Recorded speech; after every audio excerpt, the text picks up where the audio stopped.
Holy shit, it's another fucking day. It's the best day ever again. Cause I'm a stupid fucking cat and I don't know shit. And I don't know what it is to be sad. I think I'll run around for no good reason and act like there's stuff I gotta do. I have no idea how much the world sucks, cause I have no reference level. Holy hell, that guy's bringing me food. This food sucks, but I don't even know it. Now I'm shitting in a box cause I don't give a fuck, and the guy throws it out for me.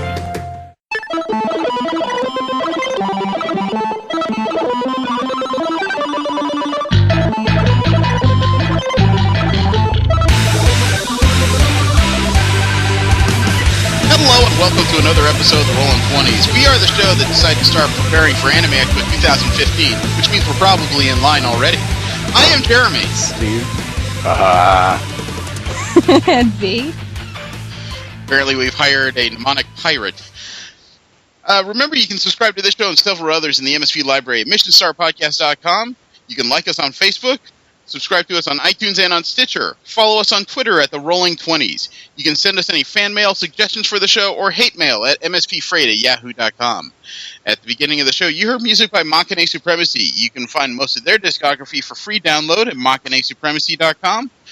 With their latest couple of albums on Amazon.com. You also heard a clip called I'm a Stupid Cat by Mike Polk Jr. You'll find that video on YouTube in our links section. This morning is just freaking weird. Stars is having a free preview, so I woke up to the Dark World on my TV. Okay. Actually, I had not seen that movie as of yet. Really? Oh, really? I really like that movie. Thor has been one of my least favorite characters in the Marvel pantheon. You know, I had the same issue with him growing up that I had with Superman. I don't relate well to him. You know, you can kind of pick your reason why. He's fit, blonde, and, you know, inhuman. Fair, I could see that. So, it just wasn't one of those things I really understood growing up. Especially with all the these and thys in the usual vocabulary. You know, I didn't want to read weak Shakespeare growing up. Well, I have no familiarity with the comics, but I like the movies quite a bit, so... Well, movies are okay. I watched a section of it. I may set a DVR for the afternoon showing since the preview ends this weekend. If nothing else, you should really like the end fight scene. Yeah, of course that happens during the time we're sitting here talking. So, you know, what can you do? Shit, there's already been some revelations about, like, next year's Comic-Con scheduling and shit, but we will certainly get into that. How are you guys doing? I feel like I've just been yakking your ears off. Yeah. Went to my brother's wedding yesterday. How was that? The wedding was fine. I don't want to road trip with my parents. Ever again? Oh, no. My mother is Korean. She's been here as long for about 35 years. So the conversation turns to when you would get married? After we start coming home. But no, it's listen to my dad troll my mother, and she is not getting it. That's what the entire trip up and down was like. I don't want to trip with them again. Joy. How about you, Steve? Sleepy. Okay. We gonna hear snoring? No, probably not. V, what about you? I had a lovely headache most of the week. Ooh. Yeah, I kind of picture that little behind the show insight. Not everyone was assembled at the right time, so I called V to see what's going on.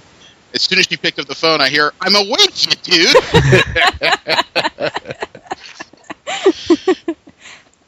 Just a lot like how that's exactly what my wife says when I try to wake her up for sex. That's cool.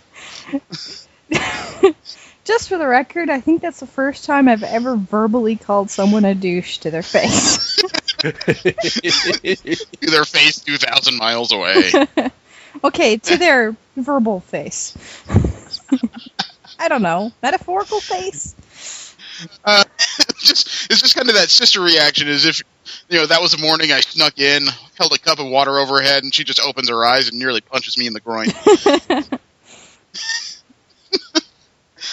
This week's subject is actually a different one for us. It's Sword Art Online. We will get into that after our usual news, but before that, we have our Kickstarter corner where we like to talk about the nerdy crowdfunding projects we find on the internet. We have one here that's about to end, and boy, it's going to be a merciful end. That's Virtual Reality and PC Gaming Cafe by Nick Lee of Boston, Massachusetts. This guy wants to put together a VR gaming center in Boston. It's no more complicated than that. He has 3 days to go. This ends on Wednesday, August 13th. He has 17 backers. The goal is $25,000. Currently has $395. Poor guy. I know, he still doesn't have as much as the video game store to beat out GameStop. Oh, that's He's sad. under them by He's under where they ended by $15. Yeah, it's not a terrible concept. I'm trying to think now. I don't think I remember a gaming center recently. I've seen a few net cafes, but I have not seen a gaming center in about the last 5 years. I knew one that in a small town. Mm-hmm. But mostly like teenagers to middle schoolers attended. Like, it was not for adults. I mean, adults might have gone there, but mostly to like. Of course, buy adults things would have and gone there. leave. It's fun to beat kids, you know. Yeah. I'm sure that the caption photo here doesn't help because the only picture he has is one that's must be from an older VR rig setup. It's got this humongous thing on the lady's head, complete with a counterbalance. He also has almost no information regarding his overall plan. So I'm pretty sure this is it's just not fleshed out enough, in addition to the usual problems of how well you can game from home these days. Mm-hmm. So the likelihood on this one is low. We have another one here that's kind of the opposite. We have Jibo, the world's first family robot. Have you guys checked out the promo video on this thing yet? I Yeah. don't think so. It's this small desktop robot that swivels around, talks to you. It'll follow your face. If you smile at it, it'll take your picture. And it will personalize its responses depending on which user it sees in front of it. It uses some kind of recognition technology. Well, this is on Indiegogo. It has 6 days left and ends on August 16th. It has 3,614 backers. The goal to start the prototypes is $100,000. They have $1,583,287. Nice. Yep. One could This predict thing anything with robots is going to get funded. Nearly. It's just, I like how well this is taken off. I understand that this is technically less expensive than a smartphone. If you buy it with, or at least if you buy them without the contract package and shit. Mm-hmm. It is harder to predict who will find these kinds of things interesting, though. I guess anybody will be interested in something that can answer your email without you poking fingers all over it. I wonder if you could try that with this thing. You reach in, try and check your email, and all it says is, "Don't touch me." I've seen where you've been. Don't touch me. Easy program that. Oh, what? You could have yourself a BlackBerry. Nigga, don't keep your hands off, fool. Oh. I know people, man. I will make you disappear. Don't touch me. But regardless of my bad jokes, it is an interesting device, at least. Then we have... Wow, I don't even have words for this. We have the coolest cooler, the 21st century cooler that's actually a cooler, by Ryan Grepper of Portland, Oregon. He's created a cooler that has an LED light in the interior, an MP3 player and speaker in it, a bottle opener in the front, and a motor on top for a blender. This is amazing. It has 19 days to go and ends on Friday, August 29th. Has 42,829 backers. The goal to get this started is $50,000. And remember that we just talked about a personal assistant robot who's been funded $1.5 million. Well, we have a bunch of people who have funded this cooler for $8,446,775. Nice. Yeah, the thing that party. Someone wants their portable party. Yeah. The thing that was surprising me was I was looking at it yesterday, And the thing is almost 17,000% funded. It's Nice, Yeah, I'm not even going to guess what percentage that actually is. I'm just more kind of astonished that out of all the things we could use to change the world, somebody just wants a cooler with a blender on it. yeah. I mean, it's $3 million over the Reading Rainbow thing, and that was funded in the first couple of hours. Yeah. This is I just don't have the words for this. As much as a cooler is useful for some of the things I do out of the house, I don't need all this shit. yeah, it seems extraneous. The blender and the USB charger to me are kind of extraneous. Obviously because I don't make a lot of mixed drinks at home, being a non-alcoholic drinker and shit. But the USB charger, I always consider that kind of a... I know they made it for convenience of other people. For me, the USB charger always is indicative of other people's laziness and inability to plan ahead. It's like when can't when you think see of people any at an airport. situations in which I'm going to be using a cooler and a USB device at the same time. Well, it's good for those people that live on their devices, their tablets, their phones. Fair. Those people that use them heavily, they always got to charge them at least once during the day in addition to at night. That's why you see people hugging walls in fucking airports and convention centers all over the place. But that's why instead of hugging the wall, I bought myself a spare battery charger. Frick, I don't want to sit there for 2 hours waiting for my phone to be useful. Then again, I guess if you're drunk enough, you'll sit anywhere for a while. Remember One Fast Cat, The Exercise Wheel by Sean Farley of Camarillo, California? Yeah. Yep. That giant wheel, that one has actually ended. This one ended 3 days ago on the 7th of August. It ended with 1,816 backers. The goal to get this started was $10,000. He has $344,911. Get this ball There's going to be rolling. there's going to be a lot of cats going nowhere. How hard do you think it is to train a cat to get on this thing? Probably not Depends very on hard. if they like it or not. Yeah, exactly. It would depend on the cat. I can just imagine a cat sitting there silently, understanding you but unable to speak, just thinking, I'm not getting on it, you get on it, I want to see this. It would depend. I have a cat that probably wouldn't get on it. I have a cat that probably would. I love the fact that it comes in black, blue, green, or pink. Those are your options. And I am, as much as I'm making fun of it, it's a brilliant device. I mean, it's basically skateboard wheels on a rack with a giant, looks like rubber wheel on it. It's a very simple device for what he's built. So it's good engineering, but I think these things would be relatively expensive. It looks like you could get one of these things at $200 originally. So if I bought something for $200, you're damn sure my cat's going to get in that thing. We have Imagined Realms, Book 1, new fantasy art by Julie Dillon of Shingle Springs, California. A lot of California ones this time around. She's created a new basic art book, a 22-page art book. This one is about fantasy and sorcery. It has 748 backers. It ends on Wednesday, August 20th. The goal to get this started is $15,000. Currently sits at $29,963. So she gets to make her book, and I think she said the next book she's going to make is science fiction based. With each book she produces, she'll be creating a larger library of available art for others to license for use at a fraction of the cost of commissioning a custom piece. Nice. Sounds like a pretty smart businesswoman, actually. Yeah. Because, God, you know how often it is that if you ask somebody for a commission piece, okay, that'll be three times what I usually charge for a picture. Really? Oh, God, that's one of the things that stopped me at Comic-Con. You could get like a $20 print from one of your favorite artists. That's wonderful. You ask them how much it'd be for a sketch. It'll be about $200. Eesh. Yep. That's one of those cases where as much as I love you, am I paying by the nanosecond? We have Star Trek Axanar by Axanar Productions. Somebody is trying to put together an original Star Trek TV series, and they've hired people like Richard Hatch from Battlestar Galactica, Tony Todd from prior Star Trek shows, Kate Vernon, Gary Graham, and J.G. Hertzler. They plan to do this out of Los Angeles, California.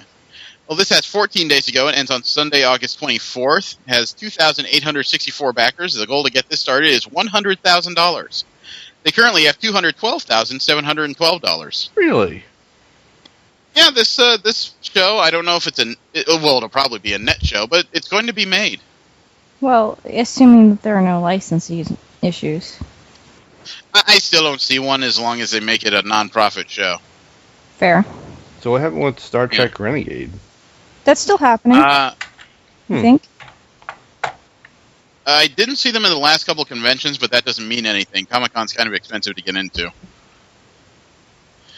That might be worth looking up, is trying to find out the status of Renegades. As far as I heard, they'd produce a couple episodes. I just don't know if they'll get to a full season. We have one here we actually started discussing the last show. Touch Pico turned any surface into a touchscreen. This is one where somebody produced a small device, a little larger than a cell phone, that supposedly can project up to an 80-inch screen and make it touch functional. You can interact with it via stylus to touch the wall, and there is a two-way, meaning you can use it to project Skype on a chat wall. Well, this one has 17 days to go. It ends on August 26th. It has 1,689 backers. The goal is $55,000. Currently has $461,114. The early bird pricing on this is $349. You can save $150 on the retail price. You can be the last in the first delivery group too in that one. Let me see. Although you have to add shipping to it. It looks like $30 is international shipping. $50 is an interactive table. It'll convert any table into an interactive table touchscreen. You can get a pack of two of these things for $630 right now. I don't know if I'd need two of those. It's another one of those cases where the idea is super interesting, but I would have to see how it works. Mm-hmm. I would think that would be a necessity. There's one here, though, that has gotten my attention. And it's one of those things where I would be interested in using it, but I would be very fearful of breaking it. It's called Cyberith Virtualizer. Immersive Virtual Reality Gaming by Cyberith of Herzogenburg, Austria. Herzogenburg? Herzogenburg, or Herzogenburg. That sounds like one of those noises you make when you got a chicken bone stuck in there. It's an interesting device. It's not quite VR, though. It's made to work in conjunction with an Oculus Rift. It's a rack with 3 arms and a stabilizer to hold you in place. You're not supposed to wear shoes. You're supposed to wear socks as you stand on this disc. And because of the disc holding you in place, if you run forward, that's how your avatar runs forward in a VR game. I've seen that kind of device using, or someone using various shows. Well, sort of. This is a brand new thing, and whereas most of the previous ones were what you would call a sensor ring, you just kind of move around in the middle of it, the way this is designed is it pins you in place, and it gives you the chance to feel like you're actually walking and running in a VR game. The video was actually very interesting to watch. It looks simple. I just don't... If you look at the avatars, though, it's made for someone's V size. I don't know if it was fit someone's my size. I don't know if Austrians are terminally skinny or what. But this has 21 days to go. It ends on Sunday, August 31st. Has 428 backers. The goal to get this started is $250,000. This is turning into an astonishing amount of money, frankly, because those 428 backers have given up $270,990. Wow. That's a lot of money per person. That's probably because these things are not very cheap. The early bird is $699 for a virtualizer. Wow. That's the early bird. There's only one left at that back range, too. They had 150, 149 have paid that price. 750 is the standard version. It's a fully functional version. You have to add $79 for something called the ARM, and I'm not sure what the ARM is. Oh, here it is. The ARM is a solution for wired head-mounted displays. it'll actually hold up the virtual unit. It's an impressive idea, and this could be the item that takes Oculus, frankly, from an interesting sit-down piece to a walking piece. Is the Oculus out yet? I don't think so. I think it comes out middle of next year. So there's going to be a lot of devices planning around it. I hear a lot of very vague things about it, but nothing very... Oh, I've seen some YouTubers using an Oculus Rift with various games. Yeah, I used one shortly at the Anime Expo. Yeah, I remember you telling me about that, or us about that. Well, I mean, the Oculus does live up to the hype, but it was one of those things where, as I was sitting there looking around, I was still very conscious that my butt is in a chair. Does that make sense? Yeah. So a device like this can make it a very, very immersive thing. Although this could also be the device that if you're running around with an Oculus on your head, that your headphones on, and you suddenly get freaked out and start screaming, people would start wondering what the fuck is wrong with you. Resident Evil.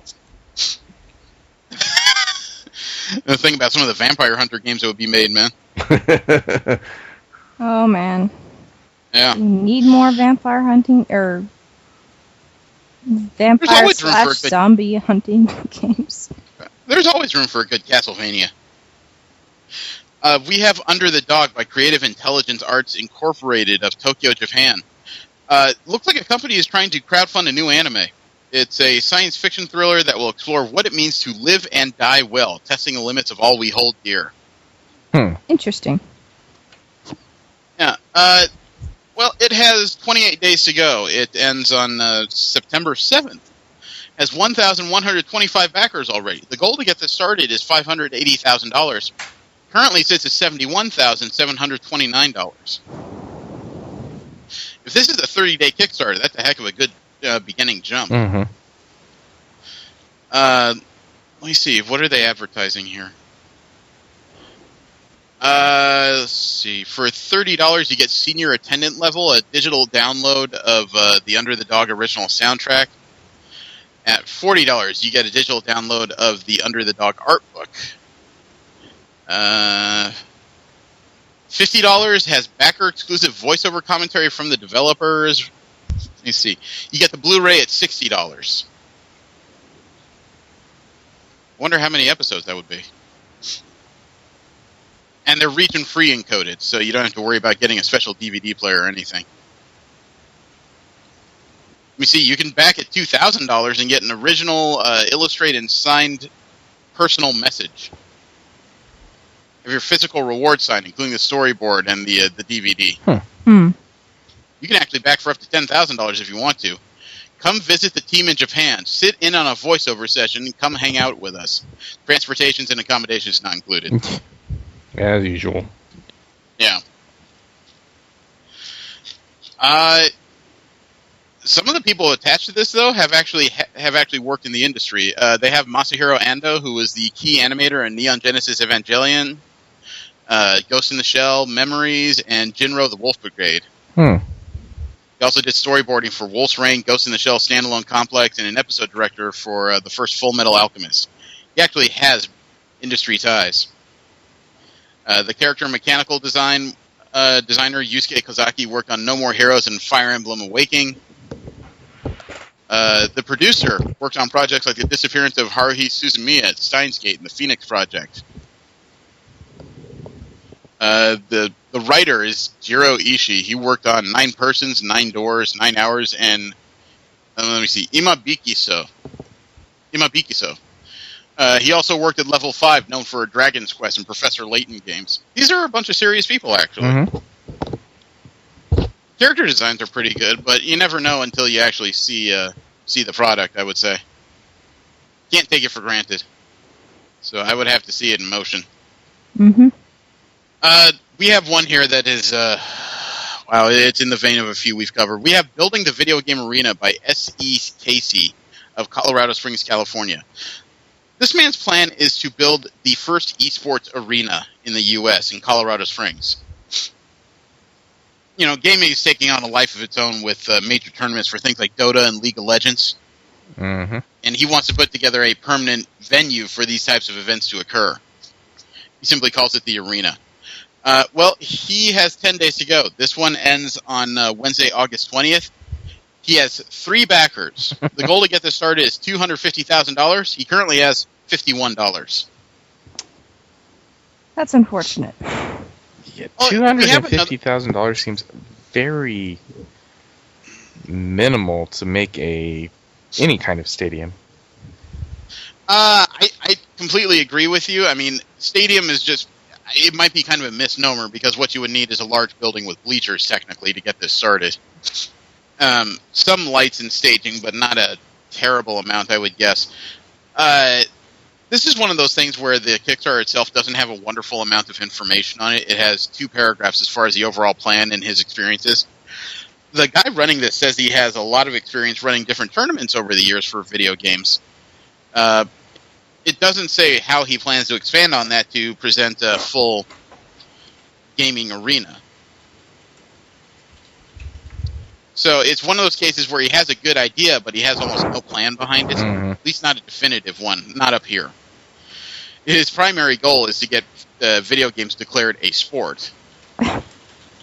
Good luck getting that past the IOC. I don't know if I want video games declared a sport.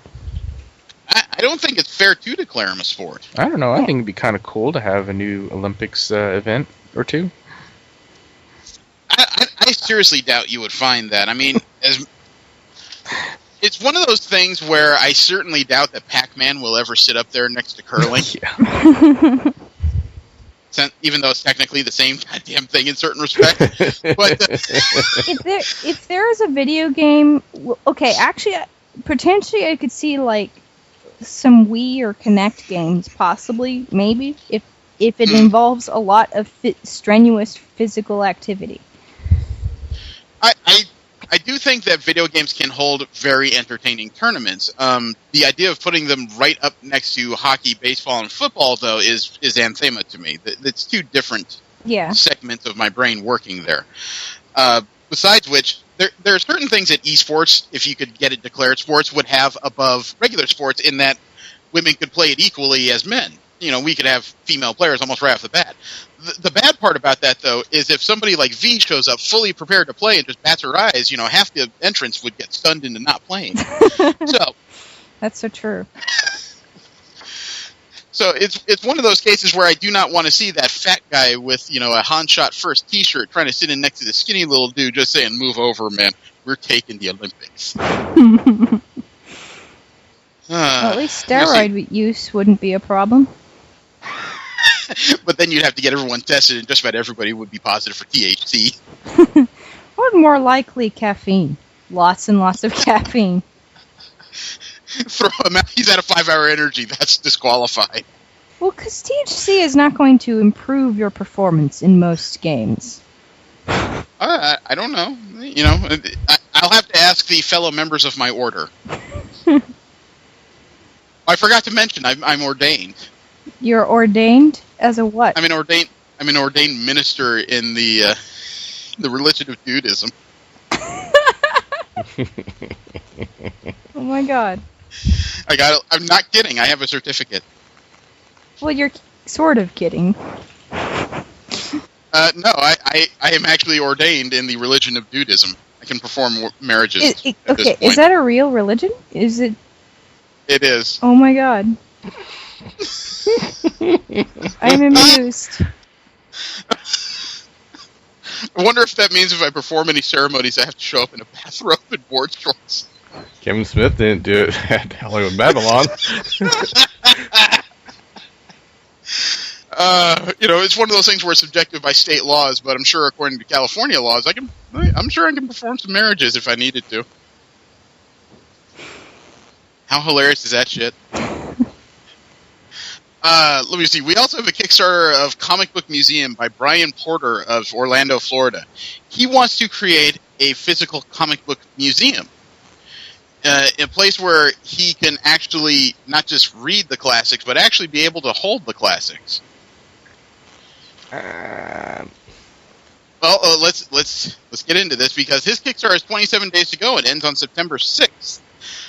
He currently has 2 backers. The goal to get this started, and I'm not kidding, $10 million. He currently has $70. Sounds about right. Yeah, see, I mean, he has an interesting idea, and as much as I would like to read classic comic books, in his description, you can almost see the problem because most comic book readers, even if they want to read the classics, they would refuse to pick that shit up. Yeah. Mm-hmm.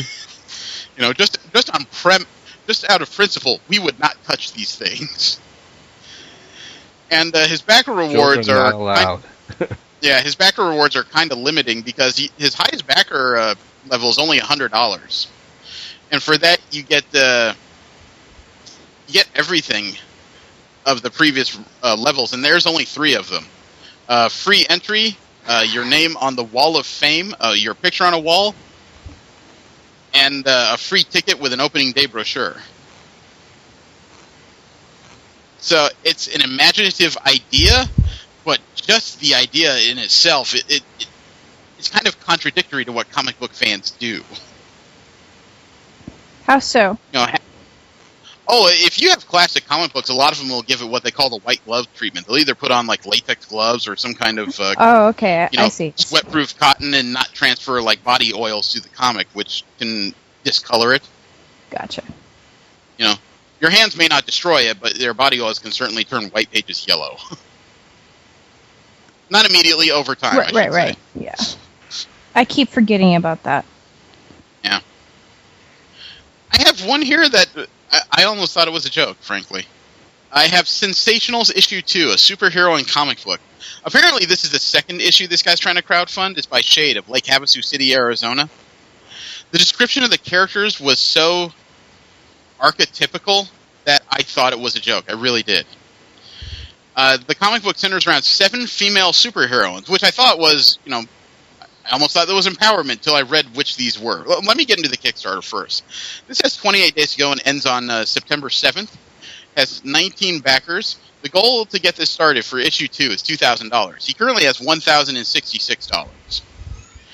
Now, the reason why I almost thought this was a joke is these are the 7 main characters. The brooding assassin M, the sexy assassin, or the brooding Amazon M, the sexy assassin Sasha Rain, the spacey amnesiac Dollface, the energetic wily Allie, the robotic Gyna, the muscle-bound Gamma Sex Bomb, the towering monolith Big Girl.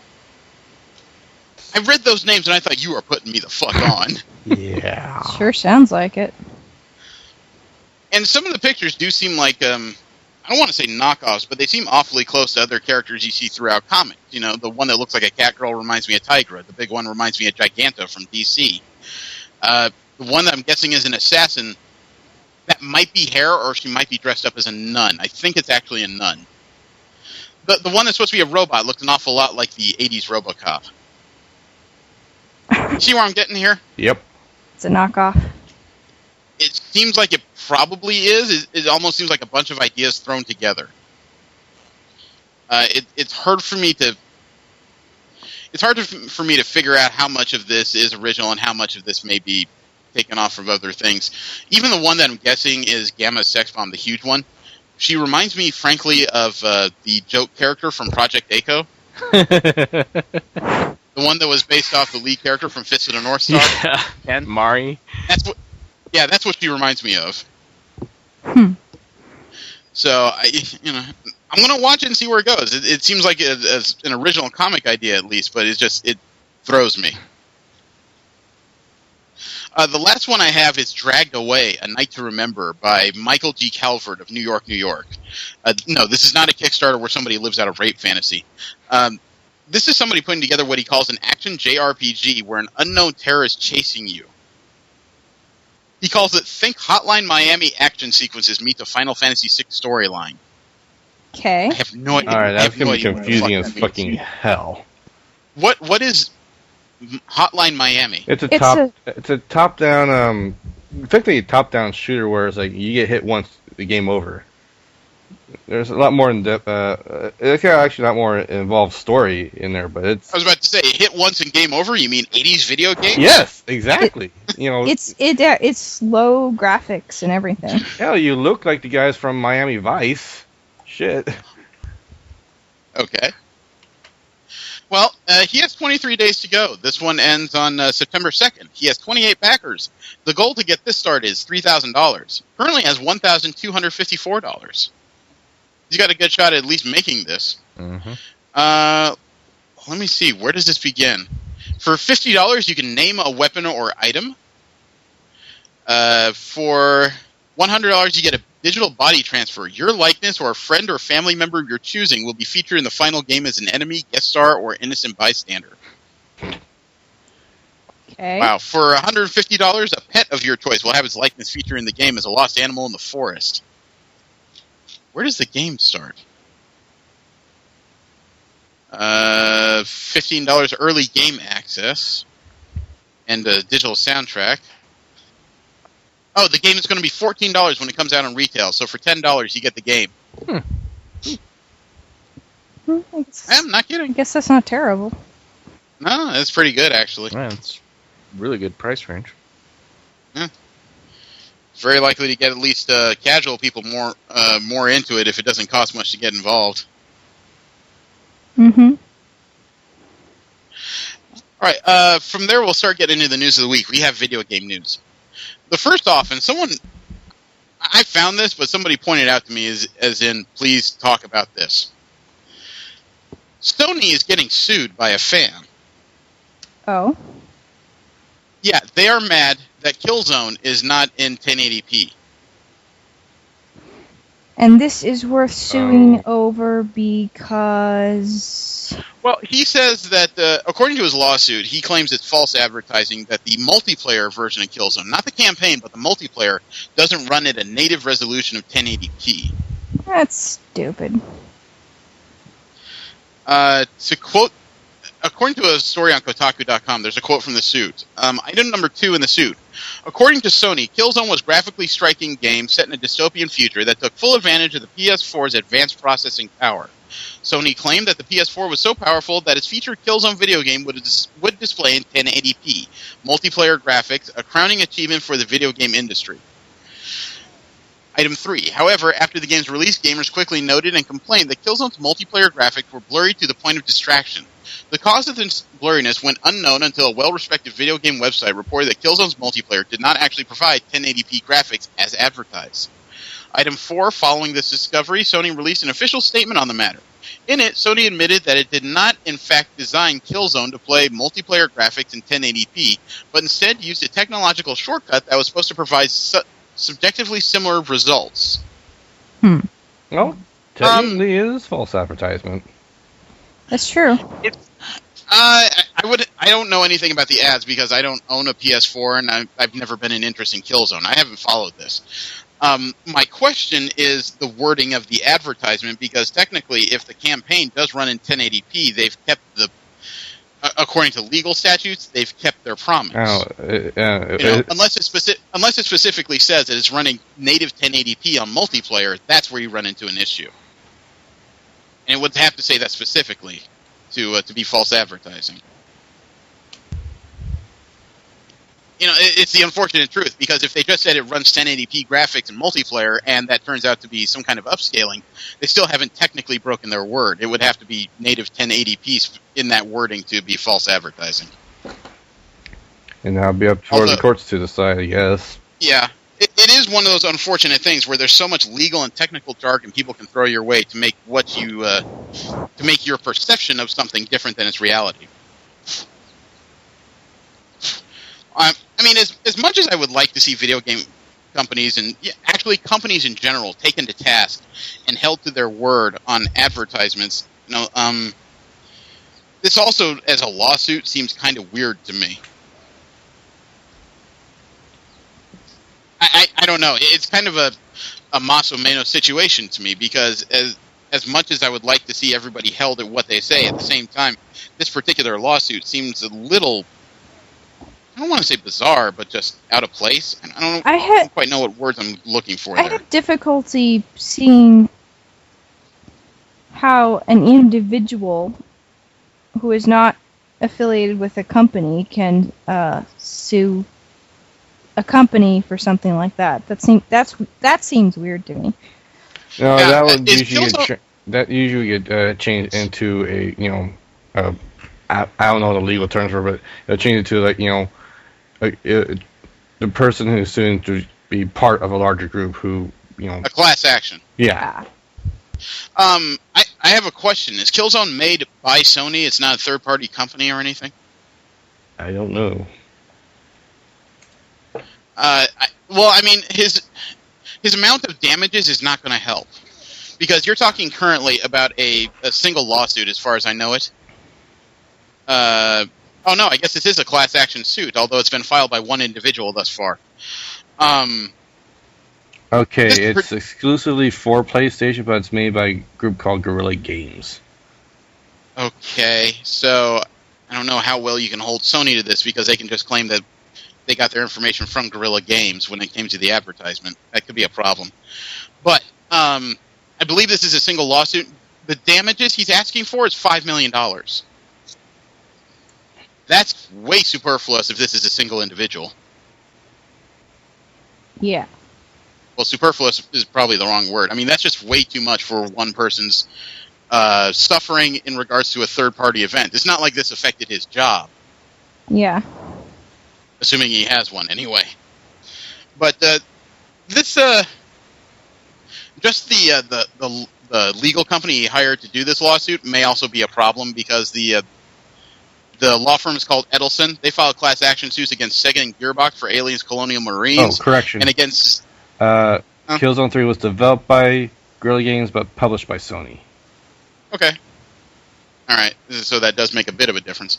So they've also sued Sega Gearbox for Aliens Colonial Marines and Zynga for sharing data with advertisers, and against EA for breaking promises with Battlefield 3. So this company seems to really enjoy spending its time finding what they consider to be legal problems with video game companies and trying to take them to task. This actually, in the lawsuit, items 49 to 55 are all about how this guy played the game, took it home, looked at the back of the box and read 1080p, and then was disappointed in the multiplayer. I don't have a whole lot of sympathy for this person. No, I don't either. I can't say I do either. I've been disappointed by video games, and I understand the return policies are a pain in the ass, but just get your money back and move on. Mm-hmm. If you can't get it back from the company you bought it from, write them a letter. Half the time these companies are very sympathetic to your complaints and will at least give you your money back. Wonder if he ever wrote a letter. That would be a question. We'll move on, because that one is just mind-bendingly weird. Steve, you okay back there? Mm-hmm. Okay. Wasn't sure if Saw Logs was coming. Capcom has released the original Darkstalker soundtrack. You can actually go to Amazon.com and you can get, for $9, 30 tracks from the Darkstalker video games. Okay. I haven't played those. Darkstalkers was kind of the precursor to the Street Fighter Alpha games. That was the first time they tried this animation style that seemed to be more like a translation of drawn cells rather than just programming language. Mm.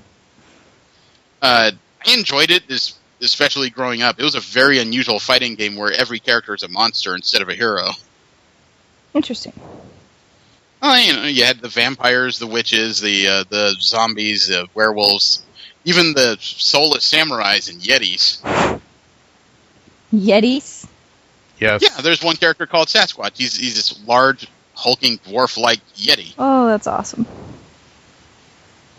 What? He God, turns the creature people from into ice cubes. Or no, he Yeah. spits ice cubes or something like that. Yeah, that And ice it's been a beam while thing, since I think. I played. Yeah, the only complaint I had with the game was it had the most generic evil boss I've ever seen in Pyron. He was this fire being. He was living fire. That's all he was. Yeah, the boss. Yeah. But $9 is pretty good for 30 tunes, though. Yeah, actually. I think I know a purchase I'm going to make. Capcom is remaking the original Resident Evil. It's going to be released in early 2015. They're doing an HD re-release of the first game that really got survival horror started. And it says it's going to be released digitally on the PS3, PS4, 360, Xbox One, and PCs. According to the story on Yahoo Games, the press release says that game resolutions and textures have been significantly upgraded, including 1080p support on next-gen consoles. Well, I know who's going to sue them if they break that promise. No word at all on a Wii U release. I can't say that's surprising. Yeah. You know, Resident Evil doesn't exactly seem like a Wii-type game. There's no plumber in it. The sound has also been remastered to support 5.1 surround sound. Could you imagine that in your living room? Actually hear something shambling at you from the corner? And you can choose to play either in the classic 4:3 ratio, like old tube TVs, or you can play in 16:9 widescreen mode. Don't play in the dark. Don't play in the dark on energy shots. This pleased my wife to no end. There's actually an Assassin's Creed game coming that's not Unity. It's called Assassin's Creed Rogue. The story centers around an assassin who's become a Templar and is spending his time hunting down other assassins. You get to play as the bad guy. That's cool. Not only that, this game is not coming to the Xbox One or PS4. Only PC? This game is coming to the PS3 and Xbox 360. Interesting. Yeah, it's a game made for the prior generation. Has that ever Gonna be happened released- before? Not currently. Just about everything, if it comes out multi-platform, they include the next gen. But it appears that Ubisoft got it in their brains to make a game specifically for people who probably still own the older consoles. But it's going to be released on November 11th, so it's coming out pretty soon already. It flew under the radar quite a while to get this far. But the funny part is, remember we were talking a while ago about some kind of mystery project that Ubisoft was working on? They called Assassin's Creed Comet. Uh-huh. Mm-hmm. We thought that was Unity. It turns out Comet is Rogue. Nice. I thought the So character sounded familiar. So the I don't even know the name of this character. But this one turned out to fly well under the radar.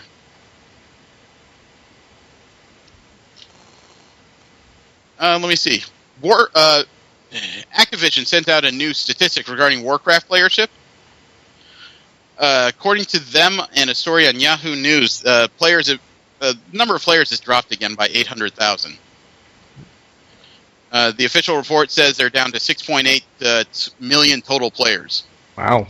Nothing. Yeah, still nothing to sneeze at. Yeah. Nothing to complain about. But that does show a regular exodus of players. Mhm. Yeah, well, usually you reach the end of an expansion, players drop because, well, they're bored.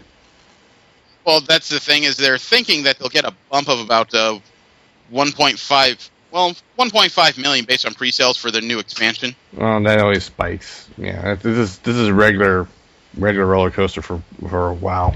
Yeah. Well, the next expansion is Warlords of Draenor. I guess the question I have is 1.5 million in sales is pretty healthy. But why do you only have sales of 1.5 million if your player base is 6.8 million? That's a good question.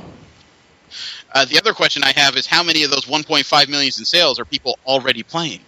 And then the question is how many of those 1.5 million are Chinese farmers? That's a That's fair a legit question. I'm not joking. Yeah, that's a fair question. So there's statistics there to be happy about, but there's too many variables to say that 1.5 million in sales is going to translate to this game bumping back up to 8.3 million in players. So, I mean, what do you think? Is it at the rate it's going? Warcraft may not have a viable player base for the next 4 or 5 years. I don't really know enough about WoW to have an opinion. I've never played. Well, there may be additional problems. According to the same story, Blizzard has not said much about what its next MMO project would be. Remember there was a lot of talk a couple of years ago about some new project called Titan? Yeah. Okay, it turns out in 2013, Blizzard dismantled the Titan project and sent the team working on it to other things. Oh. They're really banking on that cash cow. I don't know about banking on it. I guess Titan just wasn't panning out to what they thought because they sent them to work on other projects. Hopefully that means somebody has something soon. If not, Blizzard, it's not going to collapse. I mean, people who are paying $200 just to go to BlizzCon are probably still well into their products. The question is, though, do they have anything on the horizon that's going to help? I don't know. I mean, they've still got Diablo, the Diablo franchise, the StarCraft franchise, and other things. So, I mean, it's not like their one product is WoW only anyway. So, I know. I'm just saying, like I said, if World of Warcraft goes away, I don't think Blizzard would collapse. But do they have anything that'll allow it to maintain? Honestly, probably. I mean, the way that it's been explained before is that Blizzard doesn't just... They have multiple departments, so the fact that Titan got broken up, that just means that they didn't think it was going to pan out, and they have other ideas that they're working on, so they just took those people and threw them out over onto those other ideas. That seems to be the way that Blizzard really works, is, they'll get an idea, they throw some people on it, they get another idea, they throw some people on it, and then when they think they've got a hit, they transfer most of their stuff to that one thing to get it done as quickly as possible. So the fact that they don't think they have a hit, or they didn't think Titan was going to work out, that's them being realistic. That's really what you want in a company. Well, The Last of Us has gotten new DLC, and some people are kind of pissy about it. Something new has come out for the game. I have not played it yet. They call it the Grit and Gear Bundle. It allows new gestures. What game? Cosmetic stuff. That's what the DLC is. It's 3 new gestures for multiplayer gaming. For which game? The Last of Us. Oh, okay. It also has 6 new headgear items. So they're going the Team Fortress route. Oh boy. I have no idea. So a lot of people are ticked off calling it just plain nickel and diming. Lots of people like cosmetic stuff. Yeah, I don't know how deep the multiplayer on The Last of Us is. I'm a campaign player for the most part. If I play a multiplayer, it's because I'm laughing myself stupid while I'm playing it. Of course, that's me. Let's see. We have... Did you guys know that there was a coin in Super Mario 64 that was impossible to collect? I've seen it in a few internet videos. It's stuck in the architecture somehow. Somebody has finally... It's on the Tiny Huge Island. I don't know what Tiny Huge is because I have never played Mario 64. Nor have I. But the reason why this came up is that somebody finally collected it. They had to use a hack to be able to do it, but they've been able to pick up what they call the impossible coin. They had to use a tool to get it. They had to use something called TAS. But doing it in real time would be very difficult and requires lots of practice. So one of those, I wouldn't call it an urban myth, one of those urban legends has finally been solved to a certain degree.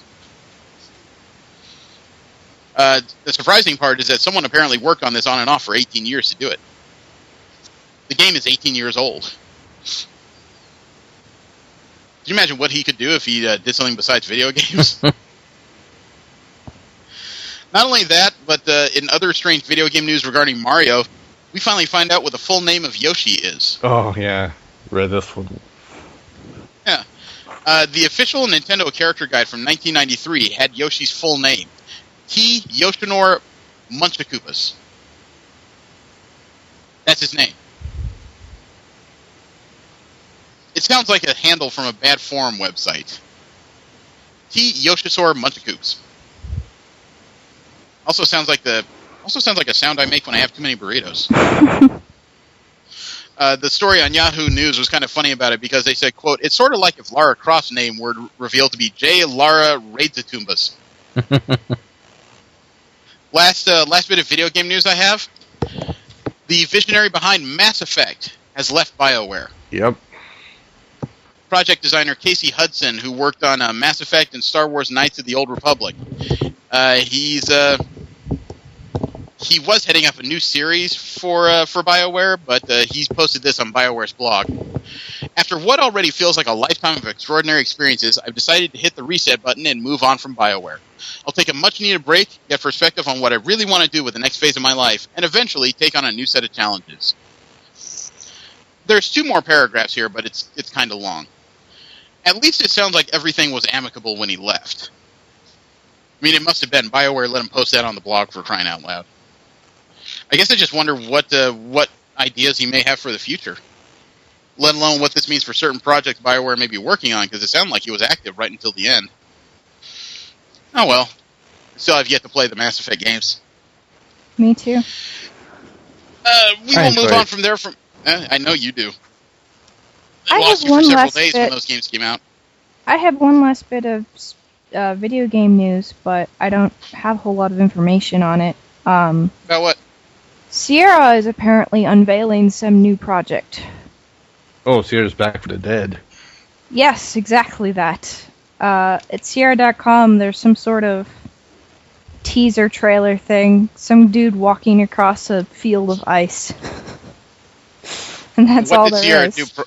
What did Sierra do prior? Sierra did the King's Quest series, Space Quest, Quest for Glory. They did a whole lot of adventure games, and Gabriel Knight. Really, really, really big in the 90s. Okay. Among certain circles, obviously. Yeah, I wasn't familiar with him myself. I think the more modern things they're famous for... There is at least one shooter that they did. I can't think of the name of it. Okay, I'll have to look out for that. Leisure Suit Larry, they did that. Oh, jeez. Hey, a game that has Playboy logos on it is going to get my attention as a kid. Let's see, from there we've got Marvel Media News. That's the news where we talk about Marvel projects that are not on the comic book page. One of the bigger stories was that Guardians of the Galaxy opened a couple weekends ago, and there was a lot of conjecture as to how much it would make. $60 million as an opening weekend would have been considered a pretty good success. Well, they didn't get that far because they got to $94 million. I think it's a success. Yeah, that's much more than they intended. I don't know what the total budget of the movie is. I'm going to guess it's probably the average, like 130, 160 million. But that's what it made domestically. I don't know what it made in the international market, which lately is where the real money is. Honestly, in total, from what I heard, in the opening weekend, total domestic and international was like 160 million. Well, to put that in perspective, the biggest movies of the year are Transformers at 97.5 million thus far, and The Winter Soldier made 95 million. So Guardians of the Galaxy came in just underneath those. Nice. Also, Chris Pratt is a thief. He is. Yeah, he stole his entire Star-Lord costume from the set. Yeah. I think everyone will forgive him. Well, it's not quite for the reasons you think. Hopefully. He sent out a statement as to why he did it, and here's the excerpt. Quote, I stole the jacket and some of the wardrobe so that if this movie comes out and does what everyone hopes it can, I can follow the example of someone, say like a Russell Wilson, and go visit kids. If it was a big enough movie to where it would mean something to a kid who's sick in the hospital for Peter Quill or Star-Lord to come visit them, I'll do that. I think that's awesome, man. That would give me some real meaning to this movie, you know? Right now it means high-profile, cool jobs coming up, big press tour, and all the excitement of it all, but none of it really means anything. The coolest things would be that my son can see this one day, and that maybe I can go affect some kids in a positive way. Be a good role model for them, unquote. I have nothing to say against that. Kind of reminds me of the end of the movie. A little good and a little bad. Kind of reminds me of Johnny Depp. That's why he has, was it Jack Sparrow in a suitcase at all times. What? He took his entire costume from the first trilogy of Pirates of the Caribbean. Oh. He even got trained on how to do the makeup so that apparently while he's at shoots in different parts of the world, he will randomly put on that Jack Sparrow costume and visit schools or visit hospitals and just, try and cheer up people. Oh, that's awesome. Well, I know he was done that kind of thing before. I guess I always assumed he had someone help him. No, That's him being him at random times. No, Depp is a very unusual character. He's one of those that's very definitive when he says he has to give back all the time. I have a video here. It's a little long. It's 6 minutes. I don't know if I want to show it because IO9 put up a video that has all the Easter eggs in Guardians of the Galaxy. Oh, seen it. I haven't seen it. It has some interesting bits in there. There's a lot of cosmic characters that actually do worm their way through the series. I caught most of them in my initial watching. I caught a lot of them. There were some I don't have much of a clue on. The cosmic leg of Marvel has always been kind of... what's the word I'm looking for? It's always been a little lofty for me. It's not one I have a terrible amount of interest in my general life, so it's not one I know very well. It was interesting to find out about a couple of things in there that it just wasn't aware of originally. Like the slug from Slither was apparently in one of the collector's cases. James Gunn directed that. It was kind of a, I don't know, horror comedy? Would that be the right term for it? What? No. Okay, and Rob Zombie was in the movie. Wait, he was? Yeah. Not physically. He was the voice of the navigator for the Ravagers. Somebody yelled out instructions. That was him. Nice. Must be a fan. So, he's gotten big into media lately. Kevin Feige did say, though, that Guardians of the Galaxy 2 will answer the big question, as they put it. And what that question is who is Peter Quill's father? Yeah. He also said that... he also said, regarding another character, quote, I would say any character that doesn't overtly perish is certainly fair game to come back. If people know the comic lore, Nebula has a lot of varying different roles to play over the course of a lot of different titles in the comics. We have somebody like Karen, and if you look at it, it's so weird and so great. I think it's something we all like to see again, unquote. He's definitely speaking for me. I wonder if they're going to play Star-Lord's movie dad as the Spartax Emperor like it is in the comics. That's what I was wondering too, except that they didn't really show that empire, so I'm not... Doesn't mean it doesn't exist, though. No, they just very didn't true. show it. Well, they led to the idea that the other half of his DNA is something they haven't encountered before, so if the Spartax is as powerful as, it should be on record. Not necessarily, because powerful empires don't always show themselves. Think about Thanos sitting out there. Well, he doesn't really have an empire. He does. He just doesn't do much with it. He generally likes to do things himself. I mean, after all, he is the guy who sent that entire army of Chitauri.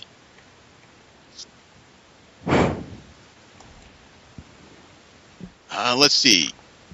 Captain America, they're already releasing some videos of the deleted scenes that are going to make it onto the Captain America Blu-ray release. Mm-hmm. One of them is apparently a scene where Captain America is hunted first-person shooter style in The Winter Soldier. I have not seen this video myself. I will send you guys a link, because I'm curious to know where this heads to. It's you'll have to scroll down a little bit. I found it on a page on Newsarama.com. Oh, and of course I get an ad from State Farm to start off. I don't care about your fucking discount double check. I really don't. Captain Rogers has information regarding the death. Okay, so this apparently is in the scene where, what's his name? You first find out that Alexander Pierce is very likely playing for the wrong team. Captain America is a fugitive from S.H.I.E.L.D.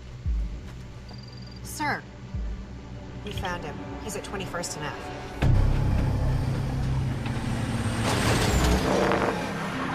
Lots of SUVs. This almost looks like a Michael Bay Transformers scene.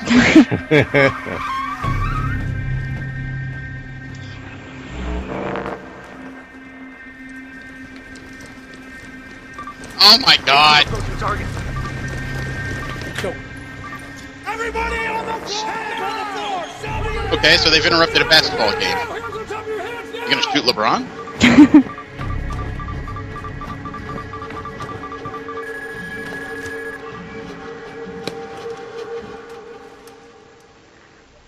Oh wow. Okay, so That was the entirety of that deleted scene. I see why they deleted it. It was extraneous as all fuck.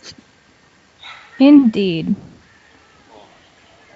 The only explanation that scene ever held for any part of the movie is why he wasn't wearing a SHIELD uniform. I kind of assume he figured out by himself, and that's why we didn't see the scene. Oh well. That was mildly disappointing.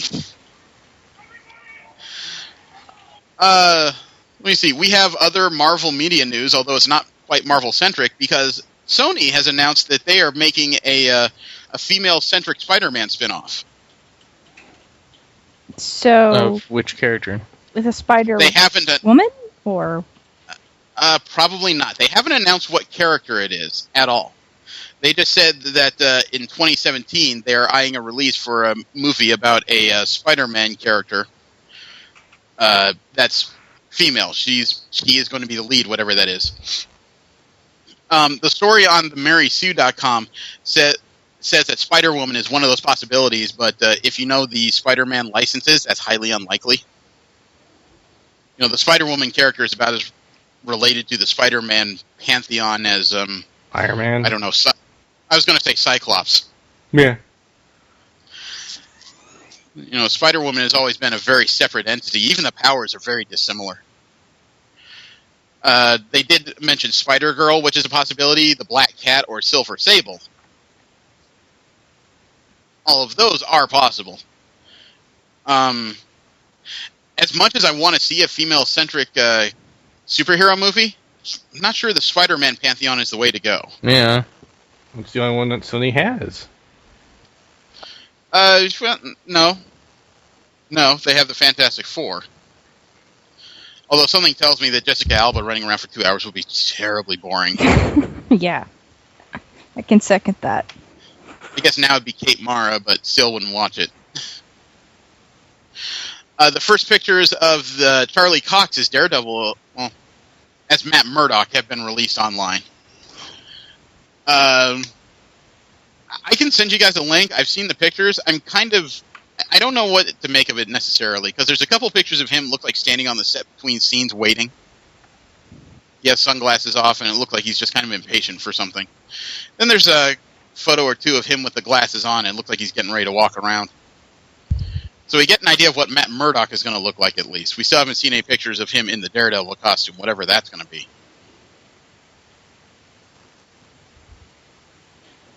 Hopefully, I don't know. What do you think? better than the last one? Oh, it'd be hard to be worse. You know, Ben Affleck and Jessica Garner were... Yeah, Jessica Garner. They were too busy flirting with each other to actually try to, whatever they call, act. And I'm sorry, but their performances were awful. Actually, no, I'm not sorry. Their performances were just plain fucking awful. You're sorry for the people that went and watched it? Yes, I'm sorry for myself. There was a little news from Chloe Bennett of Agents of S.H.I.E.L.D. Regarding her character, Skye.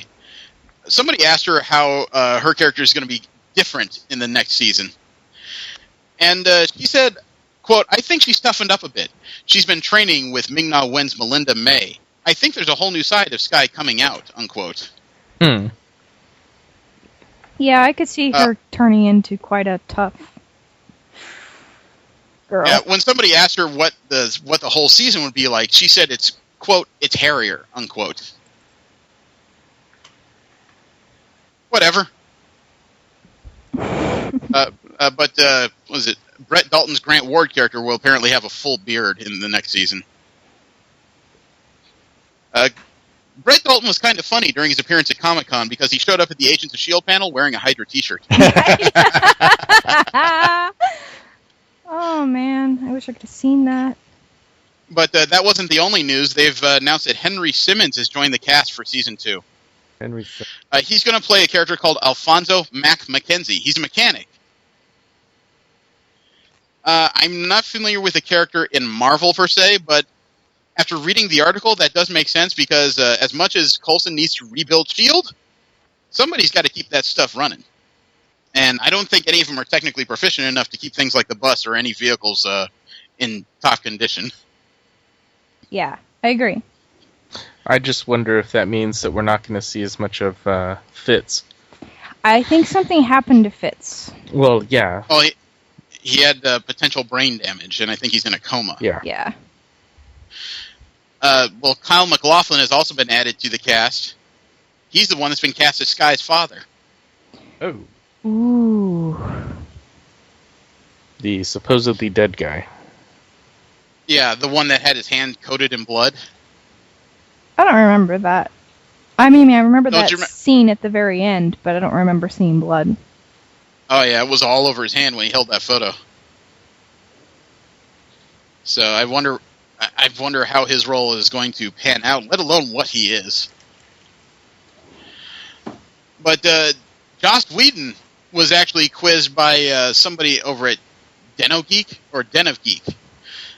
They wanted to know what he thought about the Marvel and DC movies. Let me see. He said somebody asked him about his thoughts on what Warner Brothers is up to with his DC movie universe, and he said, and they asked him if he thinks they need to pull up its socks a little. He said, "Quote: I don't think I would say that. I think that would be a little presumptuous of me. I think that both studios kind of have different agendas, different ways of approaching the superhero genre, and the ethos of the thing, and the aesthetic. They go very dark and serious, and sometimes it works amazingly. Marvel tends to be a little lighter. Both have movies that I adore, both have movies that I'm like, pull a face suggesting he's keen, including bits of my own. I would not want them to do what Marvel does. I like what they do when they get it right," unquote. How often do they get it right? I know, he didn't exactly, well, he expanded on that a little. He specifically cited Batman Begins and Heath Ledger's work in The Dark Knight. The only ones I can think of at the moment. Unfortunately, those are the two I actually enjoyed, because he didn't mention Man of Steel. He didn't mention The Dark Knight Rises. He didn't mention the myriad of other DC movies that have come out prior. He could have talked about Steel. The Shaquille O'Neal movie. But they continued to ask him about plans for Guardians of the Galaxy and if it affects the Avengers. Quote, "Kevin Feige has a big plan, and every now and again he'll tell me part of it he thinks is going to affect what I'm doing, or if he thinks that what I'm doing is going to affect his. But as much as possible, I try to live in my own bubble. Guardians is very much its own thing. They're not the Guardians of this galaxy, it's a different one. So I can sort of keep them at arm's length, long enough to do my thing, and then I'm sure everything is going to get mixed together because it's Marvel," unquote. It's a good outlook, at least. Last bit of Marvel media news I have. Marvel Entertainment is being sued by an unpaid intern in a class action wage lawsuit. Oh. It's a former intern. It doesn't say... it says it's Kenneth Jackson of Lancaster, Pennsylvania. He apparently worked for Marvel Entertainment from August 2008 to December of 2008, and during that 4 months, he claims the company incorrectly classified him as an intern and now owes him back pay. He wants to recover minimum wages. And he's filed this class action on behalf of all similarly situated persons who are presently or formerly employed by Marvel Entertainment. He worked from 9 to 5 days per week. He's seeking, quote, "all compensation, including minimum wages, which he was deprived," unquote, as well as court costs, attorney's fees, and as the documents say. At the time of the story, Marvel and Disney had not responded to this. I don't know if he has much of a case. Unpaid internships are not exactly new. No, they aren't. Yeah. So I don't know what makes him think he's going to get paid. I mean, usually if you're told you're going to be granted an internship, that would be the first question. Am I getting paid for this? I doubt he was I doubt he wasn't smart enough to ask. So I wonder where this comes from. I don't know what else to say. I mean, it's one of those cases where generally if you're an intern, you ask them, am I going to get paid for my internship? Yeah, I don't usually... have... Wouldn't you know that? I mean, most people are happy to have an internship. Yeah, you would think after the first month... Bonus. You would think after the first month and you didn't get a paycheck, you would start to question what's going on here. The fact that it got 4 months and now he wants money, I don't quite know how to take that. Let's see. We have DC media news, too. DC and Warner Brothers have claimed 5 years' worth of dates for DC movies. They have some kind of untitled project on August 5th, 2016. 2 untitled projects in 2017. 3 untitled projects 2018. 2 untitled projects 2019.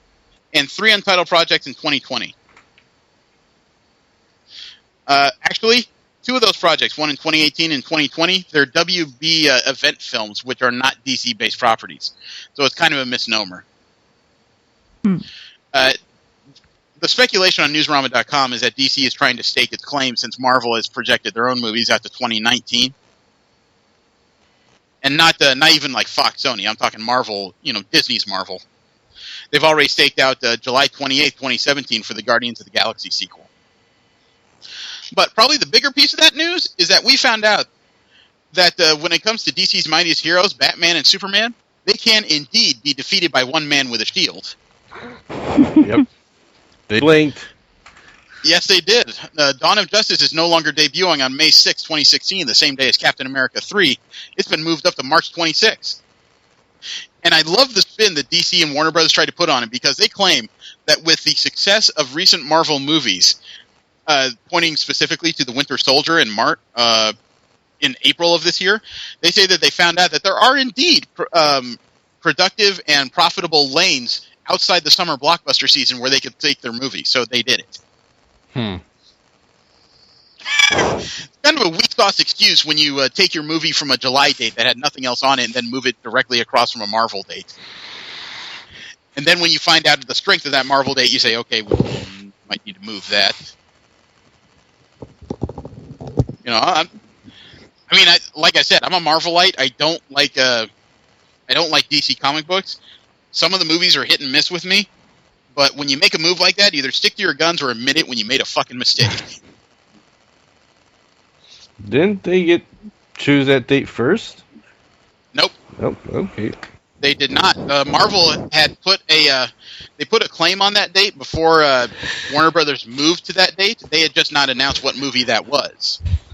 And then after Batman v Superman moved up to match that date, not long after that, Marvel said, by the way, it's Captain America 3. To which Warner Brothers probably gave a hearty laugh and said, Captain America, who's going to go see that? Then the Winter Soldier came out. Check out these guns. Yeah, and then all of a sudden everybody, like the movie-going public, just said, now I may have to make a choice. And then, Warner Brothers found out that choice may not be as clear-cut as, we have Batman and Superman, and all you got is the shield slinger there. That makes me happy. Doesn't make me happy that they started this fight. It makes me happy, finally, that they're separated. I mean, it makes me happy that Captain America so handily beat out Superman and Batman. And the rest of the unnamed. Yeah. Yeah, you're right. Technically, Captain America beat the entirety of the Justice League. That's where most of those characters are supposed to debut, isn't it? I mean, we've already heard about definitely Aquaman, Cyborg, and Wonder Woman. He beat the Justice League. Speaking of which, the first images of Ben Affleck wandering the set as Bruce Wayne appear to have been released. And it looked like it was a sneaky Twitter shot. And Ben Affleck has put a lot of size on his arms. However, I see in this picture he's a little gray at the temples. Pictures, please. Okay. It's just one twit pic that was released on badassdigest.com. It's not the first image. That, of course, is the sad Batman everyone keeps making fun of. It's the one you scroll down a little bit. You see him wandering around and it looks like a blue shirt and a tie. Oh, yeah. He does look older. Yeah. I've heard the story that this Batman is apparently, according to this storyline they're working with, has been around for 30 years. So he's well established, old, and tired. And probably ready. I'm too old for this shit. That would make my day if he sat there, he sees like things going to hell in Gotham City, and all he does is just say, 2 days from retirement. That would be awesome. We have more set pictures, not of people, but of what appears to be destroyed Metropolis police cars and a ruined Wayne Enterprises facade. This was a bunch of stuff thrown up in front of a facade in downtown Detroit. Looks like a news chopper got pictures of it. I'm sure that pleased everybody when this loud-ass thing starts floating overhead when you're getting ready to film. Yeah. Don't see anything extra, no characters wandering around. Looks like they set up the shoot and then they probably broke for lunch, it looks like, because there's nobody on that set. I'm sorry, there's actually a few more pictures of Bruce Wayne on that set. Doesn't show anything new, though. It looked like somebody took 3 very hurried photos while he was walking around, and a video. I'm not going to get into the video because all it's going to be is people between shoots just doing their due. Yeah. The story that... Now, everyone was kind of bothered, or at least the internet was, when Gal Gadot was announced as Wonder Woman. They said she didn't have the muscle for it. You know, she didn't seem like the right type of person to play it, blah, blah, fucking blah. Mm-hmm. Well, there's a couple pictures that were put out on comicbookmovie.com of her training. She's actually one of those people that, for preparation of this movie, it looked like she climbs one of those indoor wall facilities. You know, the, I forget what they call it. Rock wall. You know, just one of The those texture climbing walls. wall? The rock wall, thank Yes. you. The rock wall is it. But not only is she doing it, Jason Momoa is training there too. That's cool. You know, if you train anywhere Jason Momoa does, odds are you're going to get a great result. That dude is huge. I saw him in the new Conan movie, man. He was awesome. Movie wasn't that great, but he was really good in it. I believe it. And Momoa is already filming test scenes for Batman Superman. What is he doing again? Aquaman? Yep. Aquaman. I've noticed that the comic books Aquaman have had a time jump, and all of a sudden he's sporting a beard in the comic. Coincidence?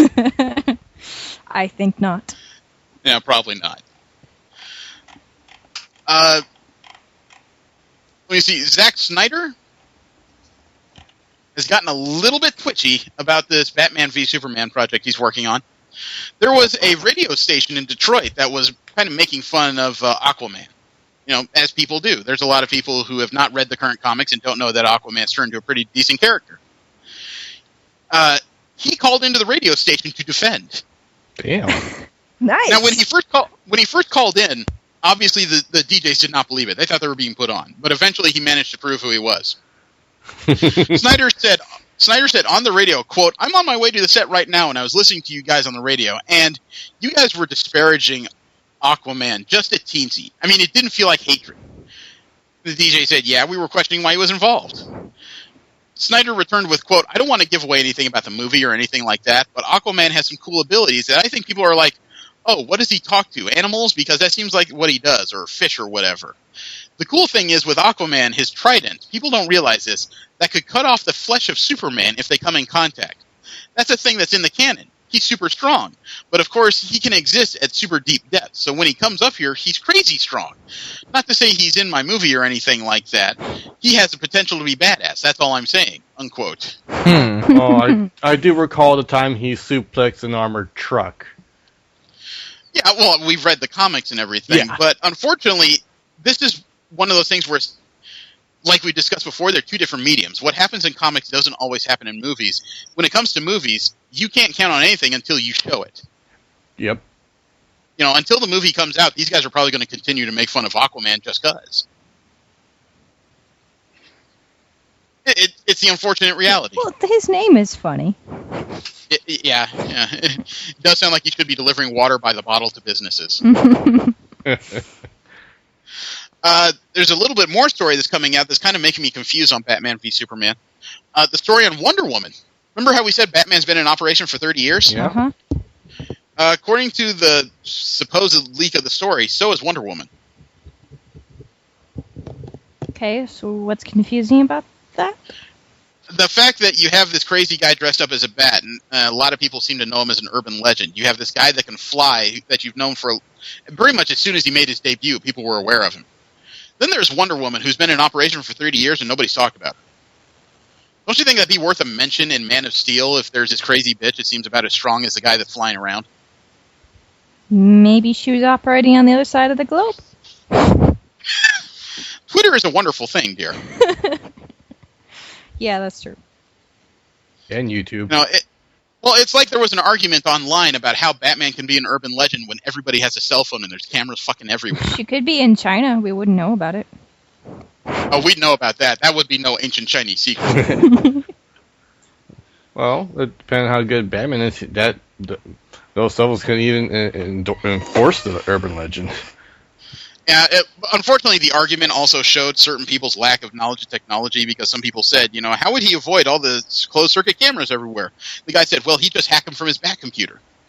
And somebody responded with, that closed circuit doesn't exist on the internet, right? It's a closed circuit. Well, maybe he broke the camera. And then the guy responds with, you think people aren't going to question why their closed-circuit cameras all have batarangs in them? I could see some sort of, electromagnetic interference kind of thing, but that would also get noticed, so... No, it was an interesting argument, but it does add to it's one of those things where Batman's creation doesn't quite stand up to the modern day, because there was a very good point in that there is a lot of video surveillance out there, both personal and professional. Yeah. The idea of this guy being able to get away without a clear image all this time is highly unlikely. I think it would have been... I honestly kind of... Especially with that in light, I think it would have been better, personally, if they had set Batman in at least a couple decades ago, if not the 50s or 60s or something. That's what Tim Burton did. I think that was probably with modern technology, as you just said, makes it difficult for the Bat to be anonymous. Secretive? Yeah. Yeah. Well, we'll move on from there before we start Nerd War 3. There's a star from Medium, David Cubitt. He's been cast in the Arrow for season 3. He's going to be a hero known as the Manhunter. Well, I'm sorry. I should requalify that. He's going to be cast as Mark Shaw, a character that's known in DC Comics as Manhunter. Whether or not he becomes Manhunter in the comics, I don't know. They apparently introduced another character named Kate Spencer, who was also known as Manhunter, but they killed her before she took a costume in the series. Of Arrow. Now that I've said all that out loud, that is fucking confusing. I'm sure it makes sense in the show. Probably. I guess the question I have is whether or not the comic book character of Manhunter has any relation to the ones from the Green Lantern series. Remember, no man escapes the Manhunters? No. You all are just you're so cooperative this morning. Apparently, before Green Lanterns, the Guardians, the Guardians created these things called the Manhunters. They were androids. They were supposed to, take care of all evil in the universe. And like Ultron, they eventually saw most people existing as evil, or the potential to do evil, so they started wiping them out en masse. So I don't know if this comic book superhero Manhunter has any relation to the Manhunters. I have nothing to add to that. I'm sorry. I may be over fucking thinking this, quite frankly. Because I keep forgetting that DC can have the same character, or 3 characters with the same name. I mean, if they all come up with their name independently. Could you imagine that? 2 guys jumping across a rooftop? Who are you? I'm Manhunter. Who are you? I'm Manhunter copyrighted.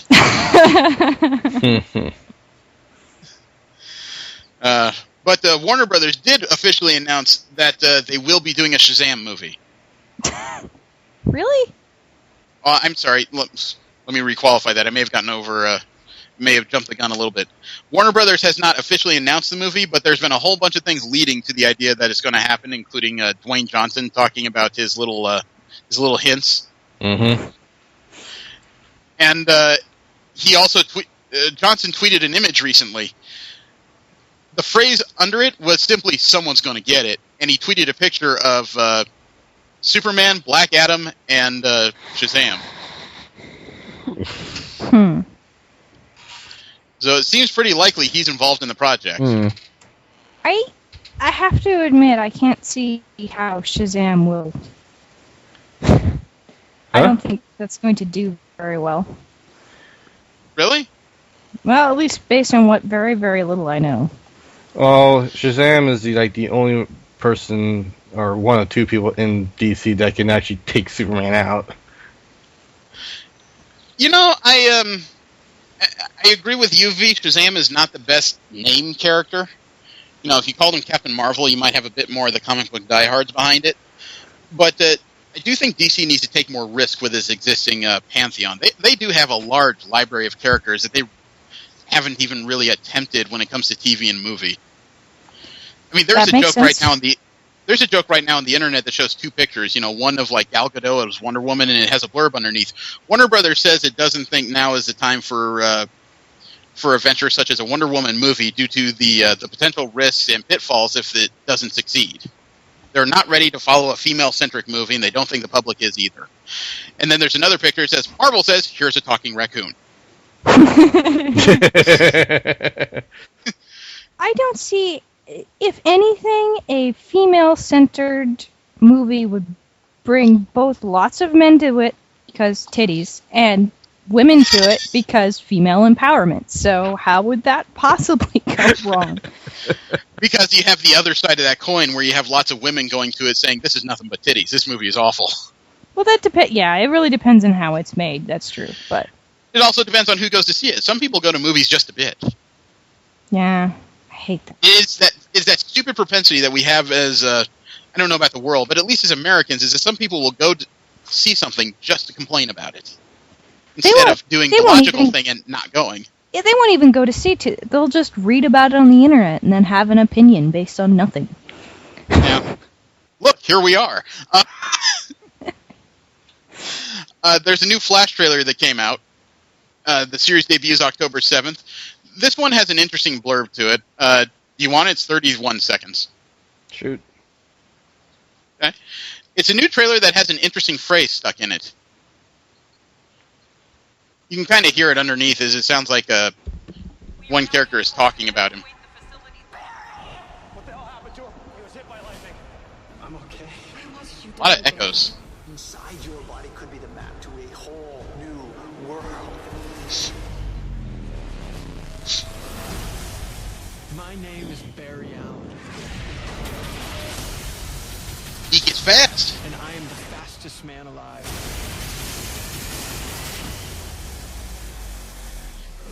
This 31-second trailer is probably the best trailer I've seen so far. It makes me more curious to watch it. I'm still worried if it's going to be as formulaic as Arrow is, though.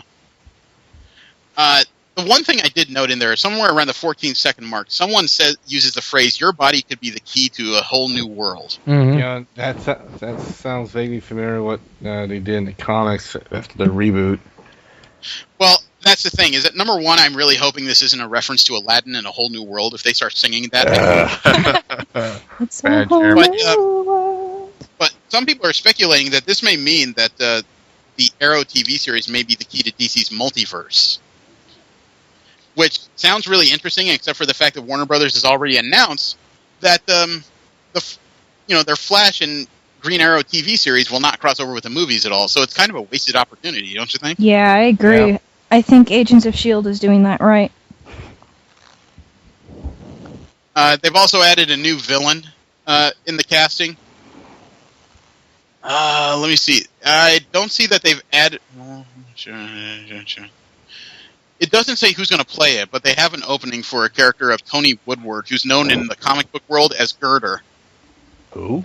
That's Girder. I don't know this character. I actually have never heard of it. Doesn't sound very intimidating when your name is Girder. Maybe that's that the sounds point. like a noise. That sounds like a noise just before a Taco Bell dump. Girder. All right. Last bit of DC media news I have is that Teen Titans Go is getting guest stars. Doesn't necessarily new. But, okay, stop it. There's an upcoming episode where the Young Justice team is going to be on the show. No, I'm not. I tried to watch it. I can't. Well, the thing is, apparently Young Justice shows up to chide the Teen Titans team and tell them they need to take superheroing more seriously. Okay. My only hope with from this would be there would be enough fan outcry to restart the Young Justice TV series, for fuck's sake. Or at least continue it. Unfortunately, it seems like they poached a lot of the animation teams for their weird animated projects, like that bizarre Task Force X cartoon they came out with not too long ago. or not Task Force S, what was it called? Assault on Arkham. We read that review last week where they said the most interesting part was where Harley Quinn takes off her top. After that, you probably don't need to watch it. It's sad. I thought the animation on Young Justice was superbly good, but then they just gutted the series. We have general media news, and it starts off with, we talked about how the opening weekend of Guardians of the Galaxy did really well for him. Mm-hmm. Surprisingly, the second weekend they did okay. They went from 94 million to 41 to 43 million, which is about that 60% drop-off you kind of look for after the opener. The weird part of this story, though, is that they're no longer the top one out there.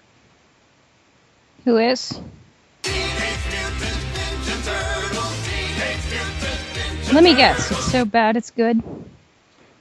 Actually... Or is it actually good? Give me a hot second. I have something talking to me. That is the worst ad ever. It's an actual ad for a shoe. Actually, the early reviews on the Turtle movie, surprisingly, are strong. There's a lot of word out there that if you go for a decent action film, it's pretty good. It's projected to make, after the first couple of days it's been out, $65 million over the course of this weekend. Nice. So it knocked Guardians of the Galaxy to the number 2 spot. I don't think anybody was looking for that. No. I have heard reviews that say that it focuses a lot on Megan Fox's April O'Neil, which a lot of jokes would be to his detriment, but the reviewers have said that she turns in her best performance to date in this movie. I know one of my roommates strongly disagrees. They said that the Turtles don't show up in the movie as much as they would like, but every time they show up, it is a pretty good action fest. So, in other words, great action, but not necessarily a stellar plot? It's talking, walking turtles. I don't know what I'm looking for. Fair. But after 43 million over the weekend, Guardians of the Galaxy still made about 177 million thus far. It only came down 56%, which is a pretty good hold according to industry people. Let me see. Have you guys seen the extended 7-minute clip for Star Wars Rebels? No. Obviously, we can't do that in the show. That would be fucking long. Yeah. I came across it the other night on Disney XD by accident. And I will say that even though it carries an animation style very similar to that Clone Wars TV series, this show looks watchable. Oh, actually, no, I did see that. They softened the animation models. They're not as square as they were in the previous one. They don't look as plasticky. Although it's still imagery that's very easy for kids to grab. I will say that. So it's a little, what's the word I'm looking for, distorted. But the characters are much more interesting than in Clone Wars. They're much more individualistic and more likely to fight amongst themselves, which is... I guess I'm trying to find the right words to put it, but basically, my version of all this is that the current version of Jedis from the prequels, the stoic and kind of mostly unemotional monks that they turn into, Pricks? was not the way to captivate the cartoon series. And this Rebels character has more characters in it. There's more disparate personalities. That's good. So I think this one will be much closer to something I sit down and watch on my own. That's not the only Star Wars announcement. The Walt Disney CEO had a recent conference call with shareholders. They're looking to expand the presence of Star Wars in their theme parks. Isn't it already pretty prevalent? Not really if you go to Disneyland, at least for those of us local to California. Now, some people have speculated this means there's going to be a Star Wars theme park coming, a whole theme park. Slow your fucking rolls. No. What that means is they're looking to do something similar to what Universal has done with Harry Potter. They want to create whole zones where Star Wars can be in their theme parks. It will not be an entire new theme park, nor take over a theme park. So what this likely means is that the Walt Disney World and the various Disney theme parks that have Tomorrowland may suddenly find the whole place decked out in Star Wars themes instead of just one or two buildings. Which isn't a bad thing when it comes to marketing. I mean, that would bring people in droves to the parks that probably haven't been there in years. My only question is, if we're doing this, does this mean we can finally get Xavier's mansions in place of those fucking singing bears?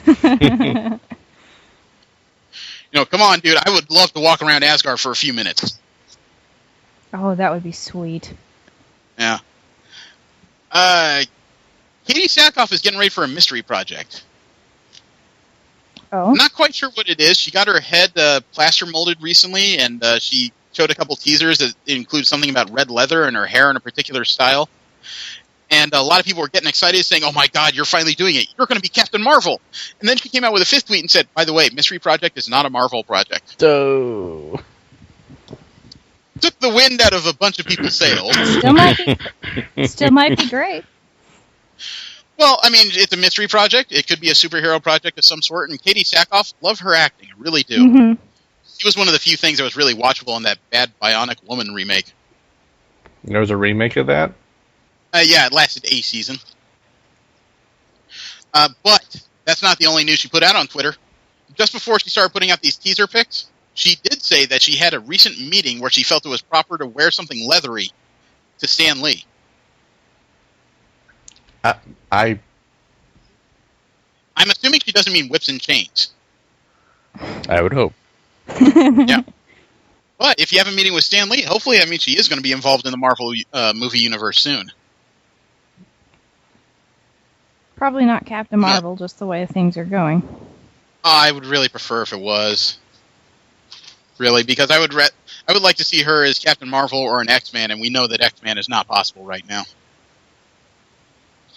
But that's not the only casting announcement.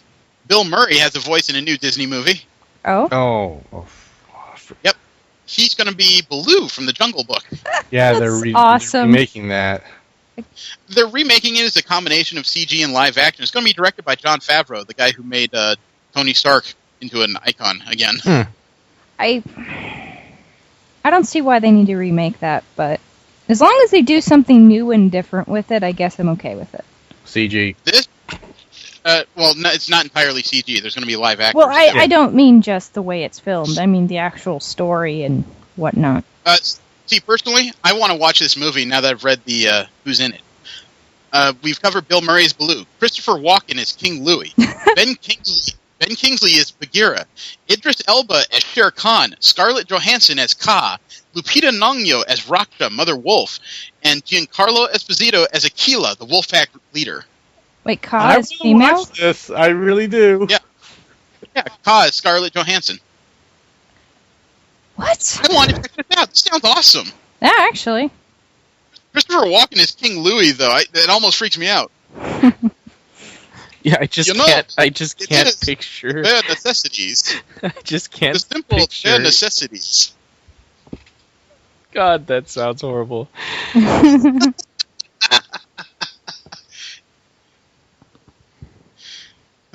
wonder if Ben Kingsley... You see, Ben Kingsley's Bagheera, I'm just worried that I'm going to look at that panther and all I'm going to hear is, "Sometimes I'm a teacher."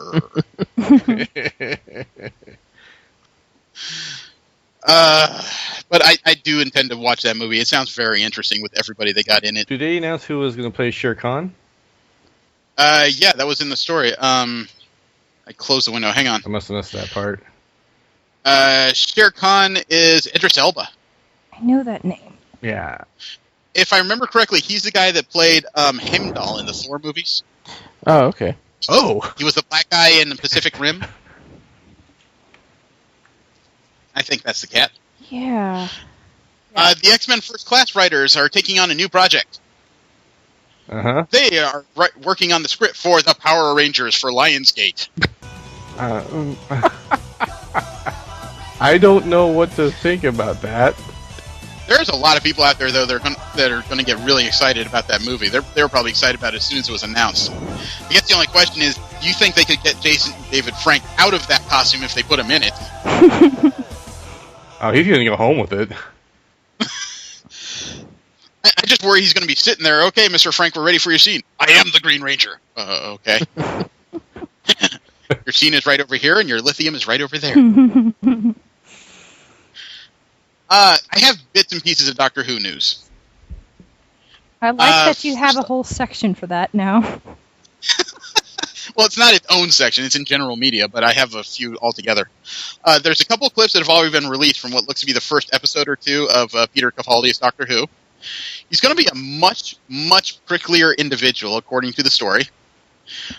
I mean, let me see. How long is the clip? The clip is 50 seconds. Do you want that? Sure. I shouldn't have even asked that. You know, V is going to, like, kill me if I don't share it. Yeah, it's only 50 seconds, and it's the first time Capaldi has filmed scenes where he is the Doctor and not some extreme character. My good man. A character of contrasts, Capaldi's Time Lord definitely has a little less light and a little more shade. A little less light and a little more shade. Does that mean prick? This is Clara, not my assistant. House? She's some other word. I'm his carer. Yeah, my carer. She cares, so I don't have to. Your predecessor.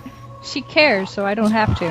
One of TV's most successful dramas, the BBC's hoping that will continue, with the 12th Doctor taking the show into its 6th decade. Adalic Sodamus has turned good. This is definitely much closer to one of the aloof Doctors.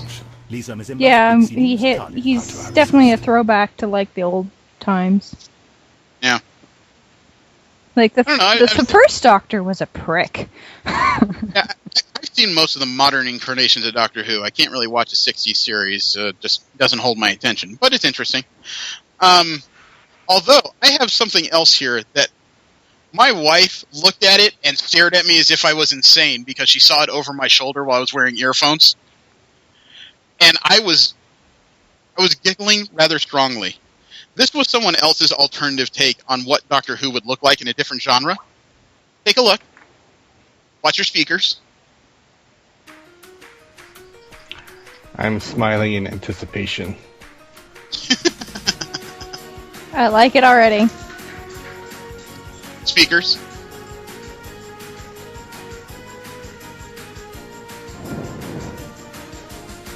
Yes, it is What If Doctor Who was a Saturday morning cartoon. The imagery is just cute and hilarious. It's straight from Okay, someone who Gravity listens Falls. is really loudly.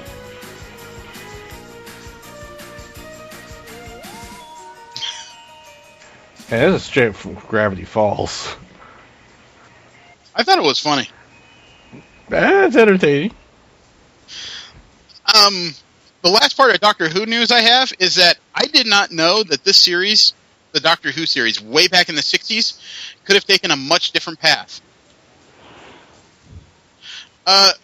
Who is the person that actually played the second Doctor? What's his name? I don't know offhand. I actually have to figure this out because this is part of this. Patrick Troughton. Okay, Patrick Troughton. He's the guy who took over from the original man. I think his name was William Hartnell, right? This sounds right. Okay. Now, Mr. Troughton, believe it or not, was not their first choice to replace William Hartnell. Yeah. Their first choice was a man named Brian Blessed. Really? Yeah. You know who that is, I assume. I know of him. Brian Blessed is known to most of us in the nerd community as the screaming leader of the Hawkmen in the Flash Gordon movie. The man is fucking crazy. Isn't he also... I might be thinking of someone else, but isn't he also huge? He is. He's a heavy man. He's also much younger than the original Doctor. They were apparently looking early on to appeal to a different demographic. And he tells a hell of a story. And I'm going to send you guys to YouTube because there is no explaining this particular story. You can only experience it. It's only about a minute long. And it tells a story about an adventure he had. Let's see. Here's the link. This story is insane. And this is apparently something he actually did. Now, a lot of people know you as an actor, but of course you've done a lot of exploring as well. Now, most you can see Bless in that scene. He is not a light man. When their time off, they just drink. But you go and explore. Love the beard, though. That thing is just huge. What is it about exploring that you love? I think 50% of me is actor, 50% explorer. But the exploration has become so real for me that it takes over my life. So apparently he likes to travel a lot in his off time. Straight out, because there's no other way of asking this question. Did you once punch a polar bear in the face? Well, it's absolutely true. I mean, we went to the North Pole. There's a British... Did hear what they're asking him, right? Expedition, deep in the night. Did you punch a polar bear in the face? Yes. Pause outside. In this great big face, he tore it up, and there was the polar bear. And I just looked at him. My instinct straight away, yeah! I smashed straight in his face. And I hit him. Sorry. I hit him. Sorry, Danny. I like the fact that lady just checked to see if there was pee on the seat. Hit his nose, and the alarm didn't go noise, and he ran off. So I saved his life. I couldn't bear the thought of him being shot. So the answer to that was yes. Yes. So just to cover, in case anybody missed it, we could have had a doctor that punches polar bears. And also the only... Like, he doesn't appear to be actually fat, just a big guy, but all the other doctors are... Runners. Yeah. This one wouldn't run. He'd be punching dogs left and right. That would be funny. He would have jerry-rigged the screwdriver to his fist. This is my sonic battle axe. I have not heard of the movie until I went out to see Guardians of the Galaxy called The Book of Life. Haven't heard of it. It's a new CG animated movie based on the Day of the Dead, the Latino holiday. Mm-hmm. Their Halloween. Yeah. It looks interesting. I'm not sure if it's something I would go out and do, I would say. The animation style is a little... Reminds me a lot of these like Lucha TV series I've seen recently on Nickelodeon. I don't think you guys are aware because I have kids. Yeah, I don't. I might be. I still attempt to watch cartoons. It's a long trailer though, so I won't bother with it. I'm on the fence about the project though. The first picture was released of the actress playing Anna in Once Upon a Time. Anna... From Frozen. Oh, okay. I haven't seen that yet. Well, here you go. The picture is actually of Anna and Elsa, both in costume. It looks like during the shoot. I think I glimpsed this already. The actresses look better in this picture than the Elsa did originally when we saw her backstage. I guess my only complaint about the picture is whoever backlit this thing did it a little too strongly, because I see a corona of like loose hairs in this picture. Mm-hmm. That's kind of pretty. My kids are way into that movie. I've seen it too many times recently.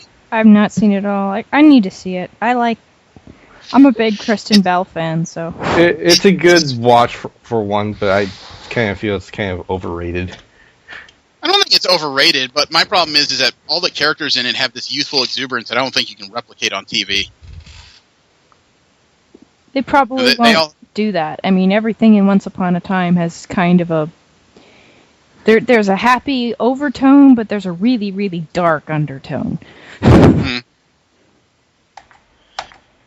Well, Sean Bean recently said that he didn't believe that Jon Snow was the son of Ned Stark in Game of Thrones, the character which he played and died in the first season. Mm-hmm. That's a common theory.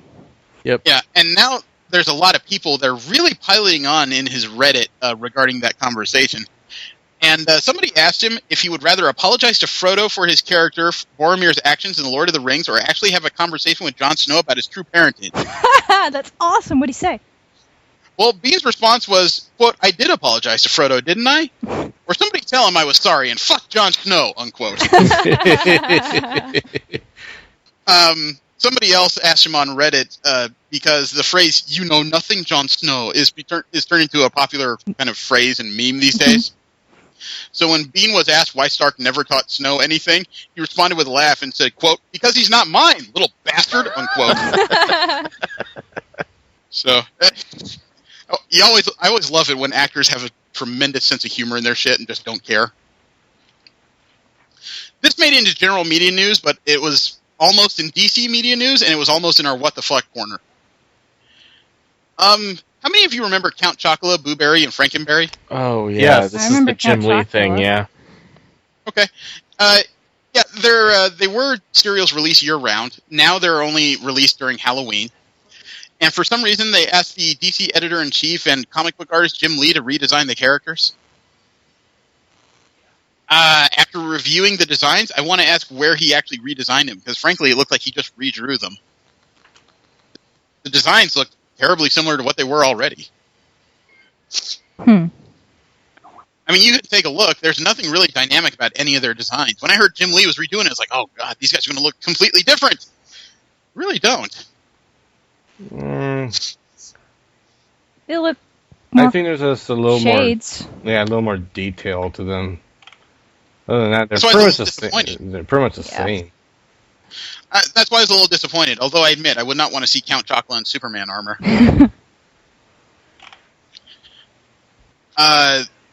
Something else I didn't know about was that Bryan Singer, the guy who directed a couple of the X-Men films and that wonderful, wonderful Superman Returns movie. Did you guys know that he was within a hair's breadth of getting Battlestar Galactica on TV in 2001? Really? Yeah. He actually had concept art on it, and some of it is pretty damn cool. We found the story on IO9. Check these out. His version of redesigned Viper is actually kind of interesting to look at. His version of the Cylons makes them damn near monstrous. You know, it's much more reminiscent of the 1970s version for sure. Mm-hmm. I also like the idea in the casino that he had a character or a design art of a kind of quick draw game that would have been on the Battlestars. Cylons are a little bizarre. In this or in general? In this concept art. Yeah. The base star had an interesting concept where the raiders are stuck underneath it like a patch of scaly skin. Of course, there'd be extra raiders inside, but it added a weird dimension to this thing that, the top half looked mechanical, bottom half looked like it might be reptilian. I wonder what his story would have been. Battlestar has to lift a giant Cylon kryptonite mountain or something. But that's not the only news that'll probably make V very happy that she owns a television. Wait, what? J. Michael Straczynski has announced that he's making a feature film reboot for 2016 of Babylon 5. Really? Wow. He announced it at Comic-Con last week. He'd be sitting down to write a Babylon 5 feature film, which he sees as a reboot of the TV series. And Straczynski is the original creator of the TV series. He expects to get the script locked down by 2015 and enter production in 2016. Yeah. I haven't, finished watching Babylon 5, but it's a great show. I would like to see a modern edition, that's for sure. He has said he would like, not definitively, but he would like to use cast members from the series, like Bruce Foxleiter and Mila Furlan, in roles in the feature film. So they wouldn't be character reprisals, which would probably be good. Most of them would probably be at the tapioca age by now. Not only that, when it comes to sequels, Frozen 2 has been announced. Really? In book form. Huh? In what? In book form. In book form. Okay. You really gotta wait for stories to develop before you start whining, man. Well, I mean, everything's gonna be a sequel. Well, Disney announced this week that Random House is producing a chapter book series aimed at young readers to continue the story of the Frozen characters. Okay. Anna and Elsa 1, All Hail the Queen, will go on sale January 6th, 2015. So this is going to apparently follow their developing relationship now that they kind of have to rediscover each other as individuals, as adults. Hopefully rediscover doesn't include prodding. You never know with people nowadays. Comic book news this week is kind of light, at least as far as Marvel and DC go. I'm sure they're still recovering from the overload of news that is Comic-Con. The only bit of Marvel comic news I have is that as of issue 31, All New X-Men is getting a new artist. Stuart Immonen appears to be... he's going to be either taking a break or moving on. But, where is it? All new artist Mahmoud Arsar is taking over at 31. I took a look at his art in a preview. He does kind of reminiscent of Immonen, but his features are a little more... I want to say not detailed. They're a little more spread apart. You know, his Eurasian upbringing kind of makes itself apparent in how far apart the eyes are spaced in a lot of his characters. That's the best description I can get without trying to sound racist. Let me see. Grant Morrison of Multiversity. We already knew that. The only DC comic news I have was another thing that almost made into the What the Fuck corner. Now, comicbookresources.com has what they call the quote of the day sometimes. Now, Jeff Johns decided to talk about Superman's relevancy. He says, quote, "Everyone's like, he's so powerful, I can't relate to him. Are you kidding me? He's the most relatable character ever. He grew up on a farm. He doesn't have a lot of friends. Feels isolated. He can't tell everybody what his secrets are. He's a great character. He feels overlooked. Who hasn't felt overlooked or wanted to connect with people? All social media is people wanting to connect with other people. That's all it is. Because people long to connect with other people. And Superman is the embodiment of that. He's more relevant now than ever, unquote. But do they emphasize those things? No. I don't know, because to me he's not very relatable, because half of his relation issues growing up could have been solved if he took the football field. Well, he would have had to have toned himself way down in order to do that. Well, obviously, but I mean, a lot of people growing up in America, even middle America, if they have that kind of physical acumen, they would have been star athletes, not the quiet meat guy pretending that he can't lift anything. Yeah, well, not to mention the fact that, what also is relevant, changing yourself to fit in. Gee, I don't know many people who do that. You just turned this whole thing from a discussion about relevancy into Superman's a fucking poser. Yeah.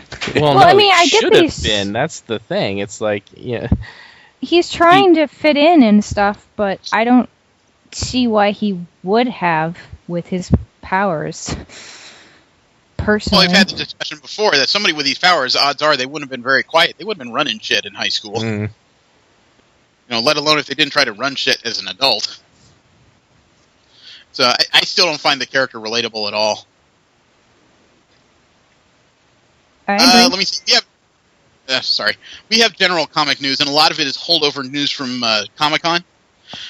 First off, we did. I think we covered that Godzilla 2 was confirmed. Really? Yeah, Legendary's going forward with a sequel to the Godzilla movie. It did well enough that it warrants a sequel, according to them. I haven't seen that yet, but isn't that kind of a... Doesn't Godzilla die or something? I don't... well, it's science fiction where a giant lizard is fighting another giant flying lizard. I mean, I don't know if death really applies. Okay. For all you know, he has a nuclear furnace in his belly and he heals faster than Wolverine. Fair. But they did confirm that for the sequel, Mothra is coming. Wow. That's an infamous Japanese monster. No, I've heard of Mothra. Let me see. Marvel also announced that they're doing 3 Star Wars series now that they're all owned by Disney. Dark Horse is no longer producing their series; they're ending soon. And in January 2015, Marvel is producing Star Wars comics. Nice. Their first series is primed to take place just after the destruction of the Death Star in Star Wars Episode 6, so it looks like it'll bridge the period between 6 and 7. But they're also doing 2 more ongoing series, Star Wars Darth Vader by Kieran Gillen and Salvador LaRocca, and a 5-issue limited series of Star Wars Princess Leia, being done by Mark Waid and Terry Dodson. So they're not just bringing in hobbyists or brand new guys to do these series, they're bringing in a lot of really kind of high-powered Marvel talent to work on these things. It's interesting to note, I mean, that the image of Princess Leia is no longer the character of, I guess you could say she was in the background of most battlefields. Yeah. A lot of the movies, she didn't frontline it a lot, but that's probably because of the perception of women in the 80s. If you take a look at this picture of what appears to be the first cover by Terry Dodson, this is not a lady who's going to wait. She's standing there in what appears to be a white version of Han Solo's uniform, a flight helmet, and a hand blaster. Actually, it's almost reminiscent of what she wore in Empire Strikes Back. Think so? Yeah, the white outfit at least. Yeah. I thought she was wearing like that white long coat thing. Nope, it's just a vest. Yeah, very reminiscent. But honestly, looking back on the original trilogy, she seemed like the kind of character that wouldn't really take a back seat to anyone. She just, like I said, it seemed like she had that strength, but she did take a backseat often in that series simply because of women's role at the time. Yeah. Until the Return of the Jedi, in which she started shooting things. Yeah. But that wasn't the only announcement at Comic-Con, and this one got me kind of excited because they've announced another throwback comic book. We've had all kinds of series come out recently, Airwolf, Knight Rider, shit like that. But we have another property that's based on kind of an infamous cult series of movies.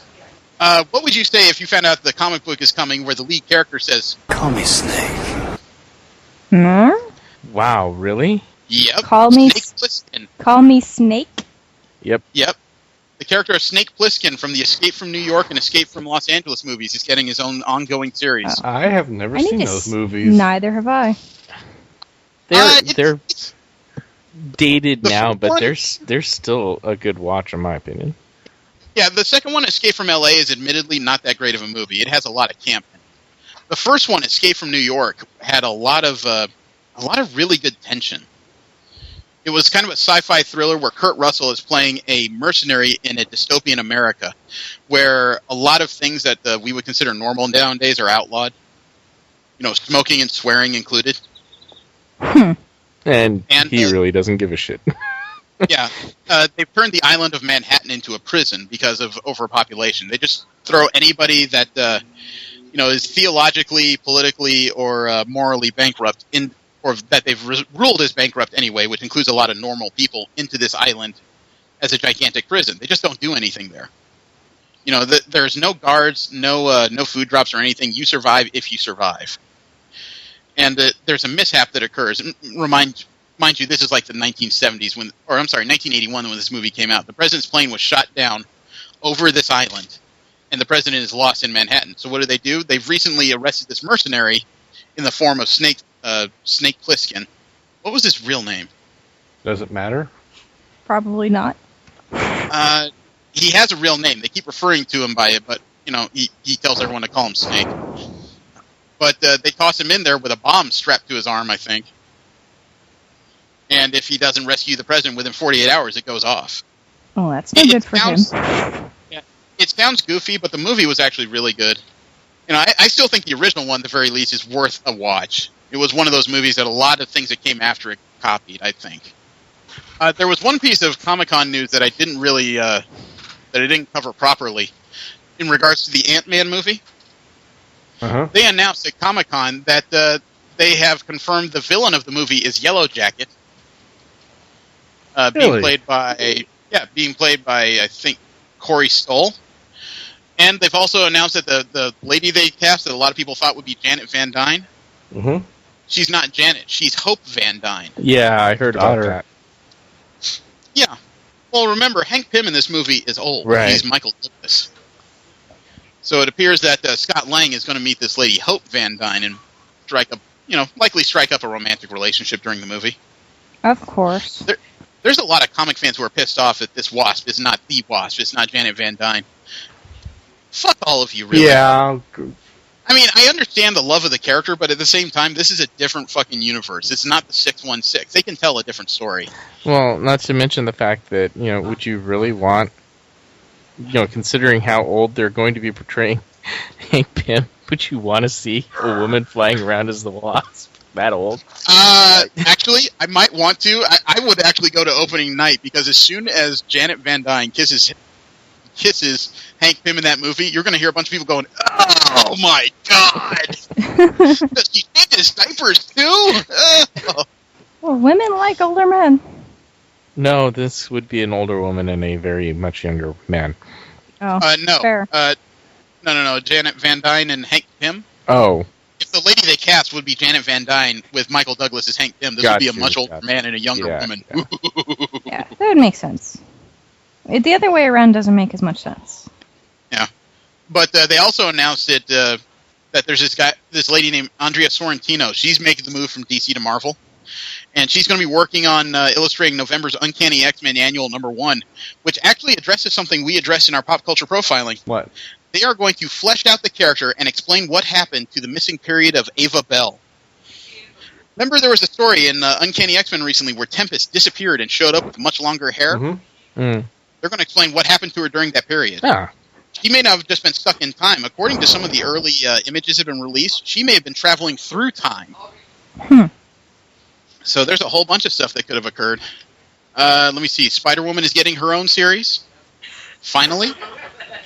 Character was reintroduced in, New Avengers about, 8-9 years ago.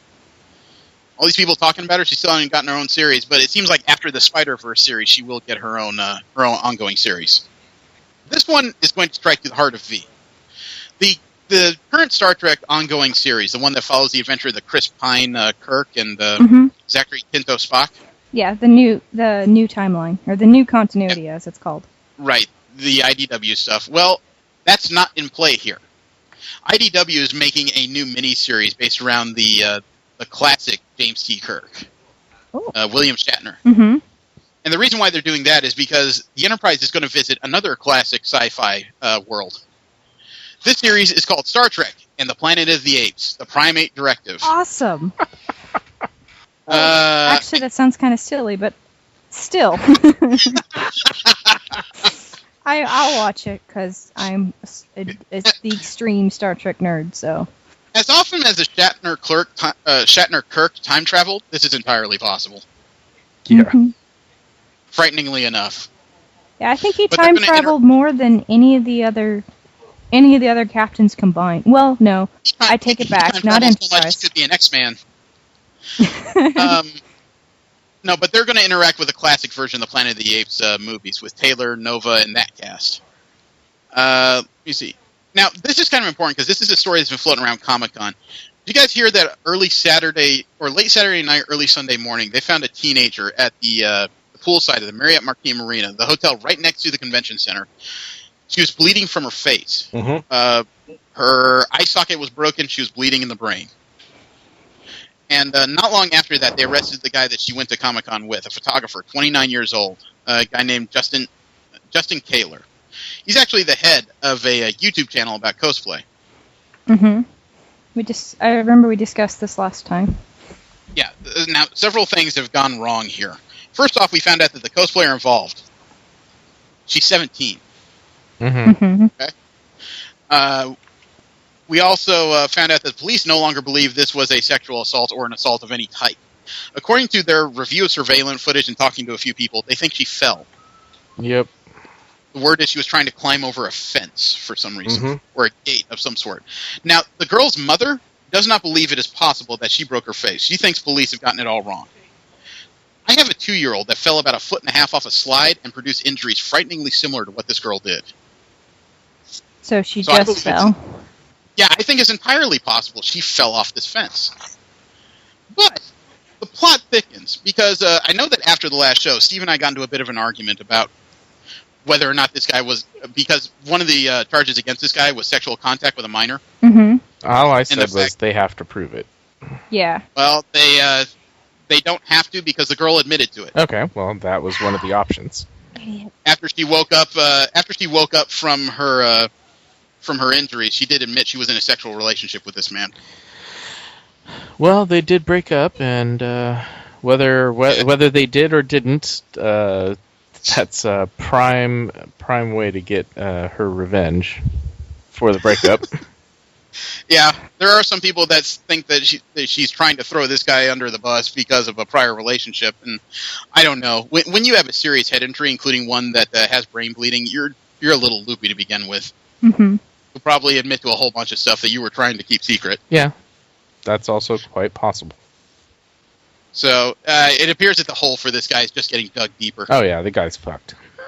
Yeah, I mean, he runs this YouTube channel called Project Cosplay, and I almost wonder what the level of subscription is right now, because the other problem this guy presents is that what this guy is a prime example of why people don't trust cosplay photographers like myself. Because I admit, I'm a 37-year-old guy, and to get cosplay photos, I gotta talk to a lot of people younger than me. And often that includes a lot of people who are underage, both male and female. And it can seem creepy when the bald old guy comes up and just says, "Can I get your picture?" You have a guy and here's a guy that's 29 that apparently poached one of his subjects and turned it into a sexual conquest. Yeah, it's no good. Yeah. So this is not going to help what I try to do. But they did announce that the pre-sale for badges for Comic-Con 2015, in other words, badges that go on sale for people who attended last year, that may actually be this fall instead of next winter. Yep. Didn't we find an exact date for that, actually? Not as of yet. They usually send an email to the people who are eligible for it about a week or two before it occurs, so everyone has a chance to gird their loins and get set. So that means that for Steve, Jess, myself, and Karen, we have the potential to be able to buy badges. But it's not like they release the entirety of badges for pre-sale and just sell whatever's left over. They only release a small number. If I had to guess by percentage, probably no more than 20%, I would guess. Because that wouldn't be fair to everybody else trying to go. Mm-hmm. So we have a chance sometime this fall, supposedly, if they're on schedule, to get badges for next year. At least for ourselves. And then we still have to go through general registration and try and help everybody else who want to try and get in. Yeah. I'm glad I kept my actual badge, because apparently that is what you need and not your paperwork that you needed to get your badge. Correct. You need your badge because if you're eligible for pre-sale, there should be a code at the bottom of it that was hidden by the badge holder that you may need to enter. Now, they told me that prior year, but I didn't need my badge at all. I was already pre-entered for some reason. So whether or not you need your badge, I don't know. That could just be a tactic to stop people from selling these frickin' things. Yeah, I bet, honestly, that's a pretty good tactic. I think so. Mm-hmm. There was also, on the unofficial Comic-Con blog, there was a graphic that was released. It's pretty interesting regarding the attendance at conventions. It says that by sex, 55% of convention attendees are male. 45 are female. I'm a little surprised that the ratio is that even, frankly. Yeah. I'm not. I don't know why I'm not, but Is I'm that not. for recent cons or overall? This is regarding conventions in the year of 2013.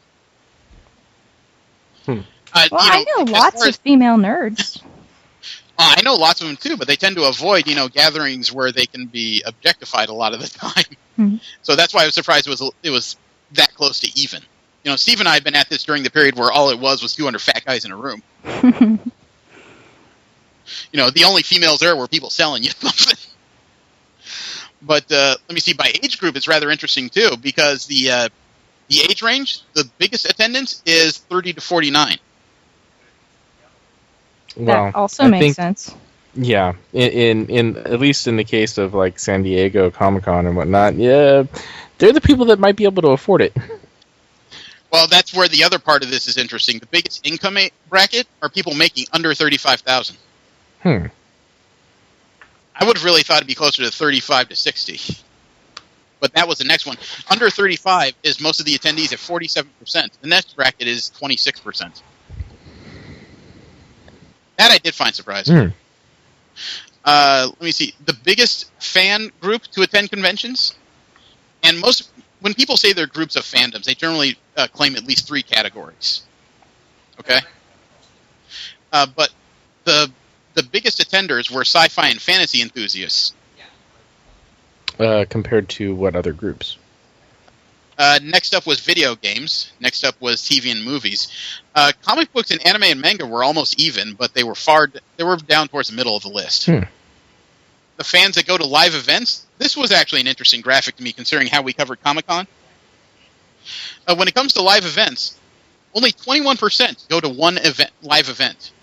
31% go to 2 events during conventions. The number that go to 3 events is 22%. Then there's a sudden drop. At 4 events, only 9%.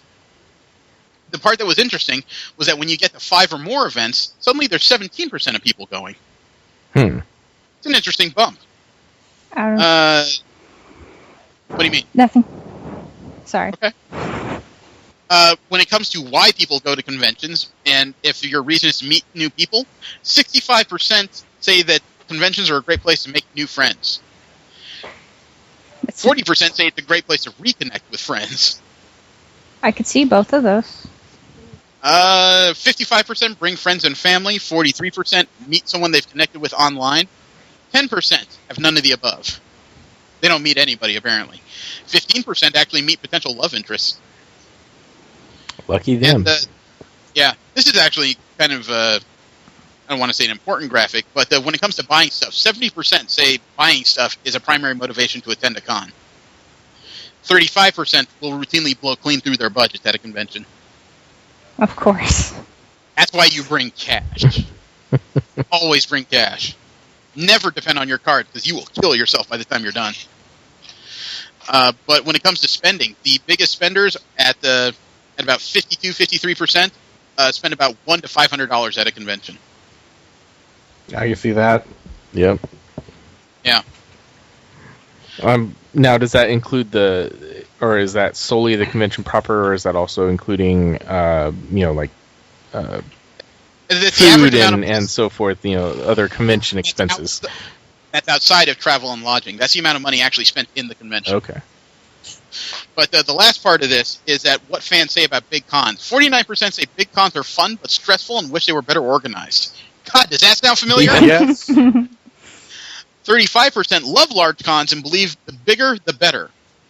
That also explains why I have so many problems at large cons. And 11% say they're done with big shows and will stick to smaller festivals and meetups. Yeah, I agree with that. There's reasons for all of it. But this whole infographic was put up by Eventbrite. They do a lot of ticketing events at conventions, so they would actually be in the know. There's a new comic book pitch for a kick-butt girl superhero. Uh-huh. It's a Tumblr. It's a web series that has an interesting title. It's called Little Girls Are Better at Designing Superheroes Than You. Okay. I accept your challenge. The comic book is about a 9-year-old called Lucia Miller Marquez who loves engineering and uses telekinetic powers to take things apart with her mind. She calls herself the superhero Spark. And she's a junior member of a superhero team while trying to live a normal life. Her parents, I read a couple panels, her parents are very much aware of her activities and have specific demands. Like, she's not allowed to go out and be a superhero until she finishes her homework. This is like Powerpuff Girls or something. Reminds me of Buffy, actually, in that respect. It appears. I will send you a link so you can see it. There's a couple panels on the IO9 article. This looks like it has more of a sense of humor than Powerpuff Girls or Buffy. You're kidding, right? No, the character designs in themselves look like part of the joke. It doesn't seem like one of those things where it's a growing up comedy. It seems like one of those things where they've taken certain ideas and turned them up to 11. Like, it looks like the dad is a stay-at-home dad, complete with a pink apron and muffin mitt. That is pretty funny. Mom is the corporate one and the argumentative one. Nice. I like switches like that. The character design of Thistle looks like a mishmash from an MMO, really. She has small deer antlers, like ears of a deer, a flower crown, and all this stuff. I don't know what the name of the character with the gigantic belly is, but I'm laughing already. Muffin Top? Could very well be. I see somebody with wings in the background. Yeah, I could get behind this. This looks like a fun little Yeah, romp. it does, actually. It's cute. Apparently, the dad is not a stay-at-home dad. He runs a restaurant. Oh, well, that explains half of it. That still doesn't explain the apron. He likes pink? Well, that's not the only independent comic coming out. There's one here called Genius. It's a Top Cow series coming. It's going to be a limited 5-issue series, weekly series, about a 17-year-old gang member running gangs and starting an urban war against the establishment police. It centers around a character called Destiny Ayahe. She's in a battle of attrition and survival against the police. It's one of those stories where the police are a corrupt figure, and she's trying to, I guess you could say, keep her neighborhood safe. It's not necessarily a new story, but it's another one of those things where if the execution is good, I would like to check this out. It's definitely different out there. The last one is Image has a new series coming out called Copperhead. They describe it as Jay Ferbert. They describe it as Deadwood in space. The story of a character named Carla Bronson, who is a woman in the far future, heading out to a new job as sheriff of an interstellar settlement with her son Zeke. Why does it seem like every time there's a Western, somebody has to be named Zeke? Is that a law? Really? Is there a Zeke in every Western? There's always at least one. Usually he's the guy that gets shot just when he goes out for a drink or something. I don't know. I've seen a lot of Westerns, and that doesn't follow suit. Okay. We have anime. We have anime in Japan news, and the first one is kind of an older one, but I want to go through it with you guys. The CEO of Anime Expo, Mark Perez, on July 22nd, after hearing the complaints about the convention, sent out an open letter via their website. This got back in my cycle because it was emailed again to me recently, and I found this fucking thing comedic. They had more attendees than they ever anticipated. What they said was, according to the letter, they had over 80,000 unique attendees with a turnstile attendance of 220,000. So he gave two different attendance numbers there, depending on the way you count them. Okay? All right. And he says that they have a plan to address their issues.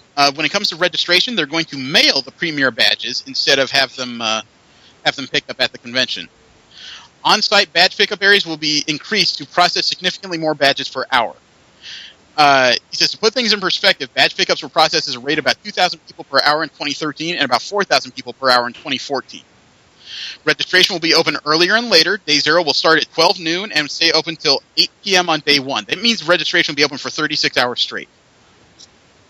Day 2 and 3 registration will open at 6 a.m. and continue accepting attendees till 8 p.m. Now, they say they're going to bring in larger and faster equipment, but this is a convention that already has trouble trying to meet its goals for volunteering, so how the fuck are you going to keep registration open for 36 hours straight for day 1, or day 0 to day 1? Good question. What would that do to the people that are working it? And let alone, they say they ran 2,000 to 4,000 people from 2013 to 2014 per hour in registration. I got to ask, are those unique attendees or turnstile numbers? Because that could make a fuck of a difference on your actual processing numbers. I find it hard to believe they processed that many people that fast, given the horrendous 9-hour wait I have heard. They did. Well, part of that 9-hour wait, if you remember, was registration breaking for about an hour and a half. So it did seem like when they were processing people, they were moving pretty well. But I mean, the registration system is still one of the worst I've ever experienced. And when it comes to lines, it says, our goal is to make sure no one stands in line more than 90 minutes for registration, preferably less. Boy, you are going to have to change a lot of shit for that to be possible. Yeah. Registration will open 3 hours before programming starts each day, so people have the ability to see the show and a better chance to get into the panels they're excited to see. To alleviate issues with the sun and heat, tents will be set up for outside lines before the show begins. Okay, now we know they have the tents because they finally bought them on day 1 and day 2 this year. They weren't even that well prepared for this year's convention. Registration open 3 hours before programming? If you can actually beef up your registration to the point you say, why would you need to be open 3 hours before everything starts? Let alone, isn't that kind of the risk you run when you register for specific days of the convention? You got to be able to register. It's one of those things where I understand that I'm biting a bullet a little bit if I'm not there on day 0. Mm-hmm. Yeah, but at the same time, if they can make it easier for those people that want to buy a one-day ticket, why not? Well, my point to this, though, is it's the Anime Expo. These are all issues that we've discussed over the years. Yeah, the fact that the hope or the expectation that they're going to fix it in just 1 year. Yeah. Especially seeing last year's fiasco when we've been saying all along they need to fix this shit. Yeah, no. Yeah. And like I said, they've had personnel problems for the last 2 years in regards to turnover and number of volunteers. So how they're going to do all this in 1 year to get this, unless they're going to offer volunteers like fully paid badges in hotel rooms, I don't know how they're going to get this number of people. And I've heard that volunteer reimbursement policies are basically just your badge. They don't even offer rooms for these people anymore. Sheesh. And the last thing they say they're going to try and improve is customer service. We're increasing signage and we're going to empower our staff to better assist attendees. This will help solve issues on the floor, in the lines, and in programming rooms. We'll also be investigating new technologies that will make it better for you as we continuously try to develop the best attendee experience possible. That is the most general and nondescript thing he's put in this letter. And I don't like the phrase, we're going to empower our staff to better assist attendees, because those people don't need power. They already are pricks. No, I mean, I'm serious. I've dealt with them for the last 3 years. They have been some of the rudest people I've encountered, but be it staff or volunteer. You don't need to empower them, because giving them power means they'll probably be more likely to throw someone out who doesn't deserve it. You need to fucking train them. You need to show them how to use customer service, and you need to have them explore the building, because a lot of these people, they don't know the building as well as I do. And I'm only there once or twice a year. Sheesh. That's no good. No, it's not. So this letter to me is a whole bunch of fluff. Until it actually occurs, I'm not believing it. There was a report out this week that Studio Ghibli is shutting down. Yep. Heard about that. Yep.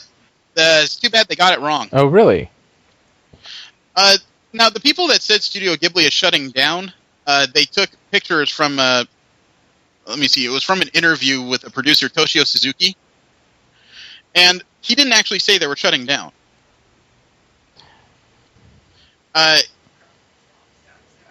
The language he uses is actually not that definitive. The producer says he wants to make a big change to the larger view of Studio Ghibli, and he uses the Japanese word saikochiku, which is the word for restructure. It means reconstruction. Okay. He calls it spring cleaning. I think he did say that Hayao Miyazaki's retirement was very significant as to what the direction of their studio was, and that they couldn't create endlessly. And what he said was that they're going to take a short rest and think about what's next. He used the word sokyushi, which means pause or break or breather. He didn't use the actual definitive word kyushi, which means stop, pause, or suspend. So Ghibli is not closing. They are definitely on hiatus, though. So does that mean they won't close? No. But that means they're actually taking a good look at their production model and seeing what they can do for the future before they make any decisions. So, no tombstones quite yet. Studio Ghibli stuff did make it on a list that IO9 put out of 10 animes that will change your life. You guys want the list of 10? Because I don't need to read the blurbs underneath. I came across, I didn't look at it. Okay, well, number 1 on that list is Akira. Never seen it.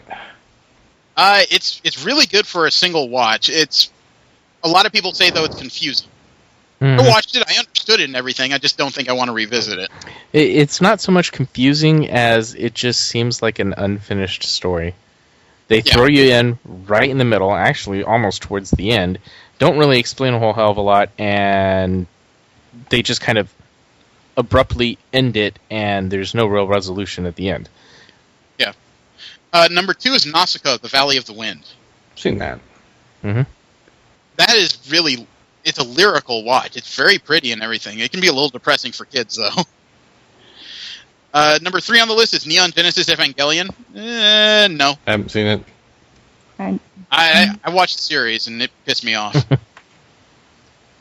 I'm sorry, you stuck me in with what seems to be a giant robot anime, and then you add a whole bunch of theology at the back end, and the fact that some guy wants to remake the world via the apocalypse. I don't see why you say at the back end. It was prevalent throughout the entire fucking anime. My whole thing was it started off so lighthearted and then just went dark.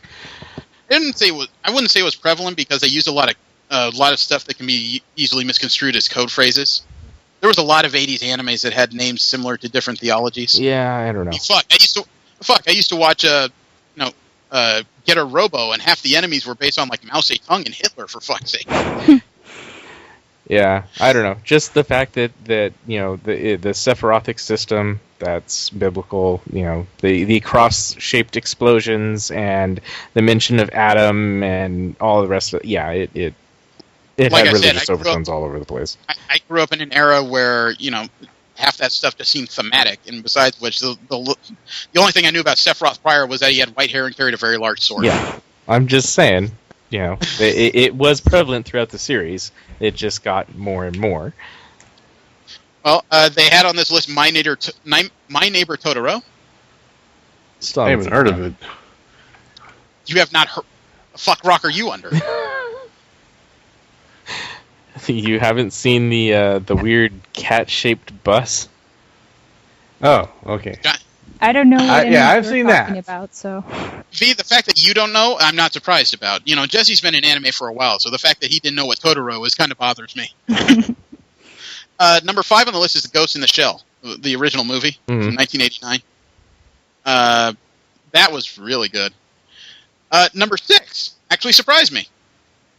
Macross or Robotech? Why or? They put a slash in there because they admit one is a Japanese version, one is a more domestic version. Yeah. The two have kind of diverged since Harmony Gold got into got into the mix. Well, I suppose if you say Macross Season 1 and Robotech Season 1, then that, yeah. Because Robotech after Season 1 wasn't Macross. Yeah. Number 7 was Fooly Cooly. Really? I heard of Fooly Cooly. I didn't like that one. That was so bizarre. Yeah. Number 8 was one I didn't enjoy, Serial Experiments Lane. Oh, yeah. No, never watched that one. Seemed too weird. Number 9 was a high drama that was kind of sad, Grave of the Fireflies. Oh, God. Oh, man. That one was... If you didn't cry watching that one, that's... There's something wrong with you? Yeah, you're not fucking human. Well, the base story, V, it's a World War II era movie about a 14-year-old boy and his sister who starved to death as a result of World War II. You watch them slowly lose everything. Their mother, their relatives ignore them and kind of throw them out. They start taking care of themselves and they don't make it. Oh, that's sad. It's Yeah. really super sad. It's a very sad story. Oh, yeah. Number 10 on the list is something I haven't seen, but I've heard extolled. Perfect Blue. Perfect Blue? Perfect Blue. What was that? One was on Cartoon Network for a while. No, you're thinking about Blue Gender. Oh, yeah. Oh, Perfect Blue. That was a a murder suspense. Yeah, it's about a pop star named Mima who decides to become an actress, but a series of murders occur where she appears to be the prime suspect because the murders echo a movie she's starring in. And she gets unhinged. It's kind of Hitchcock-like. Yeah. It was supposed to be really trippy. So they say those are 10 animes that will change your life. Or at least IO9 does.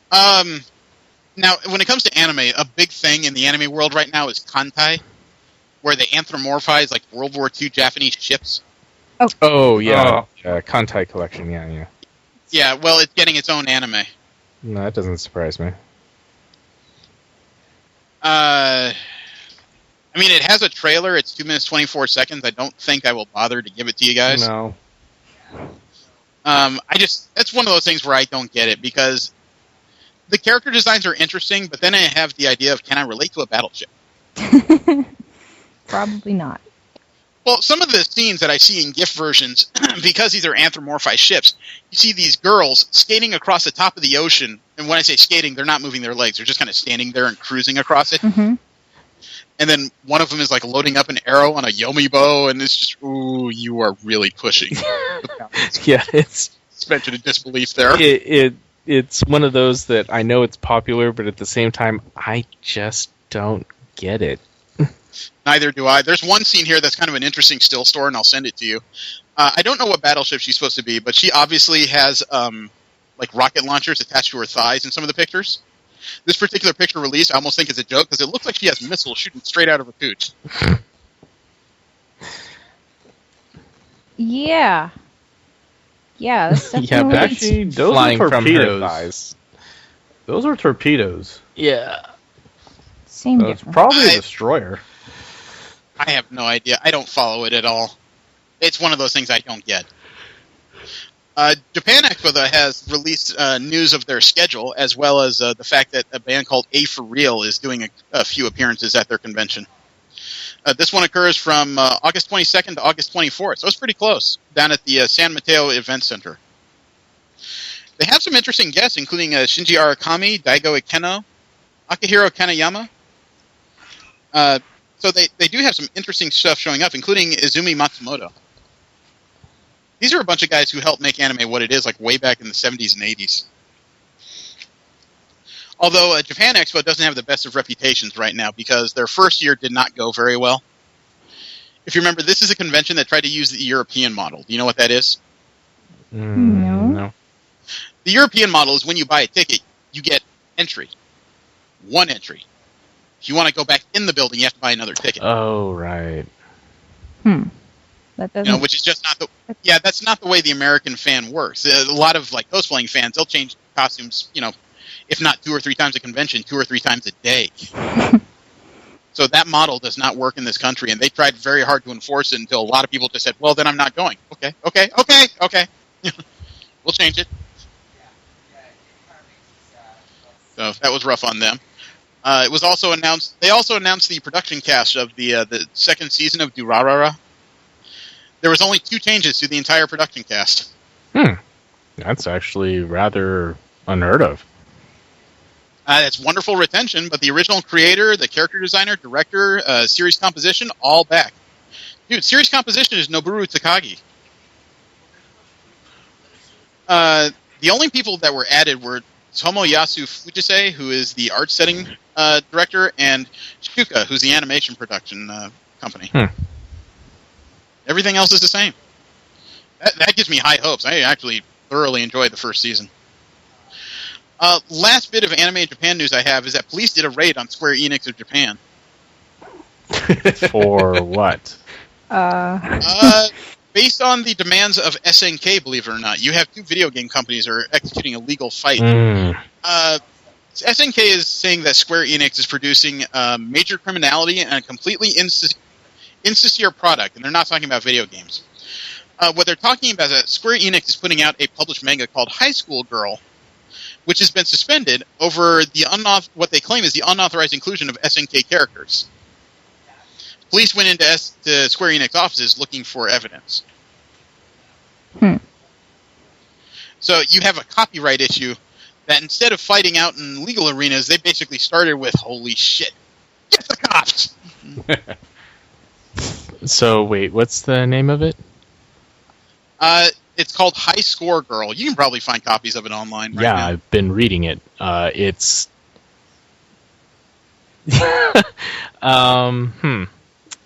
Well, what? Well, no, because now I'm thinking. Well, because now I'm trying to remember. They did use images from, or I should say, they used drawings at one point in the manga, because it's all about playing video games. Yeah, I kind of imagine that with a name like High Score Girl. Yeah, go figure. Yeah.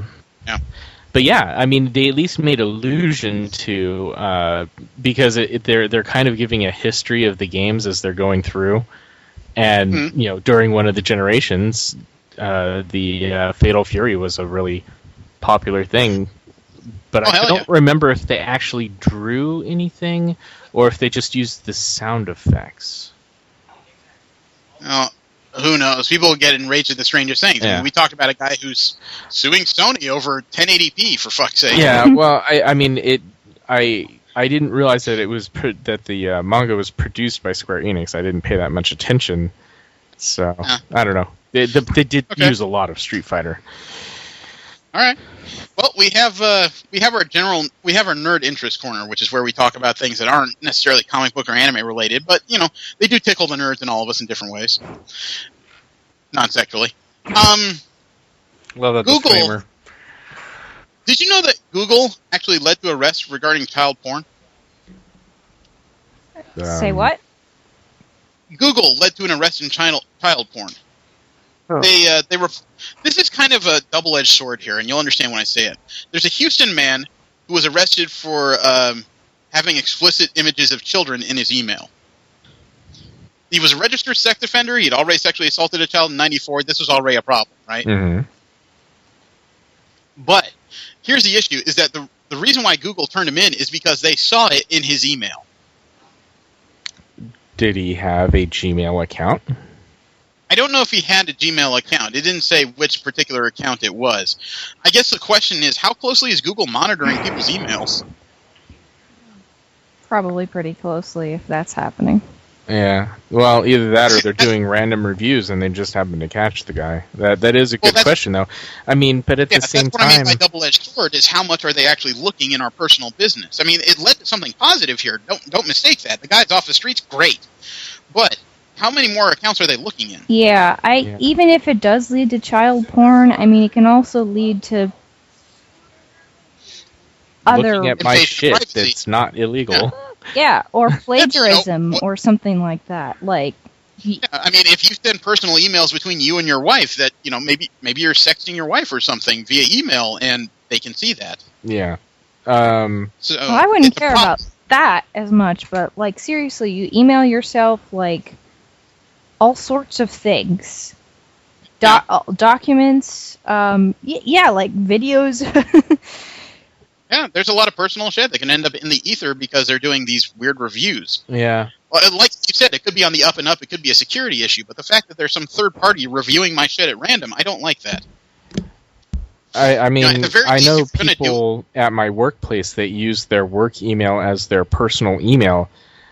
And I was like, I wouldn't even... I mean, I've used my work email, but I use it for work. Because I know, as part of the corporate policy that they had to sign as far as, electronics and everything else, that they have full right and do review my, email account. Oh, right. And any email you make at a place of business generally belongs to the business, not you. Well, I mean, I even have access to my business email at home. Yeah. And anything I send out, even from home, using the business email, they have full right to go through. And...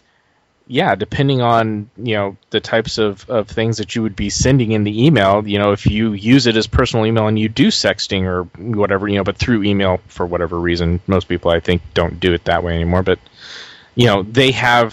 they could even punish you for it because that's, against their policies of clean content and so forth. Usually so... using your work email as personal email seems a little weird, and then to have this, it's like, why not use my work email because someone's going through it anyway?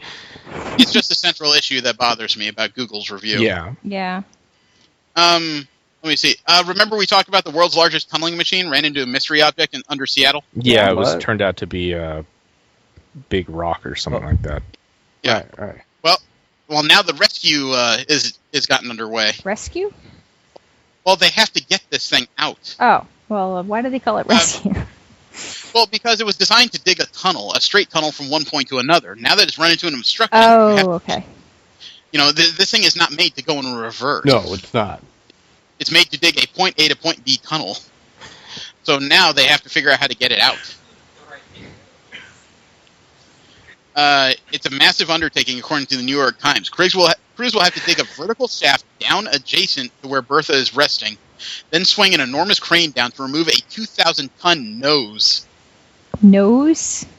Yeah. Oh, Steve, they did find out what it is. It wasn't a rock. It hit a buried steel pipe. Huh. Really? Yeah.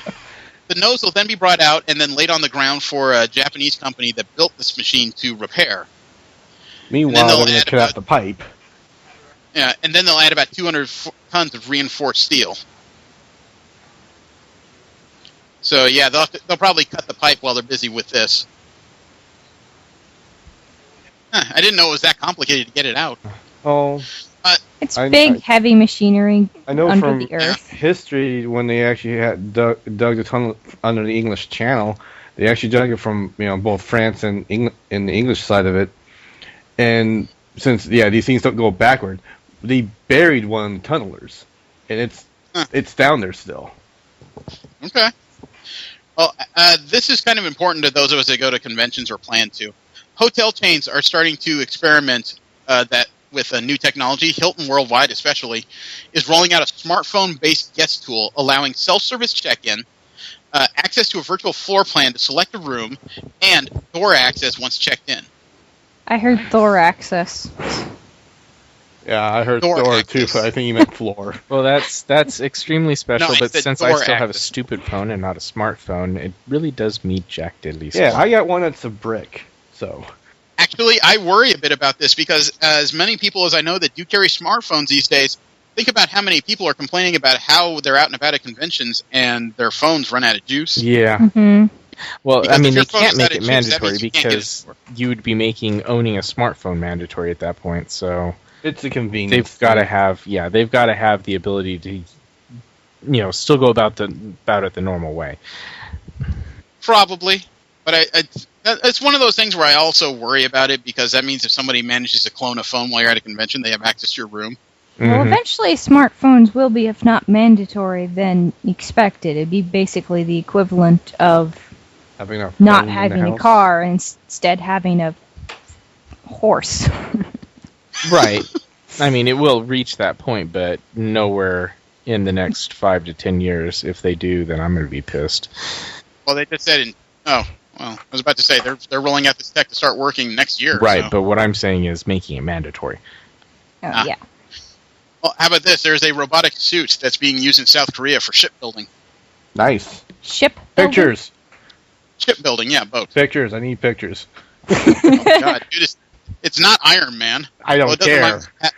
Does remind me of Pat LaBeour. Do you like ships? It's being No, used I like by robots. It's being used by Daewoo Shipbuilding and Marine Engineering. It's a suit that apparently allows people to lift 100-kilogram hunks of metal as if nothing. Iron Man. Except actually, shipbuilding he man. looked more like. I was going to say he looked more like a Mega Man enemy in this outfit. Yeah, he does. But it's a frame of 28 kilograms of carbon, aluminum alloy, and steel. It supports itself and is engineered to follow wearer movements. It has a 3-hour battery life. I find it interesting that it's essentially got that roll bar on the chest, and that is what the piece of metal is attached to. Yeah. So it's really all the weight is supported on the frame's back. That's interesting. Pretty much. Well, yeah. It's a decent beginning at the very least. Yeah. And then, of course, it has the powered legs, so you can walk around with this huge-ass thing. Well, and your arms are relatively... That's support. That's support. Well, no, you would need the power assist to be able to walk, because all the weight is supported on the back. Your legs wouldn't be able to take that kind of weight by themselves. And then, but the arms are relatively unsupported and are basically just there for maneuvering purposes. Let's see. 100 kilograms equals 100 kilograms is 220 pounds. So somebody like me could carry that hunk of metal without too much assistance, but it'd be short distances. Yeah, and given the fact that the arms are, not really part of the mechanism, I'm assuming he's not going to be lifting that over his head. Yeah. Well, that would rest on my shoulder if I was walking anywhere. Let me see. You can get the closest thing to a tricorder at 25% off at the Sensor currently. I want to see what? Oh my God, you guys are so needy today. I like tricorders. I've always wanted one because I don't know enough about science. So You people are nerd with this segment. Come on. This thing is called the Sensor Drone. It's a multi-sensor tool for a smartphone or tablet. It's currently 25% off. I don't quite know where. There's a link. Huh? There is it. The 25% off thing is a link. Yeah, I know it goes. It doesn't tell me where it goes to, but you can get it for $149. It allows your tablet apparently to be able to read color illumination, gas sensors for temperature, humidity, and pressure, non-contact IR temperature, proximity, and expansions connector for external sensors. Dude, that is so cool. I want it. I don't have a use for it, but I want it. This thing is small enough it would fit on a key ring. Oh man! I don't think it's safe on my keyring. No. It was kickstarted. Oh, was it? Yep. Yeah. It raised nearly 7 times its Kickstarter funding target. Why am I not surprised? All the cool things do. And potato salad. Well, 6 times it turns out wasn't that much. 6 times means they raised $170,017. This is actually kickstarted 2 years ago. That sounds about right. Most things that seem to go into production. About that. Well, the Pathfinder Adventure Card game is apparent. I think it's out. Really? Yeah, the CCG game. Oh yeah, I'm pretty sure it's already been released. Yeah, according to the review on IO9, it has surprising depth to it. The players move their characters to different locations, uncovering useful loot or unpleasant monsters and traps as they explore. The goal is to track down the main villain and his or her henchmen and trap them before time runs out. Accomplishing this requires coordination among the players and a little bit of luck. Looking at the map on how to set these things up, it seems relatively complicated. Complicated is good. Simple things are boring. That's honestly my opinion. Well, when I think of CCGs, I'm not used to thinking of like group games like this. I'm used to thinking of one-on-one shit, Yu-Gi-Oh, Wildstorm, fucking Pokemon, shit like that. This is more of a group event, and that appears to be the way it's set up. I'm not sure this is for me, but it looks interesting at the very least. We see Russians are getting scary when it comes to cyber hacking. There's a Russian gang that has recently amassed over 1 billion internet passwords. Worries.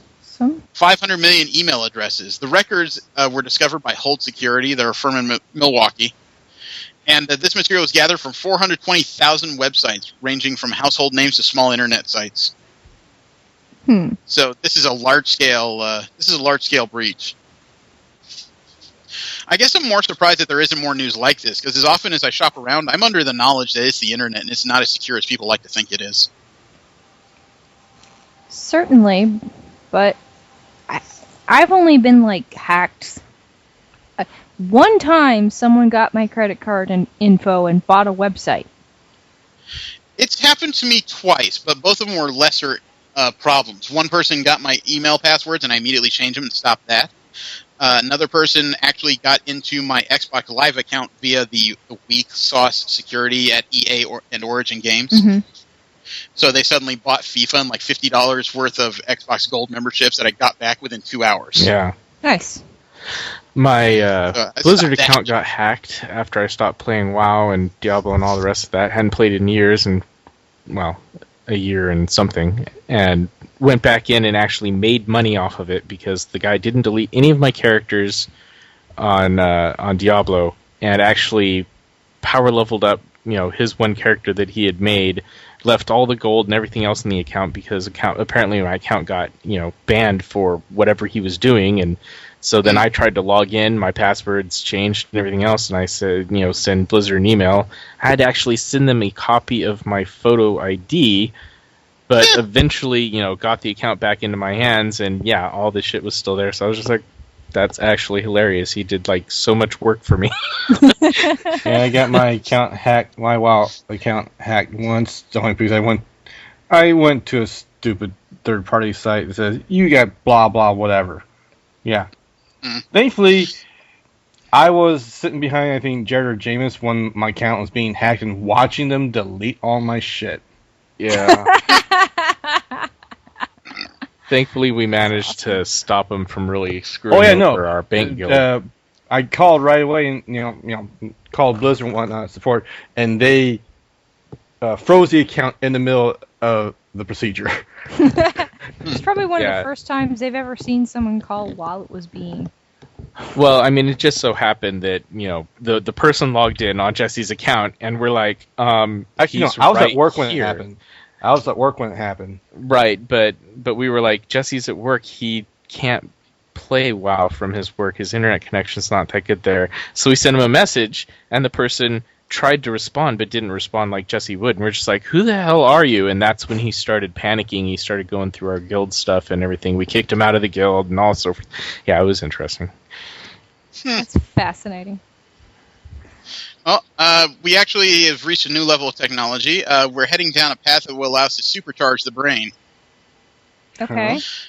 They found different ways that you can stimulate the brain with jolts of electricity to stimulate things like your, innovation or areas of your brain where it comes to physical activity. So we might be figuring out how to run the brain like a car engine that suddenly has nitrous oxide introduced into it. I do worry a little bit about the idea of that because some people say we might be able to expand our brain by eventually coming to an era where we can implant a chip. And my first thought is, well, that's going to get hacked. Yeah, but then there'll be anti-hacking things and... There's more shit they had to put in your brain. Well, it's not just activity. They also say that we're getting close to a point where we can download information extremely quickly, like the Matrix and shit. Oh, damn. Oh, man, I've always really wanted to do that. I would almost say capitalists would hate that, because could you imagine what happened if the working class person could actually start downloading information to their mind and quickly becoming enough educated? Yeah. Right. Yeah, I mean, being no longer born, the huddled masses. Yeah, being born poor is the worst thing that can happen to you. Also in scientific news, giant volcanoes are rocketing Jupiter's moon of Io. Really? Yeah, they say that it's a volcanic moon, and several supervolcanoes are blasting. They've recorded 13 eruptions from 1978 to 2006, but I think just this year there have been 3 gigantic eruptions. Actually, 3 in a 2-week span. So it appears that there's some enhanced activity happening on Io. Maybe that's where the monolith is being built. No. And we have the stupidest internet property debate happening right now, apparently. Right this second? Entertain us. Extremely recently. There is a guy who he's a photographer, okay? Oh. And every once in a while he takes pictures and there was a monkey that got really interested in what he was doing. So he gave it his cell phone. The monkey started poking at it, and the way it was set, he managed to get the monkey to take a selfie. The picture ended up on Wikipedia Commons, where anybody can grab it for free, but that wasn't the photographer's intentions. He's a photographer, he makes money on pictures. So he started an intellectual property suit. The problem is the courts have ruled against him. Because a monkey took it. Exactly, because they've ruled that pictures are only available for internet or for intellectual property protection when it's an act done by humans. Because the monkey took a picture of himself, they ruled that he cannot have it as intellectual property. I understand their reasoning, but I think that's kind of stupid. It's a Masumeno situation. I mean, according to the letter of law, because he didn't take the picture and the monkey did, it's not his. I guess maybe this would be different if the monkey could sue for intellectual property. But this isn't currently on the Supreme Court's docket, and I doubt it will be. Yeah. The unfortunate thing is, if he did get the intellectual property, it would turn over probably years' worth of cases. Well, that's why I honestly agreed more with Wikipedia on this one. So it is a point to be had. It's one that's going to split people pretty evenly, I imagine, though. Yeah. I guess I'd have to learn more about intellectual property rules before I have a real opinion. I will be honest, it is a stupid thing for humanity to split on. It really is. Well, the other thing is, too, is that, the guy posted the pictures to the internet. Yeah. It's become public domain at that point. Yeah. Well, it depends. If you have a bank of pictures and you put your... most of the time, if you put your watermark on it, you can prove it's yours, and people have to at least pay you for permission to use it, which is true. But it's just one of those things where, due to not something somebody made up recently, but due to existing legal jargon, it's technically not his photo. Yeah. I don't know. I don't want to get too far into that. It was just, I thought it was an interesting debate that's being had. Yeah. Let's We move were on. talking about it yesterday at the barbecue we were having and so forth, because I brought it up. I thought it was interesting. The last bit of nerd interest news I have is we understand Twitch has been bought recently, correct? Yeah. I think they were bought by Google, right? Which means they're owned by the same company as YouTube. Mm-hmm. I think so. Yeah. Okay. Well, Twitch is now cracking down. Because Twitch is now owned by a larger umbrella corporation, they are now cracking down on videos that uses music. Oh, fun. It's the same thing that YouTube uses, not actually YouTube or, in this case, Twitch is doing. It's a third-party software that's not tailored correctly. I know. There's a lot of people that are crying, that the sky is falling and all this shit. It's like the debates we've had on prior shows. All this means is that some new service is going to pop up soon. Because now there's a definitive opening since Twitch has gone corporate. So it's just a matter of something else. Well, the only other people that kind of, rival them just, I think, closed doors. Justin TV. I think something else happened to them, though. I thought something extreme happened to Justin TV. Yeah, I think, in the long run, I think they're out of business, I believe. Let me see. Let me look up the story. They just recently closed up. The TV website and apps are no longer in service. Oh, I think Twitch actually bought Justin TV. Before or after they were bought? I'm trying to figure this out. I think I saw Brandon make a post about it. Yeah, I think you're right. I think Justin TV is now owned by Twitch, which is now owned by Google. And they're getting rid of it. Yeah. Oh, that's right. You're right. Twitch bought Justin TV and basically laid off everyone. They kept the name and a few other technical innovations, but they just kind of absorbed the whole frickin' thing. So there is an opening for a new company. It's not like Twitch or Justin TV failed. They're just now owned. Mm-hmm. So that leaves an opening for some new service to show up, which is very likely in the near future. Now we have our What the Fuck corner. This is going to be really interesting. Oh boy. I have a trailer for you. Uh-oh. Okay. Somebody has made up a fan trailer of the Harry Potter films, but it's Harry Potter done in a very particular style. I will give it to you, and I'll let you make your own decisions. Harry. 10 seconds in, and you guys should get what style they're copying here for this trailer. Well, it only says it in the frickin' title. Got lots of those. Okay. There's only one, Harry. Shut up. There's something we need to find. Something. This makes it seem more interesting. I know, that's the sad part, is I don't like Harry Potter. It never appealed to me. I'm not going to say hate, because I didn't like it. I realize it's not much to go on. This trailer almost makes me want to go back and watch the fucking movie. Right? What are those? But they're alright. I haven't even, I've only seen up to the third movie, and parts of some of the others. You're actually exactly where I'm at, then. Smell like my great Aunt Tessie. Are you in this I like the movies more than the books, honestly, if for no other reason than it's just cheesy fantasy fun. I would probably like the books more because that's the way I roll. I always like my imagination versus other people's vision. The unfortunate thing is that everyone tells me that the movies were so close. I don't have an interest in trying. I just don't like the writing style. I watched 3 or 4 of the movies. I stopped at the Goblet of Fire because it did sound like I'm lost. When Harry was crying over that one guy that dies, I don't get the emotional attachment here.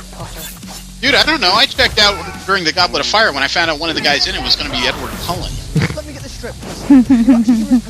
That came out so far before the Twilight movies. I know, but I hadn't really tried watching the movie until later on. Okay. No, me, I don't do initial releases on movies. Half the time I wait till they come out just because I like the comfort of my home versus going to the theater. Well, the movies I go see nowadays is simply because of this show, and I need to be able to talk about it in succinct time frames. I don't know. I like the temper of this. Not temper. I like the tempo of this trailer. Yeah. Makes everything so fun. Had I watched this, I might have actually gone to see the movies a little more, but then I still would have stopped watching it because the movies were shit. Anyway. I'm in love with her. Alright, fine, you're in love with her. Have you ever actually met her?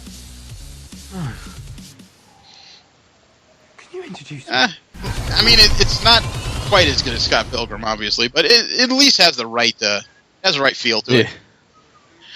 The guy we went to Comic-Con with, Sean Cardano from Mochivice, he's actually he's planning on playing video games for charity in the near future. On October 25th, he's going to be in the worldwide celebration of social impact of gamers on all kinds of video games. And he's asking for tax-deductible donations to sponsor him to the Children's Hospital of Los Angeles. Nice. Cool. So we'll leave a link to that. Or games is he going to be playing? It doesn't detail that here since he's part of a larger event. It's going on through Extra Life regarding Children's Miracle Network hospitals. But it says he's already reached $100, which is his entire goal, but I'm sure he can probably take in more than that. The donation button is still open. But we'll leave a link so people can check that out. He's a good guy. There's an interesting... This is serious, what the fuck. There's a mystery happening at the Grant Museum of Zoology in London. Okay. There's a stuffed possum in this museum. Mm-hmm. And recently inspected, it had something extra attached to it. Somebody put a battery in its rectum. What? Quote, specimen appears to have a rusty yellow-colored tint and seems dyed in some way. Yellow-colored growth from stomach area transpired to be wads of cotton wool, orange-tinted, which have been stuffed inside the specimen. On removal, a D-type Duracell battery was removed from the body cavity. Organs seem to be removed. Unquote. I have no words. Stuffed, so why would the organs be an issue? The D-size battery is the real question. Yeah. Somebody thought they were being smart. Unless there's some idiot that thought this was CPR. I doubt it. I hope not. I really hope not. Japan has some of the weirder WTF stories we get, and this was one that definitely hit my radar. There's a woman who orchestrated the gang rape and sexual servitude of a schoolboy at the hands of other boys and girls. Really? She's in jail. She's 43 years old from the Hyogo prefecture. She's a single mother, and she had a 52 square meter apartment, which she turned into a flop house for young runaways and truants, gathered with the help of her 14-year-old daughter.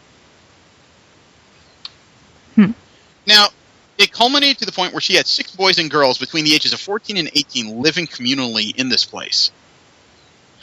She would provide food and other assistance, but she would also beat them with a metal bat when she was angry. She had them work for her in her nearby snack bar while continuing to claim benefits for housing young kids. And then she had side businesses, which apparently would include a studio where she would take, sexual pictures of the young tenants and sell the images on DVD or via DVDs over the internet. She would also she's also said to be renting out the boys and girls themselves. Oh God! For touching at her snack bar. More intimate acts could be had at her residence. This all came apart because there was a third-year middle school boy who recently tried to stay at her place. He also tried to have a relationship with her 14-year-old daughter. And the woman forced this kid to strip at knife point and demanded he be, quote, become my slave. He was subjected to what was said to be a 3-hour ordeal of sexual abuse at the hands of the group, while this woman, the 43-year-old, and a 29-year-old accomplice filmed it. She's been charged with indecent assault and producing child pornography, which currently has a 7-year prison sentence if she's convicted. Some people don't deserve breath. I don't know why she's only getting 7 years for all this shit. There's a special place in hell for her. You know, if even half of this is true, she should not come out. I mean, the 29-year-old who filmed this whole thing, he's up for a 3-year sentence. Only 3 years? Really? Wow. That's for his part in this and for inducing 4 girls aged 5 to 14 to engage in a indecent act for him to film. 3 years. I mean, it's a joke that's almost sad to say, but you're a sexual predator. It almost sounds like Japan is a place for you to be. You'll be out and doing your business again within short amounts of time.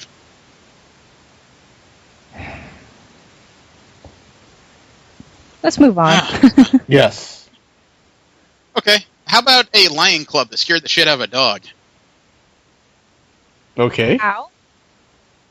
Well, at Cornelscop Animal Training Farm in Bot River, Western Cape, South Africa, they have a communal animal shelter. You know, they take in animals of all different genuses and ages, and they take care of them on one set of grounds. Because it's South Africa, as you can imagine, that includes lions and dogs. Well, I will send you the YouTube. There's a dog that takes his place in front of the door of it, and it looks like he's getting ready to guard it, when suddenly something sneaks up on him. Hey. I'm playing it now. It's only a 20-second clip. You can kind of see the lion cub sneaking up on the side there. Yeah. So cute. Yeah. He looks like he's pretty small one, there's too. two of them there. Yeah, there's one on the left and one on the right. Wait, see the one that sat down? Oh.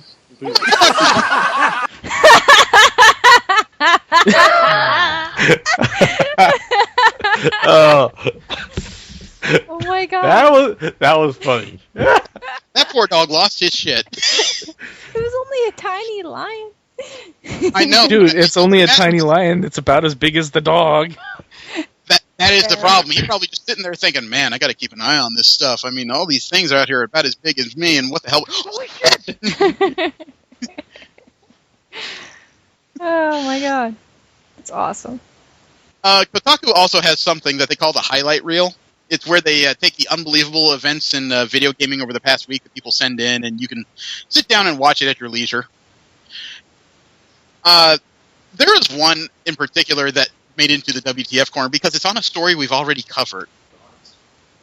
Let me see. You got to go to about the 19-second mark to find the part of the video that's unbelievable.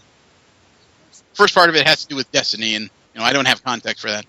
Next, we head to Battlefield 4, home of the Megalodon. Do you remember this particular story we talked about? Battlefield's Naval Strike DLC, if enough players Sharks? gather in a certain spot, The Megalodon shark, yeah. shark will appear. This weekend, In Battlefield 3, if you gather enough people in one place in the ocean, a Megalodon... Alright, yeah. Using the Yeah, I shark remember that. as a weapon. With his team set up, he spots an enemy fighter jet. He catches its attention, getting somebody it into figured out chase. how to do something From there, special. It's just a matter of timing. Got him. Yeah. Did you see what just happened? Finally! That's They so flipped raw. Do you blow up the airplane with a shark? Yeah, the shark landed on it. Awesome. He ejected and then jumped back into his plane. That's fucking ridiculous. Yep. You just had to get a good view of the shark squashing that plane. Little beyond WTF to how much time do you have on your hands? A lot, apparently. Yeah. YouTube is actually... YouTube, unfortunately, has given me a lot of videos in our WTF corner this week. Because I have something that... It seems like a real-life video game. There's a stunt man named Ethan Swanson. He decided to attach a GoPro to himself and do a stunt. He put it on the GoPro website.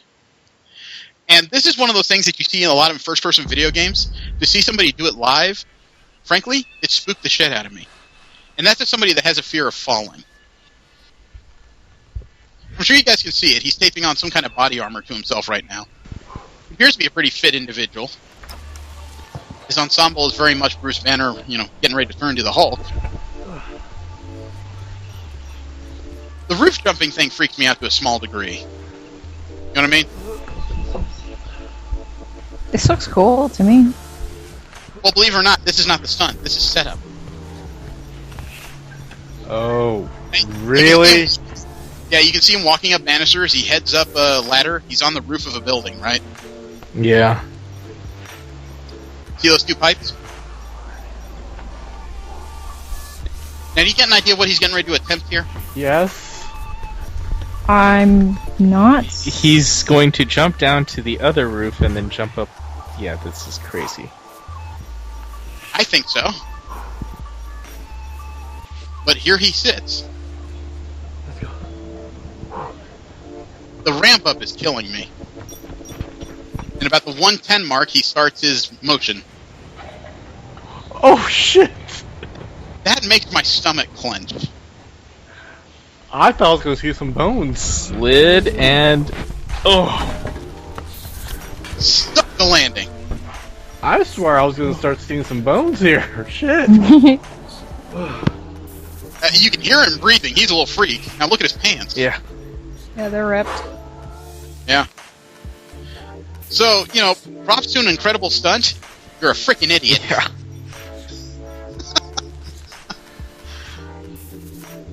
I mean, watching the end where he does it in real time, that's scary to look at. Could you imagine being some poor joker, sitting in this place just going, what was that?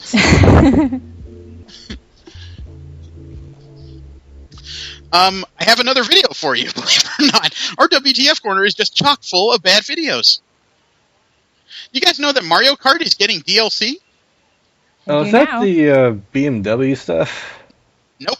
Uh-oh. Mario Kart is getting the worst DLC ever, and it's not BMW. Oh, boy. I can't read that. You don't have to read it, just watch it. Okay. That's right.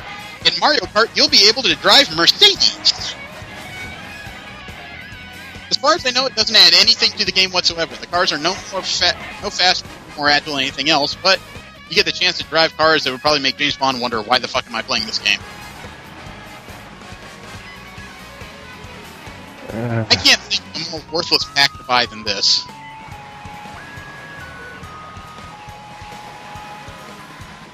This is up there with 3 new gestures in The Last of Us. Yeah, but I think they're paid to put this in. Well, obviously Mercedes paid some money to do this, but at the same time, if I'm going to play a game like this, I want the unbelievable shit. I want the ridiculous stuff. I don't want it to look like I'm riding around in a Mercedes go-kart. This is annoying as hell. Yeah. And I think this, personally, if I had to take a guess, I think this is an example of how bad Nintendo needs money. Probably. Yeah. Yeah. So, I think Mario has actually sold his soul to the Germans. pretty sad. And that pack comes out on August 27th. Do what you want. We discussed a little earlier about the unfortunate young lady who fell down at Comic-Con, and a lot of people thought it was a sexual assault right off the bat. And of course, the internet jumped to conclusions way before the actual facts of the case came out. I'm bringing this up because there's an editorial on comicbookresources.com about how there is a group that started out a few years ago called Cosplay is Not Consent. Right. Yeah, just because you're in a costume doesn't mean you deserve to be touched. I am all behind that sentiment. Just because you're wearing a costume doesn't mean anyone has any right to put their hands on you. Mm-hmm. What I don't like is that now that what this young lady did has been exposed for relative stupidity rather than a sexual assault, they are not backing off the issue. They're claiming that Comic-Con needs to have a definitive sexual harassment policy, as do other conventions. Well, Comic-Con already has a non-sexual harassment policy on the books. Yeah, I was going to say, I'm pretty sure most places have already, said, that's bad. Yeah. Well, let alone, they're still pushing this issue about this young lady, even though the information has come out that she fell. They're in with a mother and don't believe it's possible that she could have fallen down. Yeah, people don't fall down in real life. That's just crazy. Well, my counter to this is not that, the cosplay isn't consent motion doesn't have legitimacy. My problem is that even though this has been shown to be the wrong story, they're still thumping it. Yeah, well, they got on their soapbox, figured out that they, jumped on it a little too soon, but don't want to get off the soapbox. Well, that's the other part of my issue with this, is that cosplay is not consent, I don't think is a sexual... I'm sorry, let me rephrase that. Cosplay is not consent, I don't think is a central problem regarding conventions. It's a central problem about sexual harassment in general. I don't think cosplay is allowing more sexual harassment. It's just another arena where it takes place. The central issue is sexual harassment, not cosplay. Right. So this whole cosplay is not consent thing is part of a larger issue. It should not be the issue. Mm-hmm. Yeah. So until you actually take care of sexual harassment, cosplay is not consent is just another loud voice in a conversation already occurring. It's a matter of retraining the brains of those who think it's okay to touch women, not those who think it's okay to touch women in costume, just those who think it's okay to touch women. Well, I'm just going to go with the gender neutral and say it's not okay to touch people without their consent. Yeah, that's true. It's true. It's also very interesting in that certain studies show that the people more likely to sexual harass women are other women. Yeah, I can see that. I've seen it at conventions. There are some ladies who they greet each other by grasping boobs, and I'm just looking at that just going, wow, this is well worth my admission price. I've done that. I can't get away Well, with that. I'm just sitting there going, okay, so Japanese manga has some basis in fact. All those bath scenes that they draw, V, I want to see you boob shake somebody someday. But unfortunately, that isn't the only sexual story I have in the WTF corner, and this is a serious one. I have videos, but I'm not going to bother to send it to you. There are hackers who put together mods in GTA Online that allow you to rape other players. Really? I'm dead serious. I sat down and watched some of the videos. There are mods that are not only in place to allow you to be a nude male or a topless female, but there are mods in place that allow you to hijack other players' characters and make them bend over for a good raping. That's not cool. No, not in the least. Let's get past the actual control issues, of hijacking someone's avatar. But I mean, just the idea that you are going to have fun in an online game that's very likely to be played with kids, and some of the voices in these videos are kids going, "What the hell is going on?" Yeah, they obviously don't randomly rape their characters.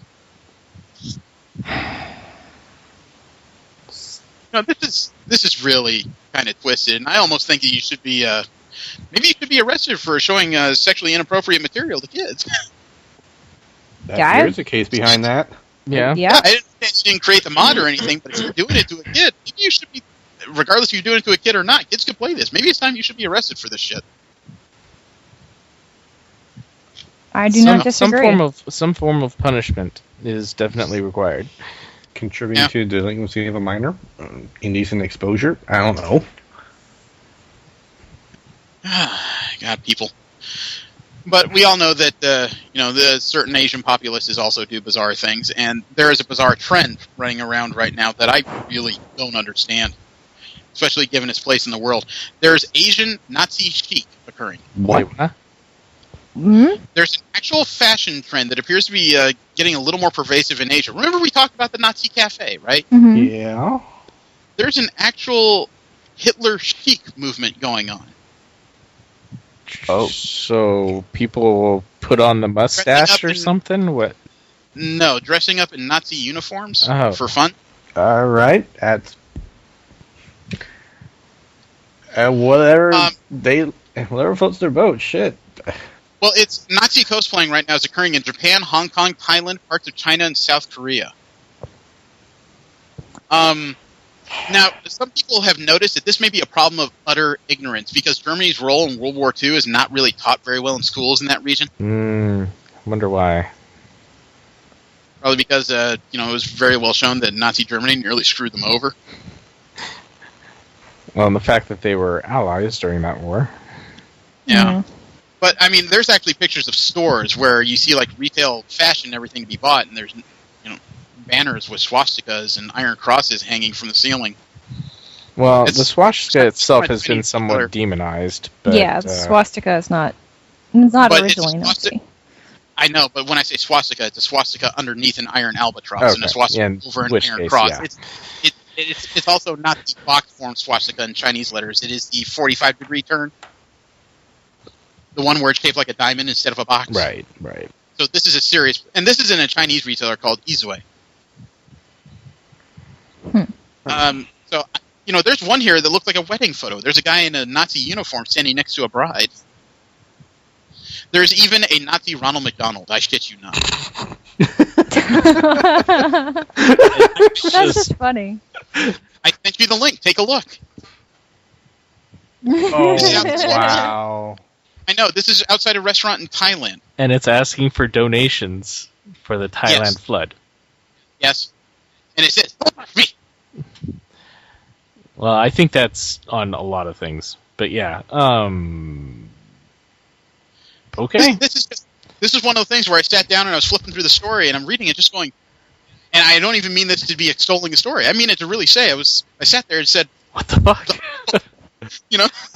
This is not right by any stretch of the imagination. This is I don't know. Bizarre, but as long as it stays over there, I let them have whatever fantasy they want. I don't know. It's hard to offend me. This, to me, is... As long as they aren't espousing his ideals. Yeah. I think that's part of the problem that the story exposed, though, is that they don't know the ideals. Which is fine. I just think this is utter ignorance. The idea that they're... I don't want to say promoting, but celebrating a lifestyle that would have murdered them en masse, really. Possibly, yeah. It is ignorance. It's sad that this level of ignorance exists, but at the same time, we're not surprised. Yeah. There's even a Nazi-themed music video from Mongolia. Pass. Yeah, I'm not doing it. Korean skin product commercial that has ladies dressed up as Nazis is fucking bizarre. It's okay. There's an army leader of... I can't even read this without laughing. A former commando is allegedly the ringleader of a Jedi council and has pled guilty to 3 charges relating to sending offensive emails to a group of military personnel. What? Say that again? He's a from the Jedi Australian. leader. Yeah, he's a former army commando. Okay, he's a leader of a Jedi council who's pled guilty regarding a sex ring of offensive emails. It was an investigation in 2013 into a group of military personnel who created or shared explicit and degrading emails and images of women engaged in sexual acts without their knowledge. I'm guessing that half the problem is the fact that this went out over Army emails. Well, yeah. I'm guessing. I'm still trying to piece this together, but apparently he was also the leader of what was called the Jedi Council, and I don't even want to guess. That was one of those stories, and when you read it, it comes out very plain, about an a former commando getting in trouble over emails he may have sent at the time. But at the same time, the fact that this thing was called the Jedi Council made me sit down and want to read this story. The WTF story I have is one that I'm actually a part of. The fact that there is more Dudism priests. There's more Dudism priests in Ireland than Catholic right now. Is that spelled as I think it is? Duddism. Is it about what I think it is? It is about following your life as per the teachings of the dude, learning to relax and be nice to other people for no reason. I have to tell a friend of mine about this. Oh God, it has their own website.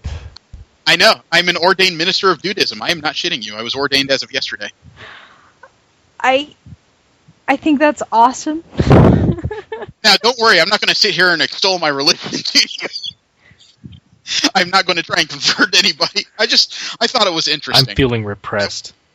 I want to see. Well, go be a priest. I mean, You're not allowed to be a priest of Dudism if you're not a drinker, or at least have a semblance of a White Russian. Make one out a little bit of Nesquik and enough. Well, that takes Jeremy out. Oh no, I can make a fake White Russian. That's not that difficult. Okay, I suppose, yeah. Semblance of a White Russian, yeah. Yeah. All you need is just, enough Nesquik to make it thick and not enough to make it brown. But, it was one of those things where I signed up, just not necessarily because I want to sit here and say I can marry people. I just wanted to see how difficult it was. All I had to give it was my name. Well, technically, I had to give it my name and address, and then click. Do you agree to live your life according to the teachings of the dude? Okay. Do you agree to affirm Dudism as an actual religion? Okay. You are an ordained minister of Dudism. Thank you. Oh my God.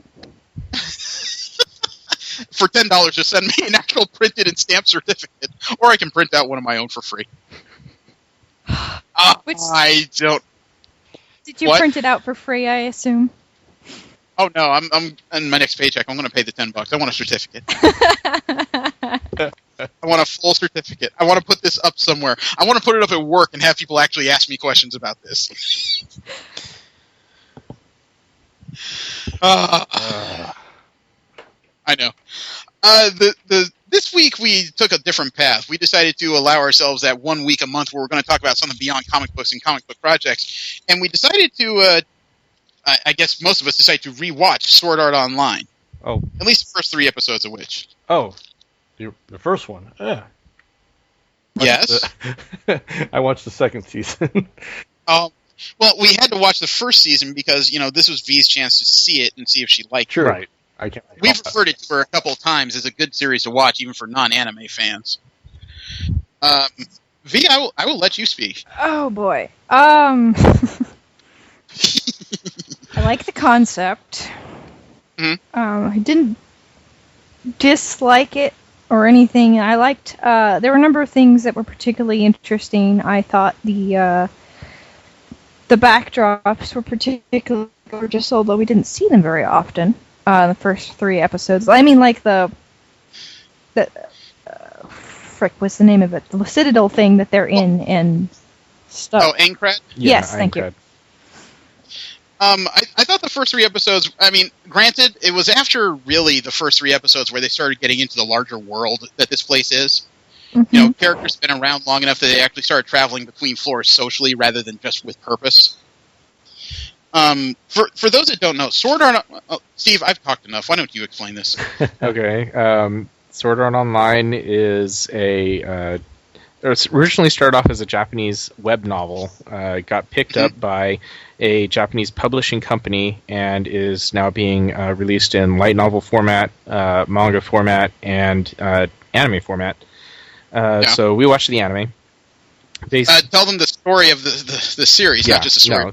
So the basic storyline is virtual reality has become a consciousness absorbing technology where you can make it sound like it's Pac-Man running the internet. Well, anyway, you can enter into a virtual world and lose touch with your body. Right.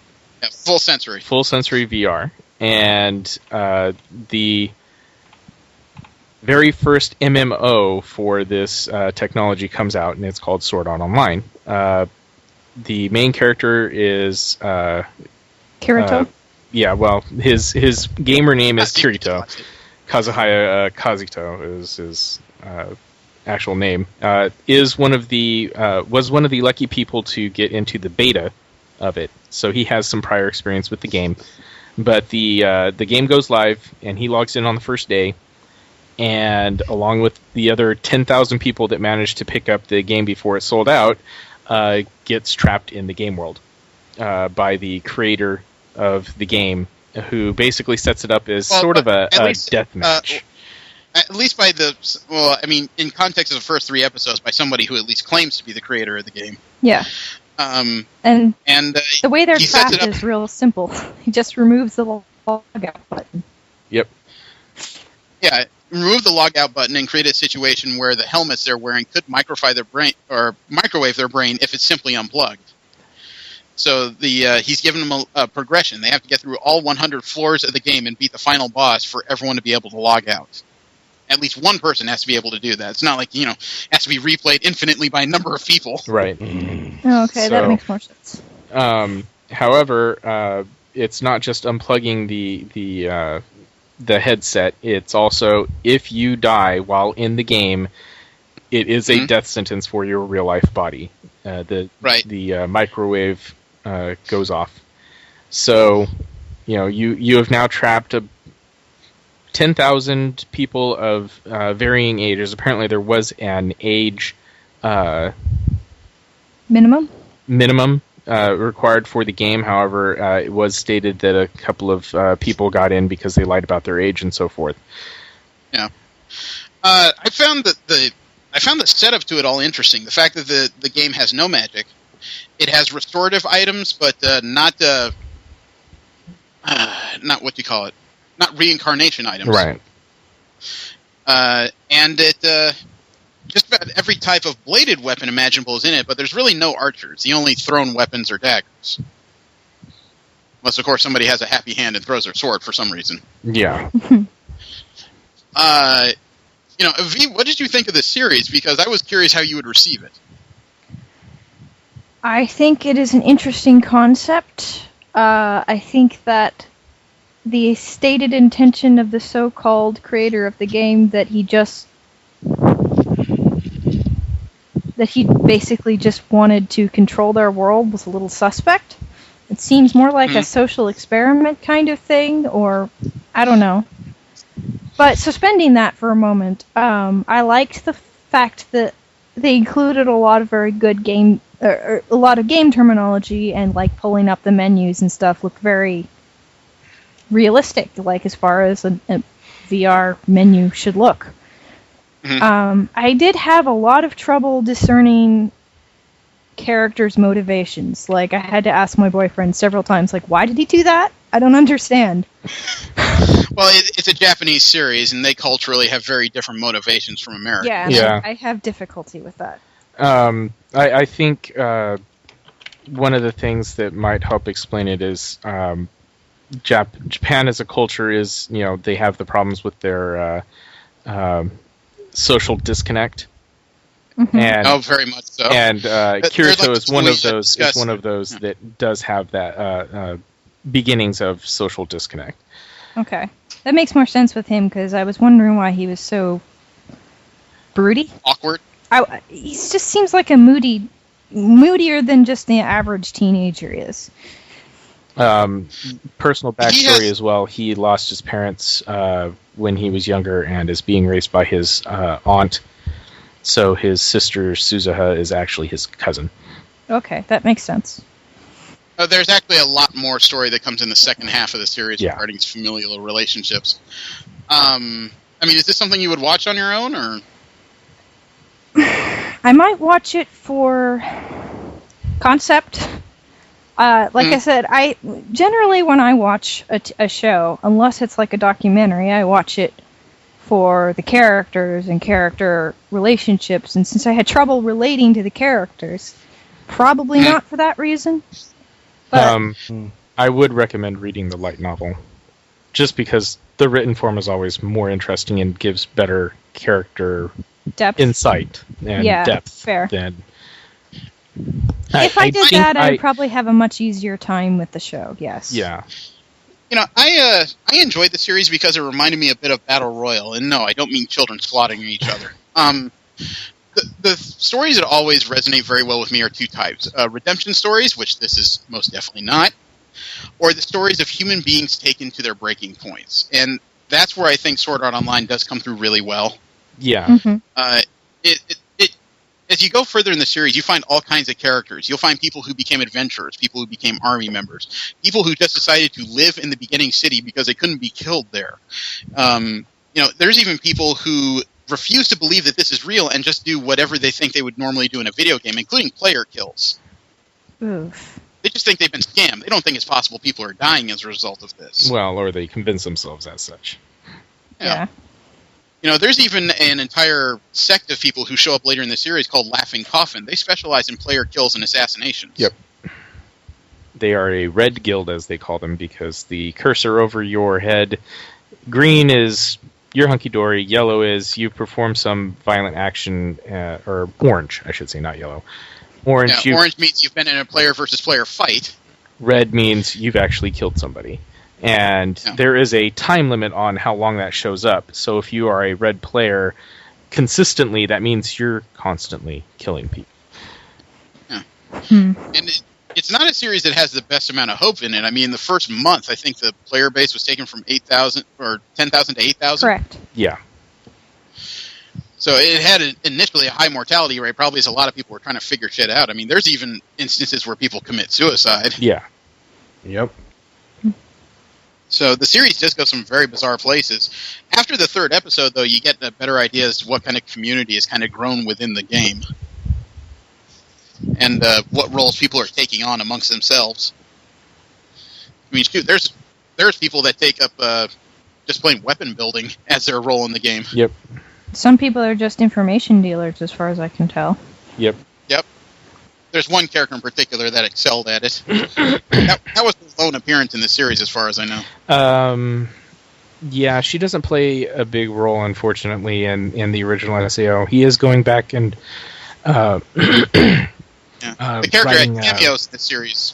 I was going to say the character had cameos in the anime series later, but she never really played an active role again.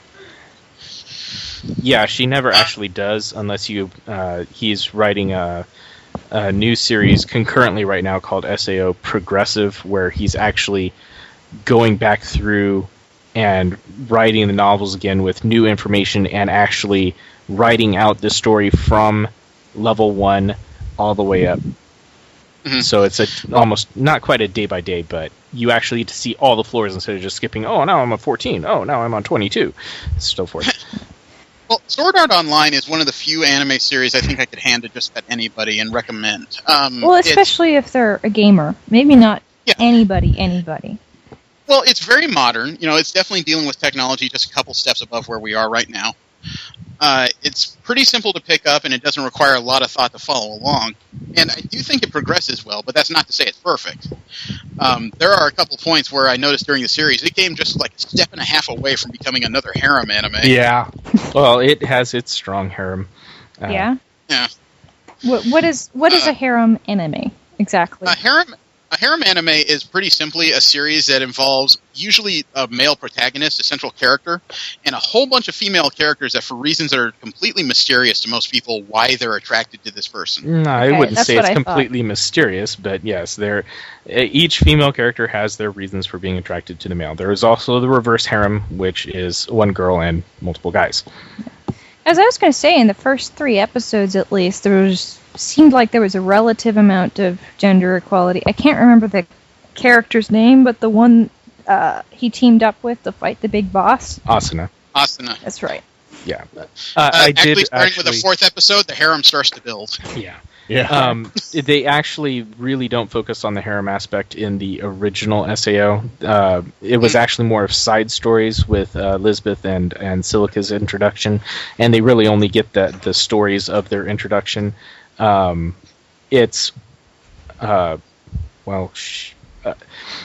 Eventually, spoiler, but not much of one, they clear the game. And well, of course. once returning to real life and so forth, then it develops a little bit more of a harem aspect. But unlike other harem animes where the guy is either clueless or torn between the different female characters, he stays focused on one. The other girls are just pining for him, but they really don't have a chance. Like I said, it dances on the edge, but it doesn't quite get there.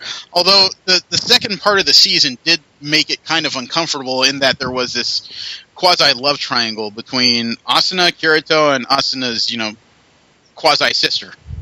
I forget her name because they all have different pinings bouncing around in different directions. It's one of those things where, as an American watcher, when they finally realize, or when Kirito finally realizes that his sister has feelings for him, there's that moment as an American watcher where they explain his familial relationship, and I go, oh, thank God, that's not sister. Wait a second, that's cousin. Yeah, but cousins are okay in Japan. Cousins are okay here. In certain states. Yeah, well, I mean... Well, okay, let's not get in that debate, but...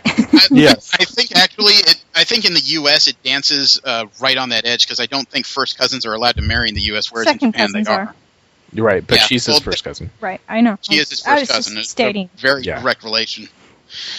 So it's a little bizarre, but still, though, I think it progresses very well. The only issue I had was when they moved from the first season into the second, when they get into a brand new game. I do think the series loses a little bit of punch when the idea of win or die, is taken out of the equation. Yeah, although due to the story being what it is and what happens, what drives him into that second game, it's logical. Yeah. Oh no. It just. I mean, the first game and the enemy isn't actually the creator. Yes, he is the ultimate bad guy in the fact that he's the one that trapped them there and so forth. But it became more personal in the second one to me because he was messing with Kirito's relationship, and I wanted that guy to die. It's a little more than that. I wanted that guy to die so much. Yeah, the last couple episodes where things get quasi-rapey, that was very uncomfortable, but at the same time, I wasn't watching it thinking, this is hot. I was watching just thinking, somebody stab this fool. Yeah. Right now. Really? I want to see him stabbed. Really fucking kill this guy in real life. Why can't we have SAO rules right here? As soon as he got fucking stabbed, he'd be dead. But yeah, I do find the series compelling. It's just it is one of those cultural differences in that I would really like to see this series portrayed with a bunch of 20-somethings rather than the typical high school age stuff that comes across in animes. Mm-hmm. Yeah, although at the same time, given the average age for game players is still somewhat young. I don't know if that's true. I would say the average, but okay, we have lots of older older players now, no doubt about it. I am one of them, but well, that's why I said early 20s. I didn't say I wanted to see somebody my age play this because goodness knows my stomach will get in the way of a breastplate. I just would have liked to have seen an age group portraying the series a little older than 14, 15. Yeah. Although as the story progresses, they age as well. So. I still think the complaint is valid because the starting age didn't have to be okay. A kid. There's one thing that was not explained in the first 3 episodes. I want to know. Mm-hmm. Shoot. How do they gain sustenance? They were provided for. Yeah, basically it became a national emergency because you've got people from all over Japan logging into this thing, and now they're essentially stuck in a coma-like state. Okay, so they're just being fed. Japan basically collected them all up. Put them in a hospital. And put them in multiple hospitals around in the different prefectures, and created a government agency to try to free them. It was mentioned that due to the way halfway through the first season, they had an event where random people seem to be falling unconscious in the game for about a 2-hour span. At different times, of course. They would be unconscious for about 2 hours. One of the characters figured out that because of the battery backup in the helmet, what somebody must have been doing was unplugging them from the wall but using the battery life in it to move them to another facility so they could plug it in an IV, plug them back into the game, and keep them running without killing them. Right. Okay. It was stated that as there was, I believe, a 1 hour or there might have even been 2 hours, but there was a certain time limit. If their helmet got unplugged, it wasn't like immediate microwave death. Actually, no, it was, I believe, a 30-minute window. Yeah, something like that. Well, regardless, they did explain that these people were not just wasting away in bed. Somebody was watching them. Okay. It's just, I wish that had been explained in the first 3 episodes, because, like, the first episode, they were like, oh, right, eating here doesn't make you full, and it only makes you feel full. You're absolutely asking the right questions, because those are the same questions I asked myself watching this. Right. It's just you can't sit here for a year and tell me you're still alive with some kind of body and shit. Yeah,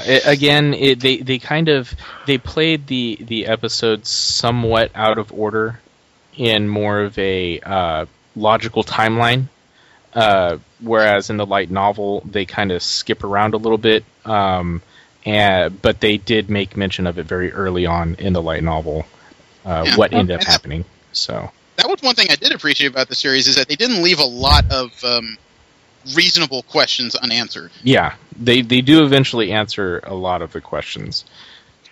Now, I mean, I'm watching the second series. I'm not as blown away with it as I was the first, because I know half of what's going on already, obviously.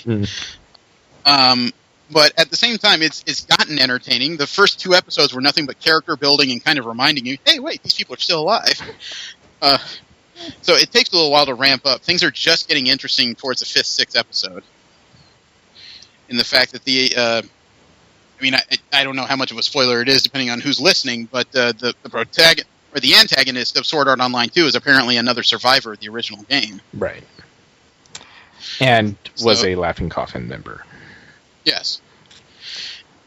So that interests me to a certain degree.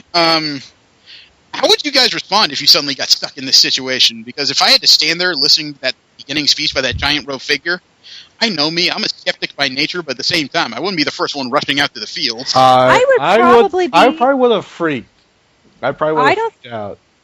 I honestly would have been a little scared, but a little thrilled at the same time, because, I mean, I've always kind of wanted danger in real life, and there is no real danger except falling down the step and breaking your head open. Yeah. Oh no, come to Los Angeles. I'll walk you around Watts with a big sign. We'll see what happens. I don't know going that to the bad parts of town. Yeah. I don't know that I've ever really had a big issue with personal safety and so forth, so I don't know exactly how I would react to that, but I don't know that I would have been in the clearing group, but I would have still... I mean, you're in a game. You're stuck in a game. Yeah. Play the game. I would have I would have gotten very competitive and tried to... I wouldn't have gotten competitive. There's a lot of people joined armies and everything in clearing groups. That's not quite my speed. When it comes to video games, I admit, I am not the leader. I'm more the ancillary guy you call in because you need an extra hand. Yeah, I would probably band together a group. Like, I would find some people that I think are capable and aren't going to backstab me, and I would... Yeah, I mean, use honestly, them as my...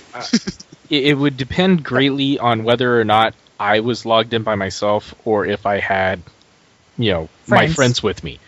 If I had my friends with me, it would be a much more comfortable situation than if I was by myself, because I'm very introverted. So actually going out and making friends and partying up with people, I could see maybe traveling around with 1, maybe 2 people, and it would have taken quite a while for me to even work up to that. Okay, well, let me ask this question. Sword, polearm, axe?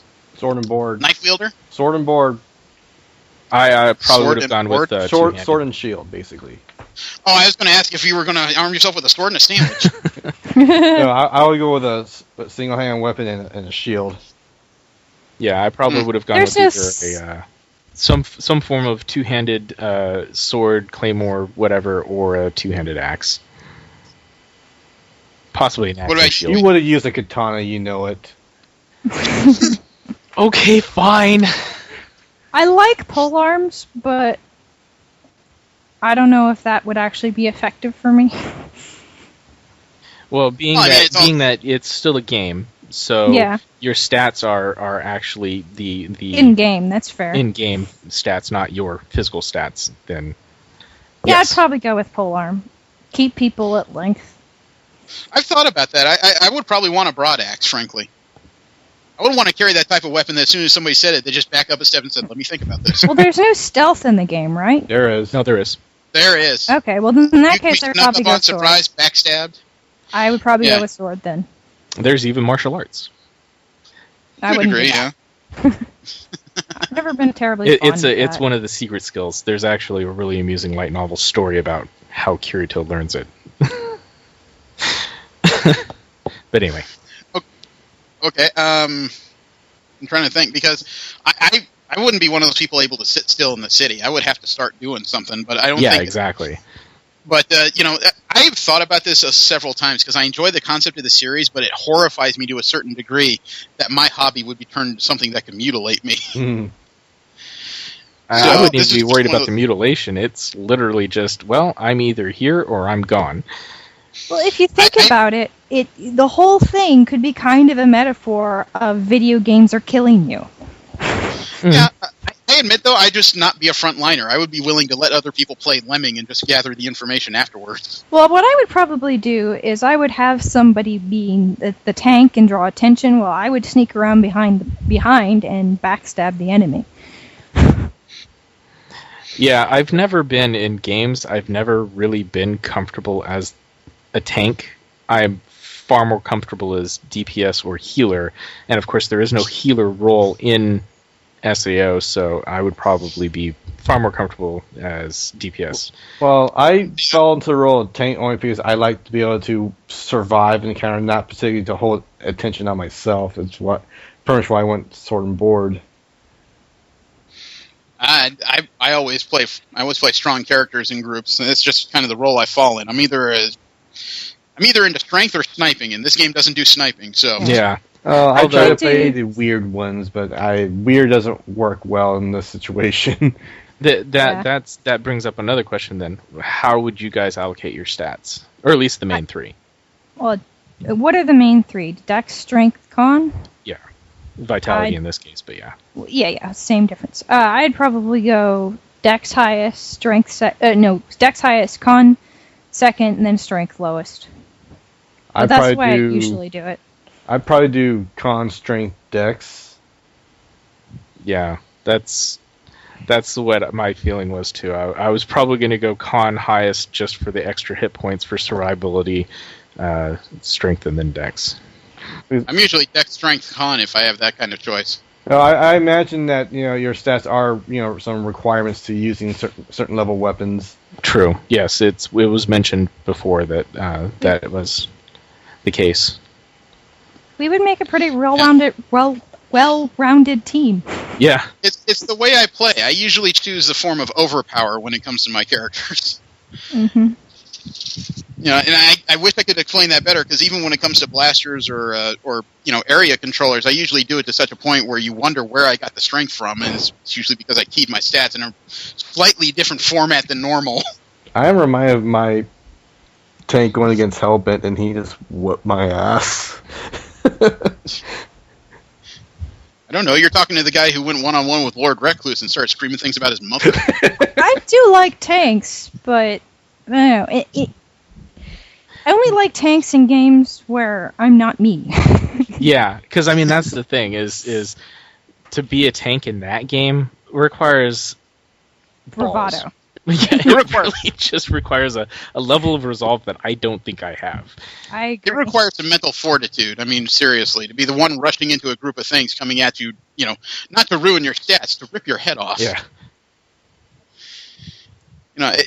You would have to shift your mindset. And I think that after the 2 years it took for the Sword Art Online players to get out, the first half of the first season, those people would be massively different individuals. Mm-hmm. Yes. Yeah. There is no way around that, because granted you would probably waste away in your bed to these skinny little sticks, but when those people woke up, they would be people that would be hard to shake in real life, if anything short of a firearm, I would imagine. Yeah, I would actually... To a degree. Like, it would either... Sorry, I'm go on. sorry. It would either leave them very vulnerable or, extremely very tough. resolved. Right, make or break them. And honestly, if I were the supervillain, that would be my goal, is to create a better race of beings. The strong survived. Exactly. The apocalypse. No, I enjoy the concept, but I admit, though, it's one of those things that is just frightening because I think about 10,000 people are just saying, okay, now I'm going to do this for a couple hours, go out, or, in some more extreme places, I'm going to do this for the next 3 days solid. Yeah. And then suddenly you realize you got no choice. It's play or die. Yeah. Yeah. I honestly, for me, it's somewhat of a dream come true. I can be logged in 24/7. But at the same time, it's like I'm being forced to log in 24/7. So again, it's that catch-22. It's like, okay, as soon as you're being forced to do something, you don't want to do it anymore. Because I mean, that's almost that was why I eventually quit WoW, is because it stopped feeling like a game and started feeling like work. Second Life. Yeah, and that's how a lot of MMOs go, in all honesty, and that's kind of what I was seeing as the subtext in this show. This is what MMOs really feel like, kind of. Well, that was especially what the first episode was like. It did feel like the first day in a brand new MMO. A lot of people that are unsure, a few others that are unusually sure, some that are asking for help. I kind of like the feeling of community that was coming out of it. That community changes incredibly when they find out they could die doing it, but still. Yeah, although the one scene that they showed in there as he's running out after getting the message and whatnot, and he decides to head off on his own, and you see the if you pay attention, there was characters in the background that he saw, interacting with each other, and one of them was a guy hitting on a girl, and now all of a sudden you've got the guy and another guy, and I was just like, social commentary. That was not great. Only was that, it was a handsome guy hitting on a cute girl, and then it turns out it was two ugly dudes. Yeah. You aren't 17. I know. You're not a guy. You're not 17. So I thought it was hilarious, but that leads to another question I need to ask in this format, because I know what my answer is. I mean, before you knew you were going to die, male or female? Female. I almost always play female. Oh, wow. It kind of depends. I usually split my characters, but normally my first character is usually female. I know what I look at on the screen, but if I had to actually portray this person in a 3D environment, I don't know if I'd play female as easily as I usually do. Yeah, because that's the thing. Usually when I go female, it's because if I'm going to be staring at a character's ass for, a couple of hours, it's usually better for me if it's a female. If I'm projecting myself onto the character, then I make a male. Mm-hmm. See, I have problems in both directions, so I just pick the whichever feels more appropriate at the time. And unless I'm staring in a mirror all the time, I probably would have made a male character. Honestly, for me, it's like I usually have a concept of what the character's supposed to be. I develop a whole fucking backstory to all my fucking characters in any MMO. And it just depends on what I feel like doing. It's kind of a 50-50, coin flip for me. I don't know. Like I said, as things begin, it's usually a different feeling because I don't develop characters until like my third, fourth character. Usually by then, I'm just trying to figure out what looks good. My only thing that bothers me, though, that could be the one situation where I start out playing a female character, but I'm so skeptical. When that guy says, look at the mirror, I probably wouldn't look at it. I'd watch what everyone else is doing. Yeah. So I might be stuck with this female avatar for quite a while. I agree with that. I would not just do what they tell me to do. Yeah, well, I don't think the mirror was what stripped you of your avatar. It was showing it stripped you of your avatar and then said, "Hey, look."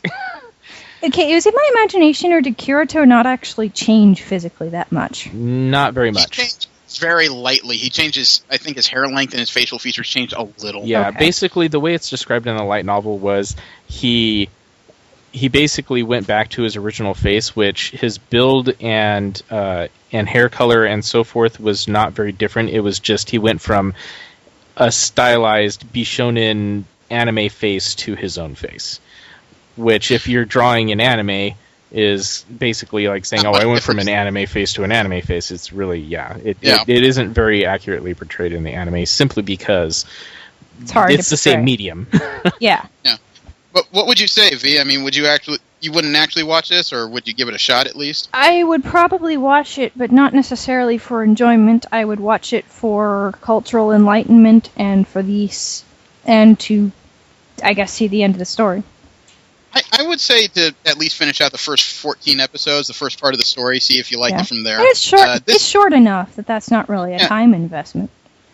No, well, I do think it's like you said. It's a good way to get into the Japanese culture without being overwhelmed like it. It's not like some series that asks you to understand like 8 different festivals and why they dress up in summer and what's with the fireworks and shit. Yeah.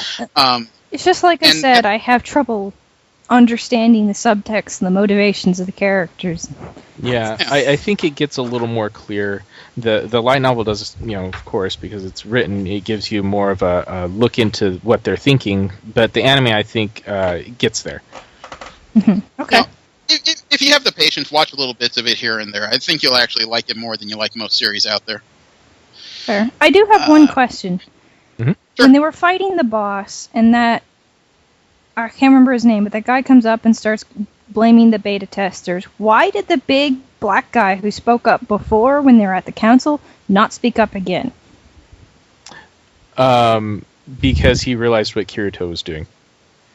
Oh, okay. When they started blaming the beta testers, and Kirito basically took on the name of Beater and so forth. Worst name ever. Yeah. Then he okay. Yeah, Egil realized he was, and so did Asuna, what he ended up doing, which is why Asuna came up to him afterwards. Basically, instead of dividing the community into separate groups, he's like, just gave them one villain to hate. Yeah. Right. I had to ask Keith about that because I was like, I don't understand. Why did he do that?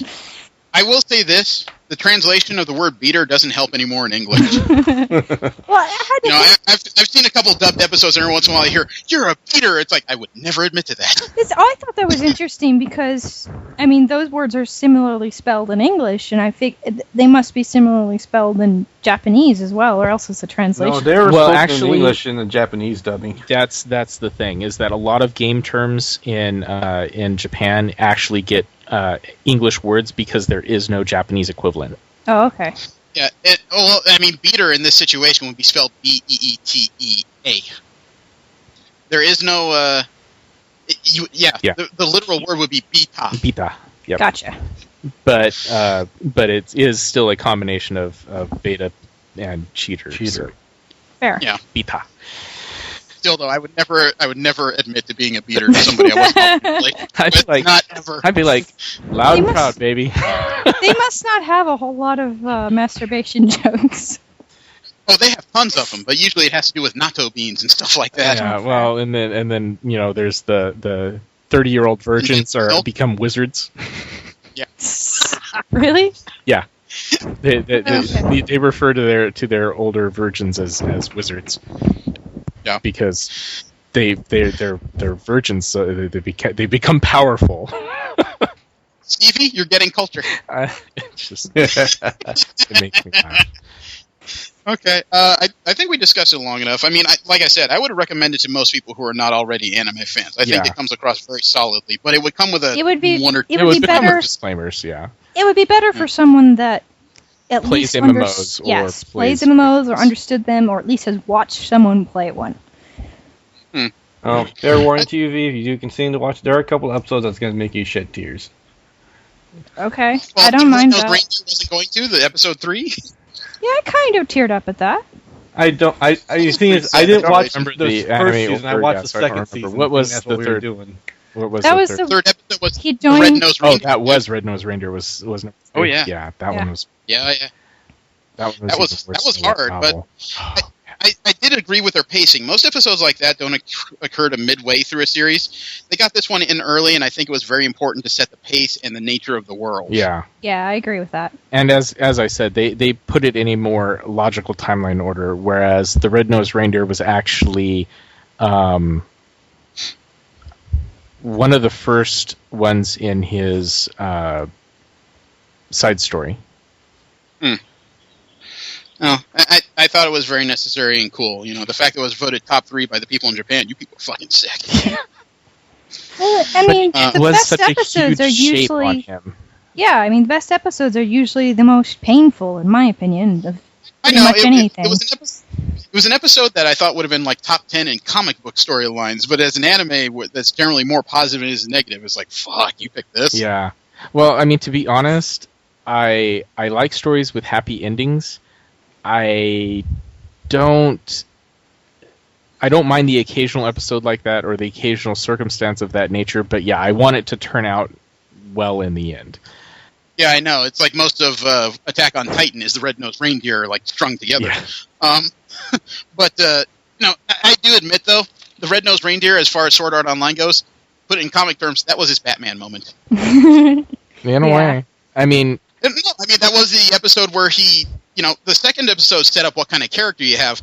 The third episode set up why he was doing the majority of what he would do throughout the rest of the series. Yeah, although I mean, he had hints of it beforehand. Oh, yeah. Being the fact that he took on the name of the beater and so forth. Yeah, it's just the death of the Moonlight Cats was, they exemplified the type of people he was working so hard to save through the rest of his existence there. Yeah. What sort of relationship did he have with that girl? Because I wasn't clear on that. Basically, it never. It was hero worship and so forth on her part, and for his part, it was. Basically human interaction, human contact, and looks like his sister. Yeah, she okay, like a little sister. Well, I mean, he had romantic feelings for her, and she did for him, but it never went anywhere because they were trapped in the game. Right. And that was also the first group he actually tried to join past that the whole beater instance. Right. So he's been alone for a long time, and they were easily accepting at the very least. And the main problem was he had to pretend to be something he wasn't, so he didn't feel right in, basically lying to her. Fair. He was lying to her and therefore didn't want to compound it. It's one of those things. Yeah. It's a little difficult to put into words, but a lot of it has to do with the fact that you're dealing with, middle teen years trying to understand not just romantic feelings but a life and death situation. It's going to be hard for anybody to put it into context. Right.